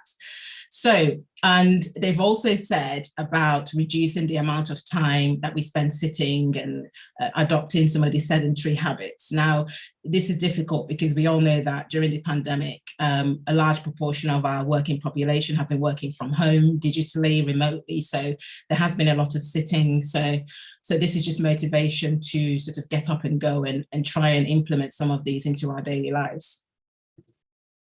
So this is a technological plug. There is absolutely an app for everything that you can name these days. And lo and behold, there is also an app for exercise. It's a really good app, actually, and it's compatible with Apple devices or HTC. I've actually got it on my Apple phone at the moment, and I do sell it to patients during consults, and they do buy into it.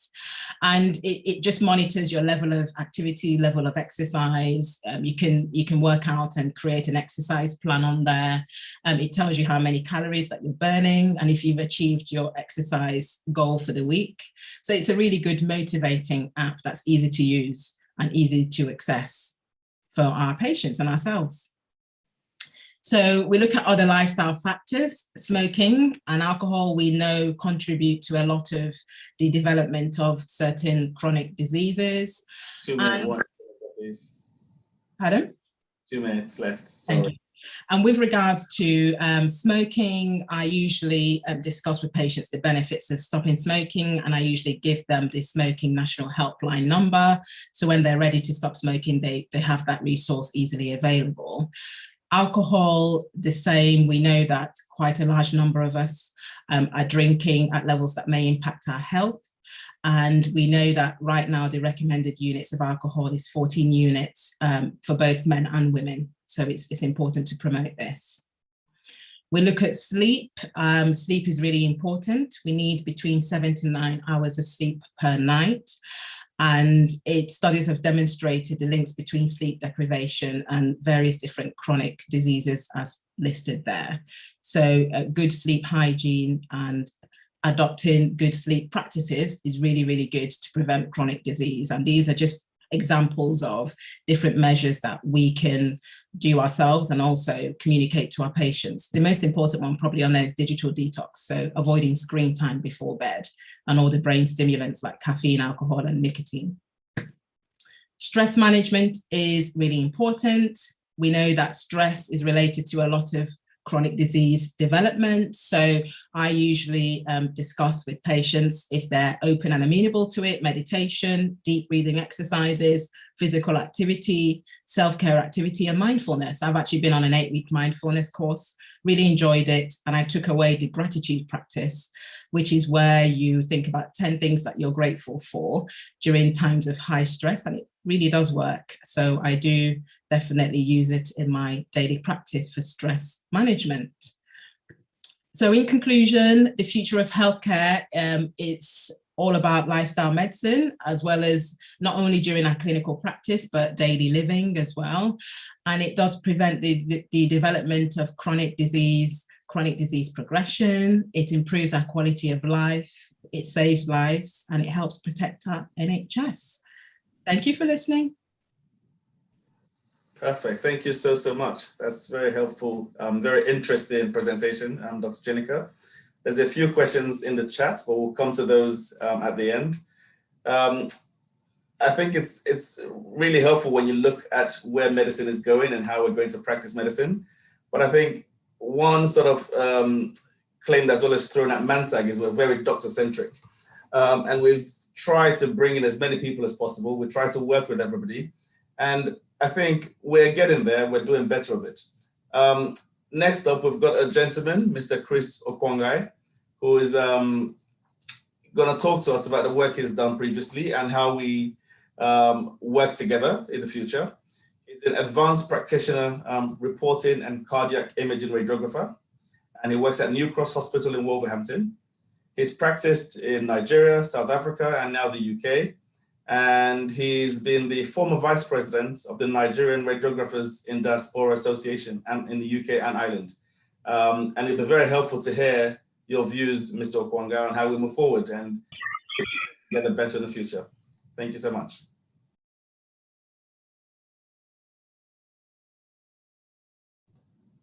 I think you're on mute.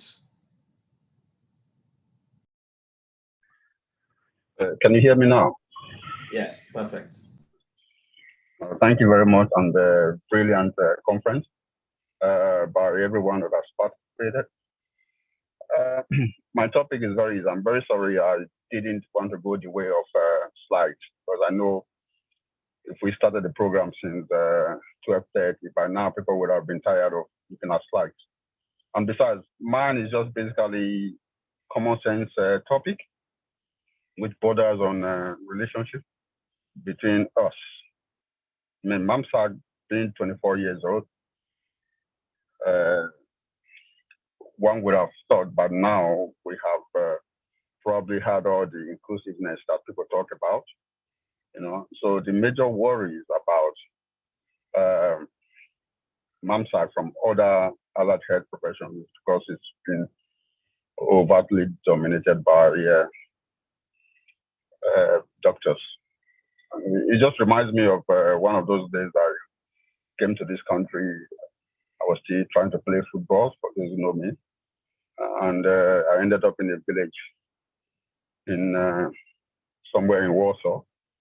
And then I was the only black guy on the pitch. And the whole villagers have, the young villagers have probably not seen a black guy before. So the way everybody looked at me, tried to come close to me and all kind of stuff, I felt very odd. And that kind of picture is what you see when you come to a conference in MANSAG and you are the only pharmacist, or you are the only nurse, or you are the only radiographer. You know, so I looked at it critically and I tried to review the past things we have done before. I've been in talks with Dr. Ellie in the past, Dr. Horsford, and Professor Jaisimi, and of course, Dr. Bolaji, trying to review this whole process, trying to do the so-called inclusiveness so that everyone can be on board. There's no point one professional fights a war. We have a poverty, you know, health poverty back at home. So for those of us abroad, I see us as ambassadors, especially the doctors, people that were sent here, people with brains that were sent here to come and help themselves and at the same time help the country. So we've been looking at this critically, and then we started to form groups within ourselves. I can remember quite clearly pre-COVID, we had a group of doctors together, radiographers together, and we told ourselves we need to go home and do something together. You know, so what does that mean? What I'm trying to say is there is power in unity and cooperation. Lots of professionals in Nigeria excel individually, worldwide. We know that already. That's not in dispute. But what we don't currently have enough is working together. And in working together, we can defeat the common enemy, which is poor health in our community or to our people. I am beginning to think that the way people do PhDs, master's degrees in other areas, trying to send people to the moon, we should also now probably try to do master's degree in medical professionals coming together and how to stay together. Because there are two things. We have been coming together, but what we've not done enough is staying together to achieve whatever purpose that we have set for ourselves. But we do know that medicine has progressed, has evolved over time from medieval age to modern time. And now almost every blessed person in different professions have been given extraordinary gifts, to help. So what we need to do is to reduce the socio-political distancing between the Nigerian-born medical doctors and all the other allied professions. There's a gap. It keeps increasing, even more than the so-called 2 meters. But how we need to reduce it.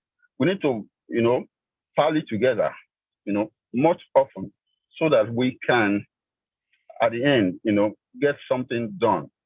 There's no use having a very brilliant doctor who can dissect, a brain, even from a distance, without touching.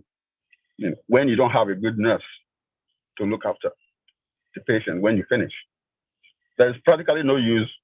You make a diagnosis, somebody has got cancer of this and that, and you haven't got good imaging, to actually tell you exactly or guide you through, or pharmacists, you make all the diagnosis and you don't get good medicines. So each part of the professions have got critical issues, that needs to be looked at, which is why people diversify. People go to do, courses. Some do PhDs, trying to make sure that you improve a profession. They are all medicine in one way or the other, but it's different from the, being a physician. If you were a physician with all the knowledge that you have and everything that you have, you will need you to be able to bring other people close to you. I know you have your own society.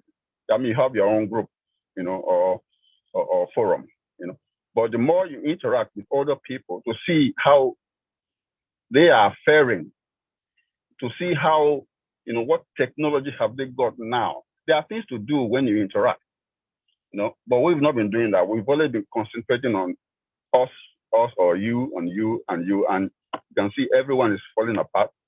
So in saying so, I would still like to give thanks to people who have been very, very proactive.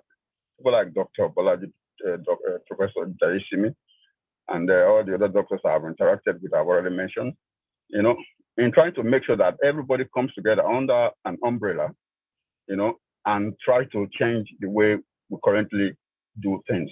They say health is wealth, but staying together to actually get the job done is the key. And you can do this more. Whatever you can do more if we all come together. So that's basically my message. So when MANSAG was formed, the original idea, I believe, was to cross-fertilize ideas, and bring all the wealth of potentials that people have together. The moment we do this, at the end of the day, the patient we're trying to treat can be our father, our mother, our uncles, and all that. They all need every one of us, So every profession has to grow, pari passu, They don't have to grow,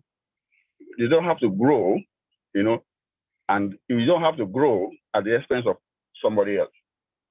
What am I trying to say here? If you have a program that is of common interest to everyone, and the patient is at the end of the day the recipient of whatever good you're trying to do, and everyone, the physician, the pharmacists, radiographers, nurses, and all the other ones I have not mentioned, everyone comes together and begins to find what's the best way, we all can go change the system or improve what a patient, outlook can be. I think we'll be addressing the issues gradually. And then the current problem we're having is the other allied health professionals, they feel they are not included enough, and I give you an example. You talk to a group of allied health professionals, a lot of them you won't believe don't even know what MANSAG is. You have to know how much more knowing what they do.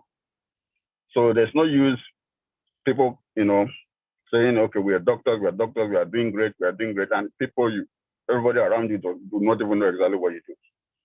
So, but people like us, we decide to also come in between so that we can cascade whatever you're doing down to people. I think now is just because we have tried to intensify efforts now, So with Dr. Bolaji and the rest I've mentioned, try to reach out to these people that, look, these guys are actually doing a program that's of common good to everyone.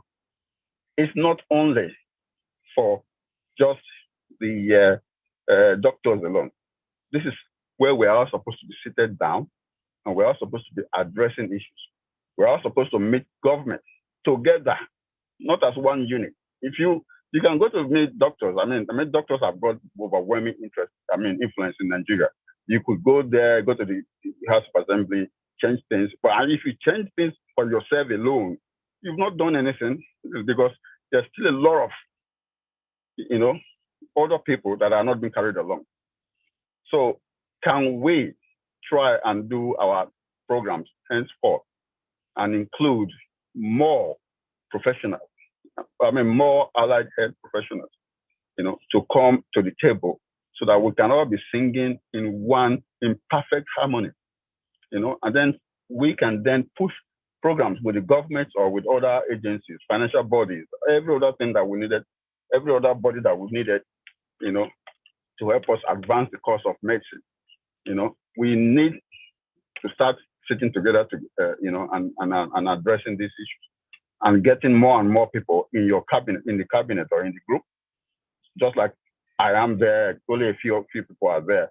But in subsequent times, I will wish that we can have the president of the Pharmacy Association, president or the secretary of the Radiographers Association, president of the Nursing Association, like that, all in the MANSAG executives, so that people can know that MANSAG is not basically made for physicians alone. It's actually for everyone. And when we hold this kind of conferences, at least we will need topics, sometimes not just topics outside there. There are so many. If you go to other allied health professionals conferences, you will see groundbreaking researches that people are making, but you don't know, because the physicians don't delve into other people's affairs as much as I know, but there are a lot of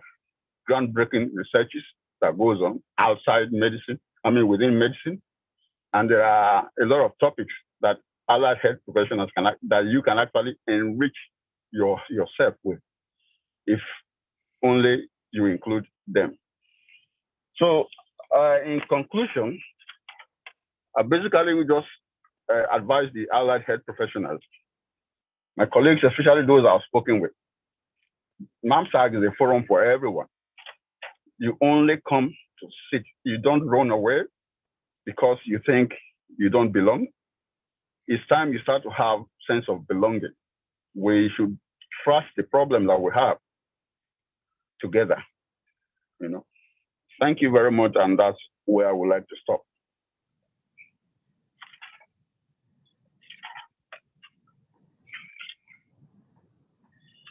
Thank you so much. It's very clear to see your passion, Mr. Okwonga, about these issues, and I agree with you. I think there's a lot that can be done, and you said there's power in unity and cooperation, and that's completely the case. We go further together, and it's nice to see you speak this passionately about it. I think we all have to work together to find ways to come closer, and also, yes, you're completely right, stay in together in achieving the things that we want to achieve and in giving us a bigger voice. And I think in the future, with you on the committee, in the next executive committee, we have to figure out ways to make that happen. But I thank you very much for that. That was very passionate. Thank you so much. Thank you. Now to the questions and answers. There's a couple of questions in the chat. Do we want to put hands up, or should I read a couple out? I think they're all directed towards Jenica so far. Jenica, can you hear me? Yes, I can. So, first question to you. It says, thank you very much for your talk. The bulk of our work seems to be about picking up the pieces from the effects of chronic diseases, whether it's mental health or hip replacement or toe amputation or even MIs or strokes. Can't we just, or how do we, inculcate lifestyle medicine into all our specialties? So it's a tricky one, but I know that at the moment, particularly in the community, with the evolution of primary care networks, we do have access to our social prescribers. So they are the key parties in being able to promote good health and be able to talk to patients about lifestyle medicine, essentially. The advantage of having social prescribers or an equivalent in secondary care is that they have time, because time is of the essence. They've got time to actually sit down with our patients and actually communicate and educate them about lifestyle factors in a way that they can understand and incorporate that into their daily lives. So I think they're really the key players at the moment in trying to get this across the board, both primary care and secondary care. Thank you so much. That's something I definitely agree with. I think most everyone would. In my day-to-day clinic, you see patients that you want to give some time, but you haven't got the time, unfortunately. And then you start looking for people to send them to. And the social prescribers do a fantastic job. I've got a second question for you. I see Pearl has got a hand raised, and we'll come to that. There's a question from Dr. Ikbo, which says, thanks for a great presentation again. Would you consider COVID-19 to be a lifestyle disease and not just a communicable virus? Obviously being conscious that the RCGP received backlash for suggesting so last year. So I would consider COVID-19 to be a multifactorial disease. We know that there is an element of lifestyle factors that would change your trajectory on how COVID-19 affects you. This is outside of the link with our BAME group, because the studies show that there was a higher proportion of patients who ended up dying or being severely affected who had chronic diseases. So there's something that must be said about good health and actually having your body reserve to be able to fight these diseases that come through. So I do think it's multifactorial. I can't say it's all related to lifestyle, because as I mentioned, the impact on our BAME community can't really be explained by lifestyle. But I do think lifestyle is an important component to consider when looking at how COVID-19 has affected us. Okay, thank you for that. And just another question to you again. It says, with the rise of the incidence of mental health and socioeconomic decline, how can you motivate patients enough to change their lifestyle? So as I alluded to earlier, so this is where social prescribers come in, and also health trainers. So one of the benefits of that One You exercise app is that patients can actually have an online dialogue with a health trainer.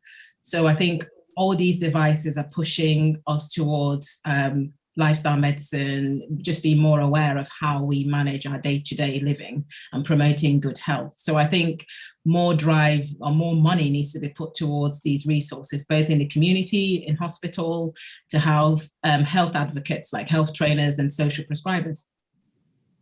Lovely. And just before we go to Pearl, there's one more question, and this question is to Christopher, Mr. Okwonga, actually. So you get a break, Jelika. It says, let the suitable individual perform specific role regardless of their profession. Do you think we need to be careful not to go to the extreme of seeking equality of outcomes rather than equality of opportunities? And that's a question to Mr. Okwonga following your talk.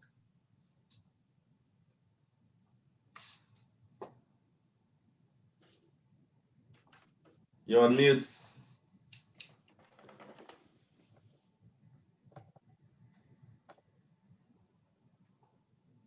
Mr. Okwonga? Sorry, yeah, I'm trying to unmute myself, but it wasn't working.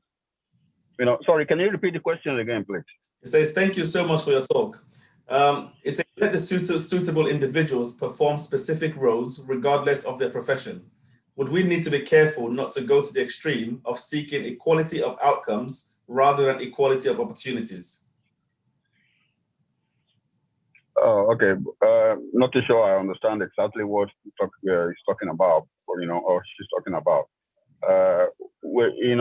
I think people should base, things on outcome rather than equality. I don't ascribe successes to people who do particular. For example, even if you are a brilliant doctor, if you are the most brilliant doctor, you need, for you to be able to do everything that concerns the patient, you need other brilliant people to be with you. Otherwise, take it like a football game.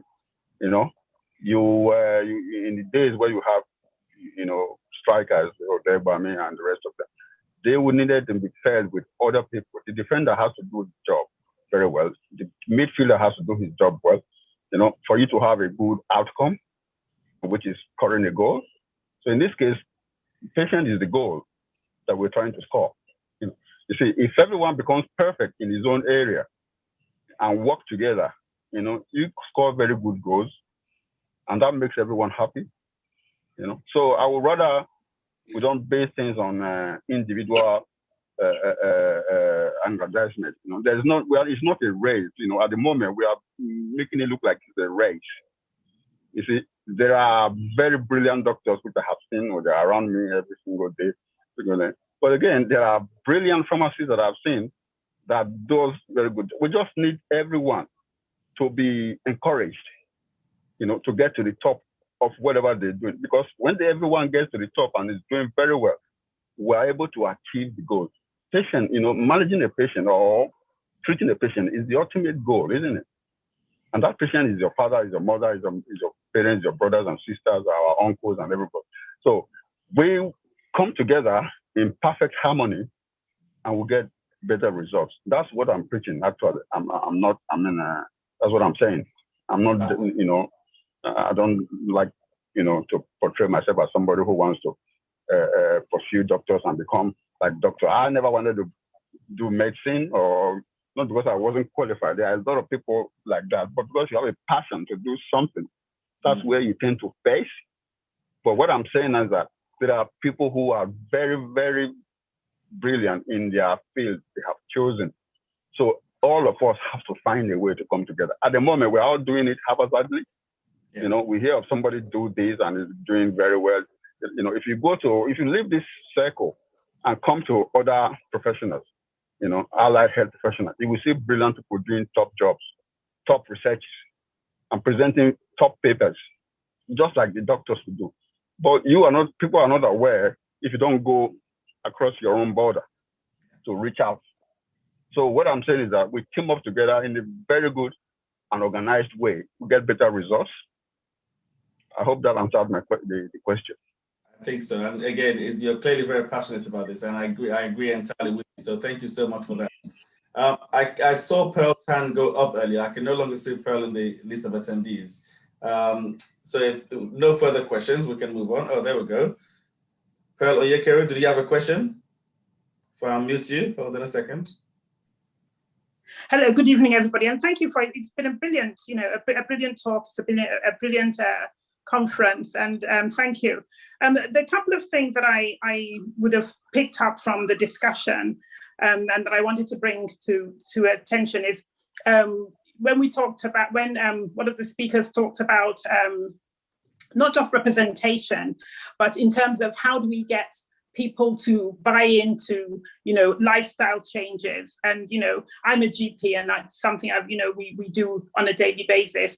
And one thing I would always think about when I see patients, I think about our, African, Black, BAME community, whatever you want to call it.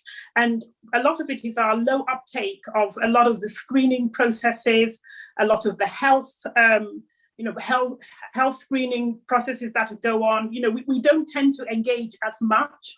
And another thing is, for a community like MANSAG is how do if you have posters and you don't see yourself represented in posters that portray or push or health prevention, then you don't often see that those posters don't represent you, and therefore engagement is a lot less.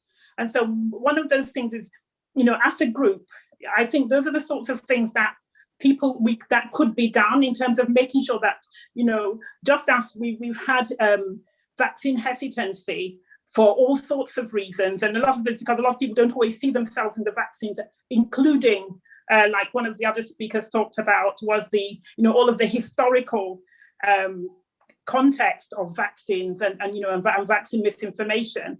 But also, if you don't see yourself represented in either the posters, you don't often think that it's for you. And I think that these are things that I think MANSAG can always, step up, engage with the CCGs, engage with all of the health bodies to help promote our visibility and therefore our community's engagement, because we know that as Africans and Blacks, we have worst outcomes for high blood pressure, we have worst outcomes for diabetes, a lot of those health-related outcomes we don't do very well with, and we don't see ourselves and we don't engage as well, and that's really because we don't see ourselves in those situations. So that's just something I would have wanted that MANSAG could probably help to look into, making sure that representation at all levels is pushed and is encouraged. Thank you. Thank you so much. I think that's a fantastic addition. And I think as we progress, I think MANSAG starts to realize the power that it has and the ability to influence. And we have members everywhere doing amazing things. But it sort of goes to what Mr. Okwonga is saying, which is harnessing all of those things and actually speaking together and making sure these things happen. So that's something that we'll definitely be taking on board and seeing how we can move forward with that. Thank you so much. If we have no further questions, I think we've come to the end of the question and answer session. And all that's left now is to do feedback and closing remarks. And I would like to welcome Dr. Chris Agbo, who's the current secretary of MANSAG, but the president-elect, as you saw. He's a renal consultant in Cambridge, and I think he would like to share a few words with you. So thank you all so much for your time. Thank you very much.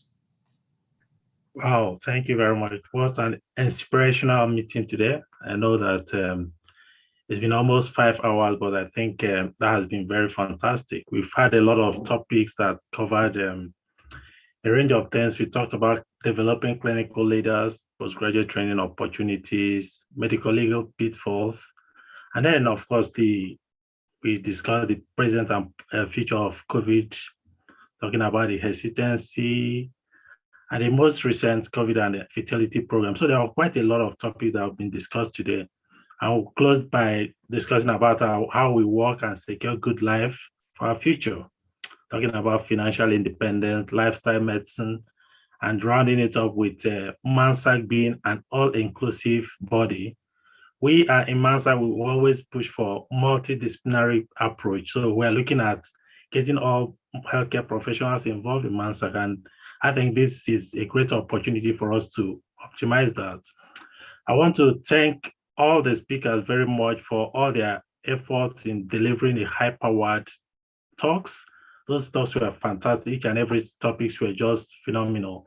Just want to thank you on behalf of MANSAG Executive for delivering those topics. And we also want to thank Olamide, who is the chair of the local organizing committee, for a fantastic work you've done. Kingsley, the chair educational committee, and your group, we want to also say a very big thank you to you. And for all the participants, it's been a very long hours. We've spent almost since 12 o'clock till now, and a Saturday for us to have, devoted all our time on a weekend to stay close to this conference. I want to appreciate your patience and your participation in this conference. And I say a very big thank you to all the participants. We're going to be having our next annual conference in October. Hopefully, this might be a physical meeting as if COVID permits. We're looking forward to having each and every one of you at this long-awaited physical meeting in October 2021. Hopefully, we'll be able to meet live and then we can interact more. Please do watch this space as we make further announcements. And on behalf of the local organizing committee, the educational subcommittee, and the MANSAG executive committee, want to say a very big thank you to each and every one of you, and you have a wonderful weekend. Please remember to fill in the evaluation form that is going to be sent to you by email. And once you've completed, I will send you the certificate of attendance in case you want to claim a CPD points. Thank you very much and have a wonderful weekend.